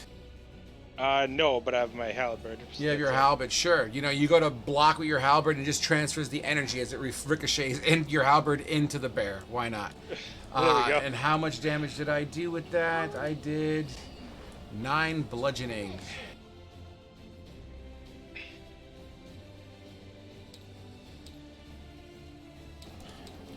Incredible. The creature then jumps down into the hole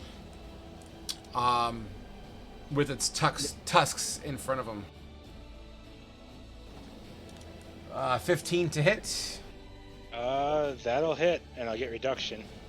11 slashing damage as these tusks, it's like on its hands and knees, kind of trying to gore you from the top side there. Give me a con save. Okay, so I take 5. And con save. Yes, please. Nice. Just the slashing damage then. Awesome. As that happens, the bear grunts at the boar, who moves his head out of the way. 2 more axes come down onto you.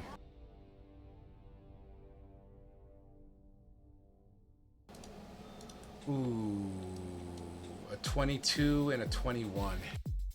Yep. Let's feel the pain.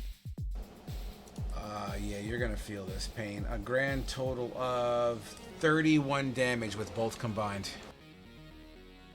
Okay, well, since I didn't move, I'm gonna spend 2 of my points to reduce that damage. Nice, bro. I forgot how much I reduced it by, sorry. I need to just find that. If someone can help him find that information to keep this going, we're a little over time, and I don't want to stop mid-combat. You said 31, I'll find it and reduce it. Okay, that's fine. Beautiful. As he bah, Eustace, you see this magnificent axe just slamming onto this guy's armor and halberd. Good lord. That takes us to Asher. You reduce the damage by your proficiency bonus with heavy guard. Beautiful. So is that what you're talking about? Yep. So a total of 6 reduction. Nice. Alright, you said my spell shattered the window, right? Correct. You can leap through the window if you want. I'm thinking about it. I will move to here. I'm not going to leap through yet, but I am going to take a shot at the bear. How are the bear and the boar looking? Are they bloodied or anything? Negative. They both seem the to bear be... takes a d4 damage. Oh yeah, roll a d4 for me then, quick. But no, they both seem to be healthy enough to continue 4 fighting. necrotic. Okay. 28. Does that hit the bear? Absolutely does. For 10 extra attack. Does a 20 hit? Absolutely does. You know what? For funsies, I'm going to pierce her feet and roll that damage. Fuck! Let me see, do I have to take the new damage? Yes. I believe you do. Yeah, okay. Alright, so 15 points of damage total. 15 points of damage.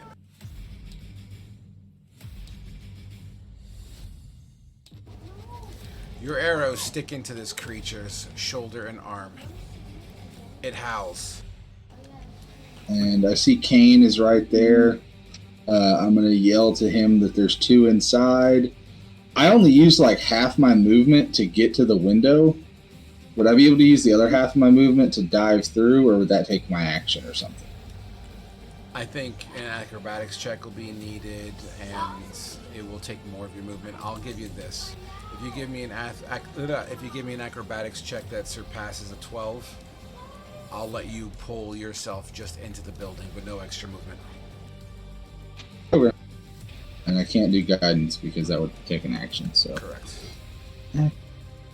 17. You pull yourself just into the room. Okay. Actually, technically, it's over here. Whatever. You know what that means. All right. Third. I'm sorry. Are you good to go? Yeah, I don't have anything else I can do. Fantastic. Thermal, you're up. Okay. I'm gonna step out real quick Okay. and staying within their areas. Okay. I'm gonna go right here. And fall over. Yeah. And I'm gonna get Giant Smite in here. So I'll go up to large creature.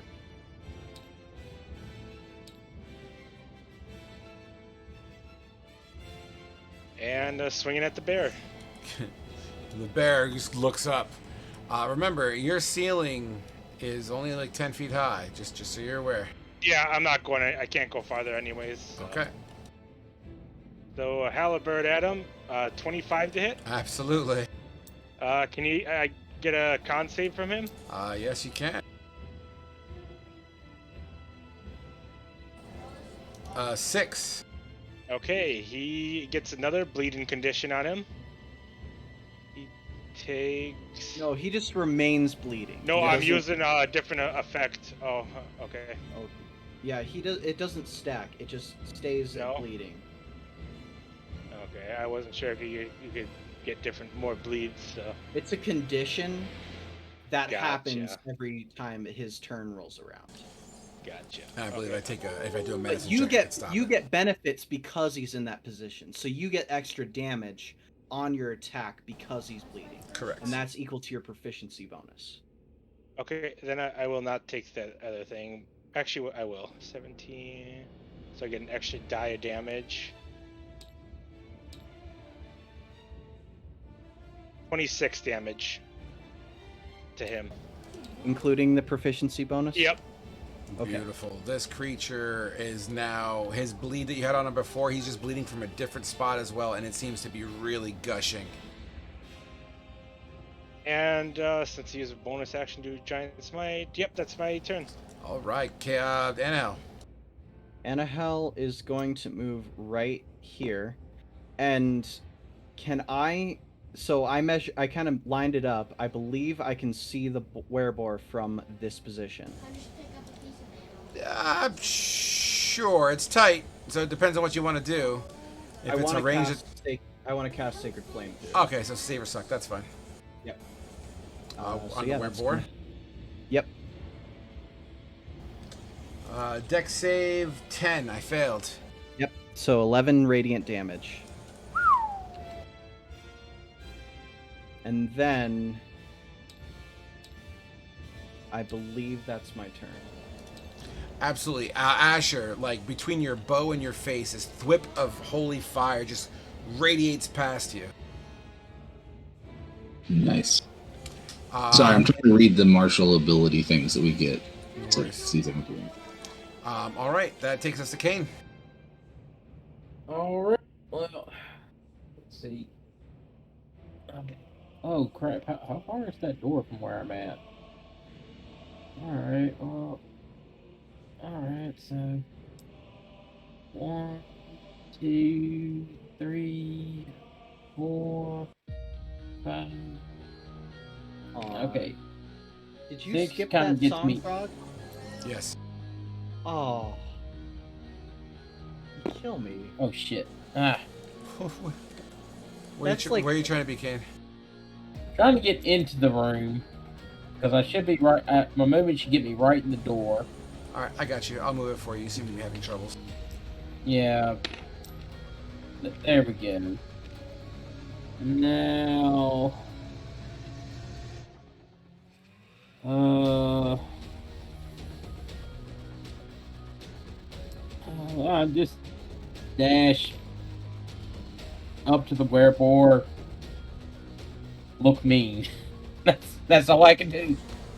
Look mean. Is that what you said? Yeah, I can dash for 5 more feet.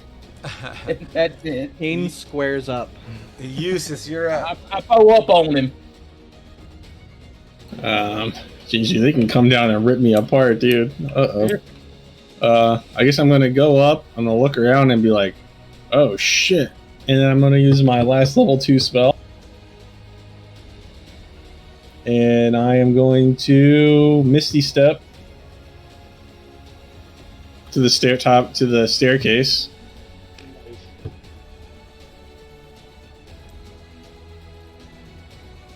And then I'm going to firebolt the werebore that's next to Kane. Get it. A 17 for 9. Absolutely slams into him. And hell, I got some news for you. These longbow attacks, apparently I could have been making 2 of them at a time all along. Oh. Okay, I probably actually died, or not died, but I'm not gonna retcon it because it's my mistake. Yeah, but that first volley that I got right away would have put me out. Also, it seems like the bolts are taken also come in 2s each. Yep, I would have definitely been really fucking unconscious after that first volley. Would that be your turn, Eustace? Yep, that's my turn. You're at the top of the stairs, you fucking pussy. Oh jeez, all right. So I should have shot the guy from the window. Just saying. I shouldn't have went outside. Kane. Yeah. Yes. Hindsight being 2020, you should have just blasted his ass with guiding bolt. Be an English longbowman and fire from cover like a normal person. Right. So we'll start off with the boar because that's the lower hanging fruit, it seems. Damn straight's lower hanging fruit. You know what? No. Fuck you all. This boar is gonna charge. I need. As soon Go as ahead. Attack of opportunity, Sina. Yep. Okay. Go ahead, roll it. Kane and 22 thermal. to hit, Yeah, 22 hits. and then his movement becomes 0. 24. Sentinel. His movement It's becomes only 0. 9 damage. At what point does Sentinel take effect? As soon as he provokes opportunity, so it'd be right as soon as he leaves my area. So right there. You Yep. suck the dick. He dad. You think I would have actually moved right there if I didn't know that? If you need to read it, but yeah. So basically, as he's hauling ass, you go, BAM! And he fucking goes, he stuns them and shit. So what I'm thinking, since I have a halberd, I just grab him with the hook of the halberd. Get over here. Absolutely. Kane, did you make your hit? Yeah, 14 damage. All right, give me the grand total, gentlemen's. 9 for me, non-magical, so. 14 for me. Mine's magical because I have a magical sword and my blood makes it magical, so. Absolutely. Yeah, Mr. Piggy's hurting. Well, actually, wait, wouldn't he have not moved at all? Because the opportunity triggers when he tries to leave. Yeah, he's got a reach of 10 feet. This is the area that he's. Well, hold on. Your reach is 10 feet, right? But it's when he's about to leave your Yeah, so circle. it's right there. Yep. so yeah, he wouldn't have even got to move at all then, because he still has that. No, I'm in his circle. Thermal's the one going stopping around him. I'm not stopping him. As I'm about to leave his circle, which would have been here, he basically circle, whaps yeah. me. Oh, okay, so it's Sentinel's a little bit better if you have a 5-foot reach then. Well, he's got a halberd probably for that strategic reason to fuck with him. And I think he gets another square of reach if you go one higher, don't you?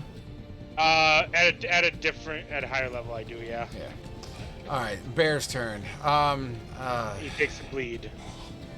He's actually he can necrotic. still hit him right now.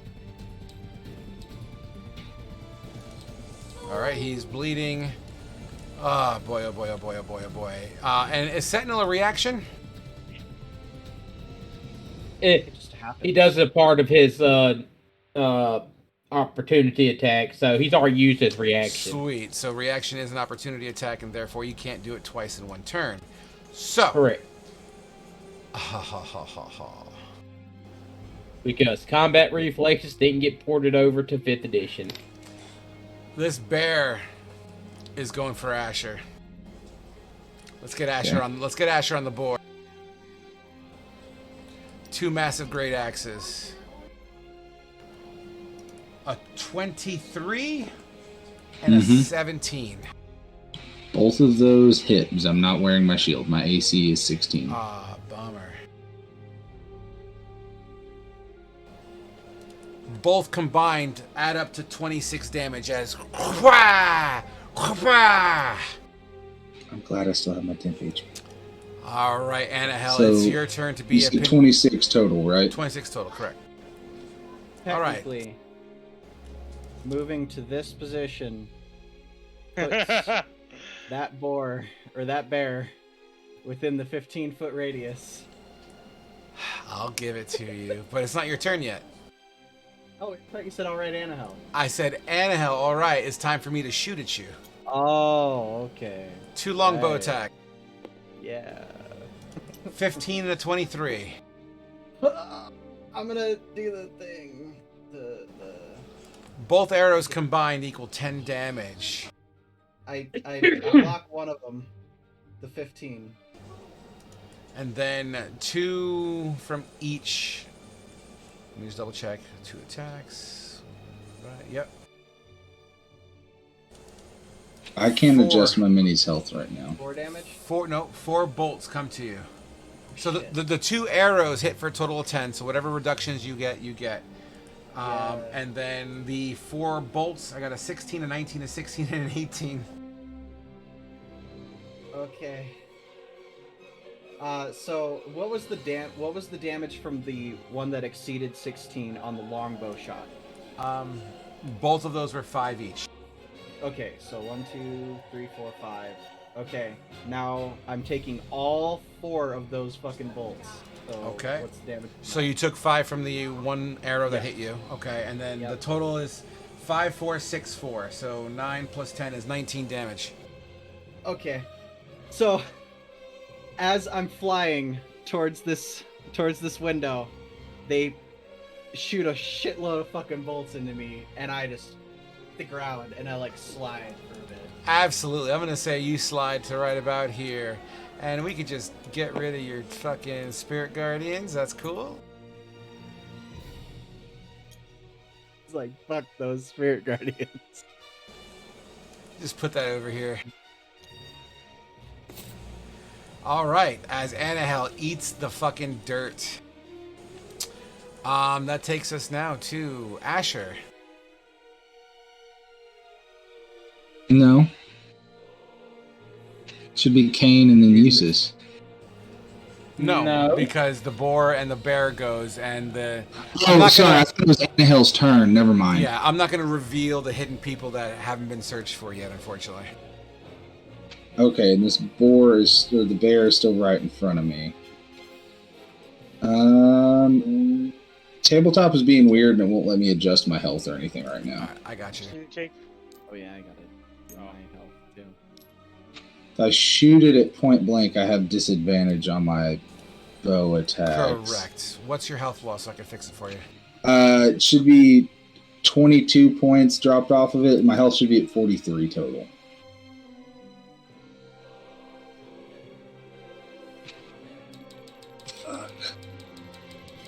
Frog, if I turn on Whisper, can I ping things in the chat the way I normally do, but only you'll see them? We could try. Okay. And technically, Asher, you're in this square. It's just tight. Yeah, hold on. I'm reading one of these martial action things. Yes, it is. So read that, Frog.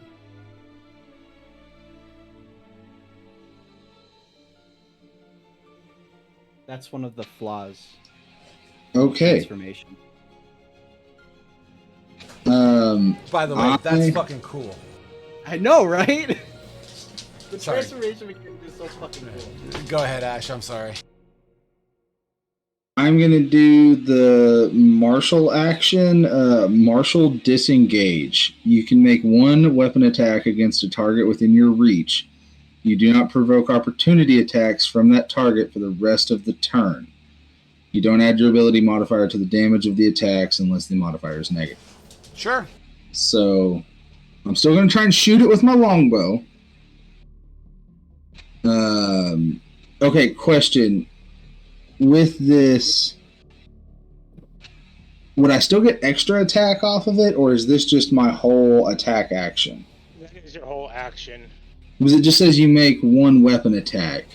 Yeah, attack being the key word there. It's your attack action, I guess, is what I'm thinking here. Link it. Oh, there is no linking it. Read it again from the beginning. You make one weapon attack against a target within your reach. You do not provoke opportunity attacks from the target for the rest of the turn. You don't add your ability modifier to the damage of the attacks unless that modifier is negative. Yeah, this sounds like an actual attack action. That this is giving you the ability to do all that extra shit. Because extra attack is basically your attack action by itself. Boop boop boop. This seems to be a special. Yeah, attack it doesn't. option. It doesn't say anywhere in here that you lose your extra attack. Is the only thing that's weird. But this is your an action that's giving you the abilities at the sacrifice of your extra attack. So okay, I see what it's saying. Yeah. All right, so then still gonna try and shoot the bastard. Go for it. That should have been That's right, roll disadvantage. You're probably gonna hit it. A 12 or 13. It doesn't say I have to hit it though. A 13 doesn't hit the creature, but yeah, no, you don't provoke it. Go ahead, do your thing. Cool. It's almost like a feint shot in a way. Yeah, and so Annahel's unconscious outside, right? 100%, and you would have seen her eat shit. Yeah, I still have my whole movement. Can I use my movement to dive out the window again since I'm right beside it? Yeah, why not?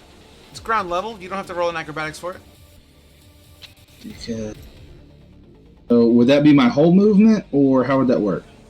Just lop off 5 feet.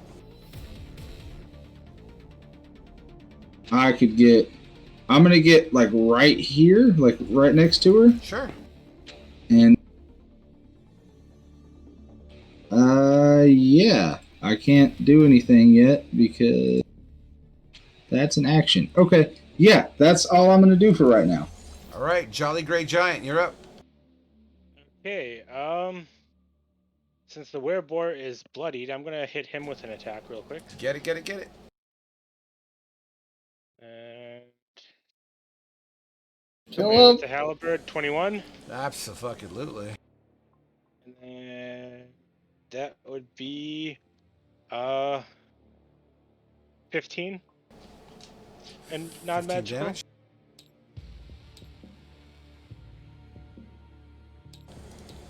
Okay, as you hit this creature, your halberd slams into it. It squeals, but it's still standing. Can you hit him again? Let's see. Do I want to do something? Try to do something special? Nah. I'm gonna hit him again. Ooh, 12. Your halberd hits the ceiling and ricochets into the banister, missing it completely. Okay, then I'm gonna hit it with the butt of my halberd. Get it? A bonus action. Ooh. And once again, this area is getting tight. It's almost like it's not designed for giants. As your butt of your halberd slams into the wall, sticking into it. Let's see what happens. Oh, we don't have a crit fail anymore? Sorry. Oh, that's a crit fail? Yes. Oh, motherfucker. Please hold.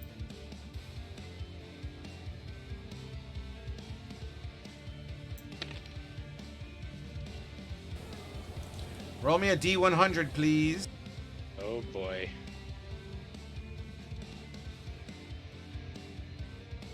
$15.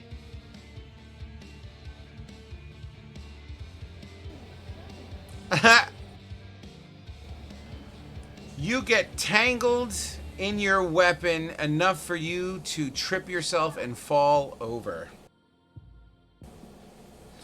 You basically, I mean, it makes sense, right? This is a miniature place and you're a big dude, so it's you kind of stumble over your own bullshit. You're effectively knocked prone and your movement is reduced to 0. Wait, would he fall on the bear if he falls straight back? No. He falls right in the square he's in. Oh, okay. Do you get targets of opportunity when you're prone? Technically, I still do, yeah. Oh, thank God. It's just a disadvantage. Okay, guess that's our turn then. All right. Boy, oh boy, I see bleeding in Eustace's future. Annahel, give me your death save. Oh, I gotta. Yep. Okay. You know, that perk of yours is actually quite scary and cool at the same time, man. Is that your first death save? That was the first one of this round, yeah. Okay. Well, yeah, I meant like total that he's made. I'm just gonna say what it is, just for the sake of dramatic effect. He, because of his class and his extra thingies that we discussed, Because of my angelic transformations, not because of class. his death saves are rolled at disadvantage. Ooh. Oh shit!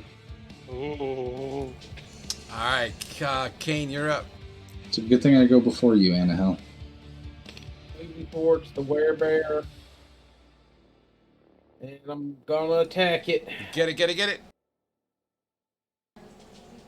26. Hell yeah. 28. Oh my god. Total damage, please. 14. While you're 38 prone- damage total. How much? 38. Kane's broken. This bear is slash and bleeding. Roll me a d4, please. Wait, it takes bleeding on the next... Well, whatever. In his next turn, he'll take 2 damage. 2. Alright, cool. Wow, that's nasty. As you just gore this creature. Good night, buddy. I love you. Yeah, man, he got hit really fucking hard. Would that be your turn? Yep. Eustace! You know what? They're going to start off with a firebolt to the weirbolt, see if we can get them off the table. Get it?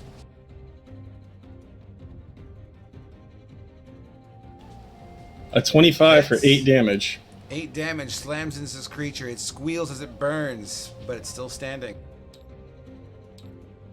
I'm going to cast... I'm going to cast Grease on the below me for like the 2 tiles that are below me. Okay, we'll just say the two tiles in the middle of the stairs. Does that sound about right? Goodbye. Yep. I love you. I'll see you tomorrow morning, okay, buddy? All right, cool. Grease it is. Well done. I'm going to run to Asher's room. All right, fair. Damn. All right, on their turns. Asher, as you are outside, you receive a volley of shots. 2 longbows, one for a 20, the other one for a 15. So the 15 doesn't hit my armor class because I'm still wearing my armor because I hadn't went to bed yet. Got you. So 3 minus your damage reduction. Where's that at? What are you wearing? Medium armor, breastplate. Anyone have that on a speed dial? As I don't at the moment. Breastplate find is I'm trying 14. to look for it. Well, isn't it like the 2 numbers minus each other? So my AC is 16, and then what's the EC? How do I figure that Your out? AC is 18, your EC is No, 16. my AC is 16. 10 plus dex is your EC. Yeah, my EC would be 14. So yeah, it would have just barely hit me with a 15. Understood. You For still, the your damage reduced reduction damage. applies. So whatever your armor reduction is, anyone have that on hand really quick, please? I will pull it up. I got it here What's shortly. the breastplate give him? Or what's your AC?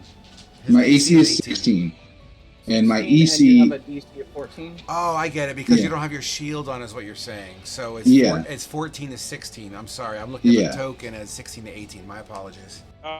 It is. I believe it's 2. You reduce the damage of the attack by the amount equal to your armor reduction.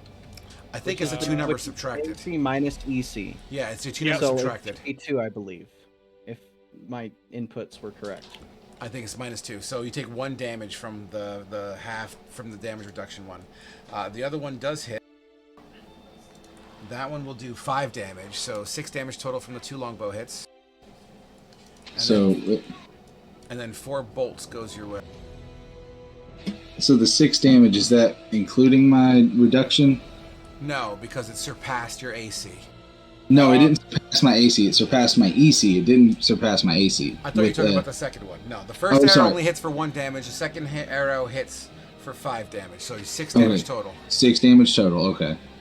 All right, and then the bolts. I got a 12, a 5, a 9, and a 20. Ooh, you lucky bastard. The 20 hits. 5 piercing damage. Chunks into you. Okay. You lucky- How much piercing damage? Just 5. I'm at 32 HP. Fantastic. That takes care of them. The bear's gonna go next because fuck Kane. And you took the 2 bleeding. I'll take 2 bleeding right now. Well, honestly, he's so close to dead, it doesn't really matter. But if it applies, I'll remember to put it in. So great axes on you, Kane. 24 and a 19. Both exceed. So. Ooh, unfortunately, the effects of this bear being hurt so much is also affecting his damage. 7 and 8. So says 15 damage total. Okay. And now the boar, who is going to take the chance of charging up the stairs. What Try is to stop him your at disadvantage? disadvantage? Go ahead. 24. Oh, you're the goat! You smack this creature on its fucking leg as it stops dead in its tracks. For 16 non-magical. You hear a snap under the weight of your butt-ended strike. The knee cracks and this creature tumbles down the stairs, lifeless, right in front of you. Well, what appears to be lifeless. You lucky bastards. That takes us to... Sorry, it's only 11. I accidentally added the Yeah, crit in there. it still would hit him. Okay. All right, man, takes you to Asher. You're up. Alright, action. I touch Annahel and cast Spare the Dying on her. Fantastic. You absolutely do so. Instant death save pass. Release stabilized. She no longer has to make death saves. Correct. Stabilized. And then can I grab her, because I already have my hand on her, and just start dragging her backwards? Yeah, half your movement.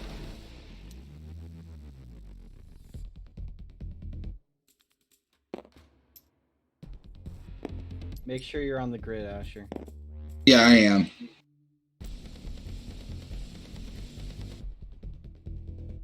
Alright, how does moving diagonal work? I have it already measured to automatically include the diagonal, so just go by the number on the table. Okay, but I would have tried to have her like behind me, if that makes sense. That's fine. Where she would be like right here, if I can. Well, you'd be pulling her. Whatever. It's fine. I'm cool with it. Trying to like shield her with my body. Do I hold on to my death save rolls No, for the time being? you're or do I- stabilized. They're completely gone. Yeah, it resets them. So if you get hit again, you would have to start making, or if for any reason, you'd start over with. Would that be your turn? Asher? Yeah, that was my action, movement. I don't have anything to do with my bonus action, so yeah. Thermal, your prone ass is next. I'm gonna stand up. Stand up at half your movement. Continue. Come on. Make your rolls. He's dead. Make your rolls. Yeah. Yep. Do your damage. Yeah, just gone. Gone. He has like 2 health left. As you tell me how you finish the werebear. So as I'm standing above him, I just take my halberd and cleave it right in half. You hit it hard enough. This is a werebear. He's a pretty thick puppy. But you slash it enough, you get to the middle of its chest before your own momentum ends. And he's like half peeled open. Perfect. Falls to the ground and bleeds everywhere. The bleed begins to pour down the stairwell downstairs. Shit. Dang it. We just had this place cleaned up and now this bullshit. And Asher's then, yelling from outside. Help! You know, Asher's gonna be the one to have to clean all this shit up. as a bonus action, I'm gonna drop my giant smite. Fantastic. And it's at this point that as Asher is still dragging Anna to safety, you don't feel yourself or are aware of getting shot at any longer. And that will end combat. And that will end our session tonight, gentlemen, so as we are like an hour overtime. Yeah, I have to go to bed. Yeah, I tried, guys. I'm sorry. Oh, good. It's okay. Please remove your tokens and place them where they can belong. Shit, I done exited out tabletop I got already. you, Kane. Alright. I got Kane. So I'm going to go ahead and say Eustace is the luckiest motherfucker on the planet. You took no damage, right? Escape artist, man, dude. Yeah. I tell you, man, Sentinel is amazing. Dude, I had the Sentinel and I had the grease to try and do something Yeah. with it. That was good. Well played, guys. I was hoping for a threatening combat. I'm not sure if you guys got beat up pretty good. I think you guys did. Oh, I did, yeah. It was fun. Yeah, Asher needs a nap. You knocked That one would of have us gone prone. much Asher had to differently go out if there you and you remember spared the that there were two dying. attacks. Awesome sauce, guys, dudes and dudettes. I'm not going to hold you any longer. If I have any announcements, I'll type them out for you. Yeah, unless you have any quick questions, comments, or concerns, feel free. Caleb, how many death saves had you failed? He was able to Just save his one. side woman. Okay. That's my comment. My comment is I need a magical weapon now. Yeah. Good evening, Giant guys. Light doesn't turn your weapon magical? I hope you guys enjoyed tonight's sesh. Sweet dreams and shit. Fun. I'm going to go tuck the wife in. Alright. Alright, good night, Frog. Later, Night, Frog. Ribbit. Giants might just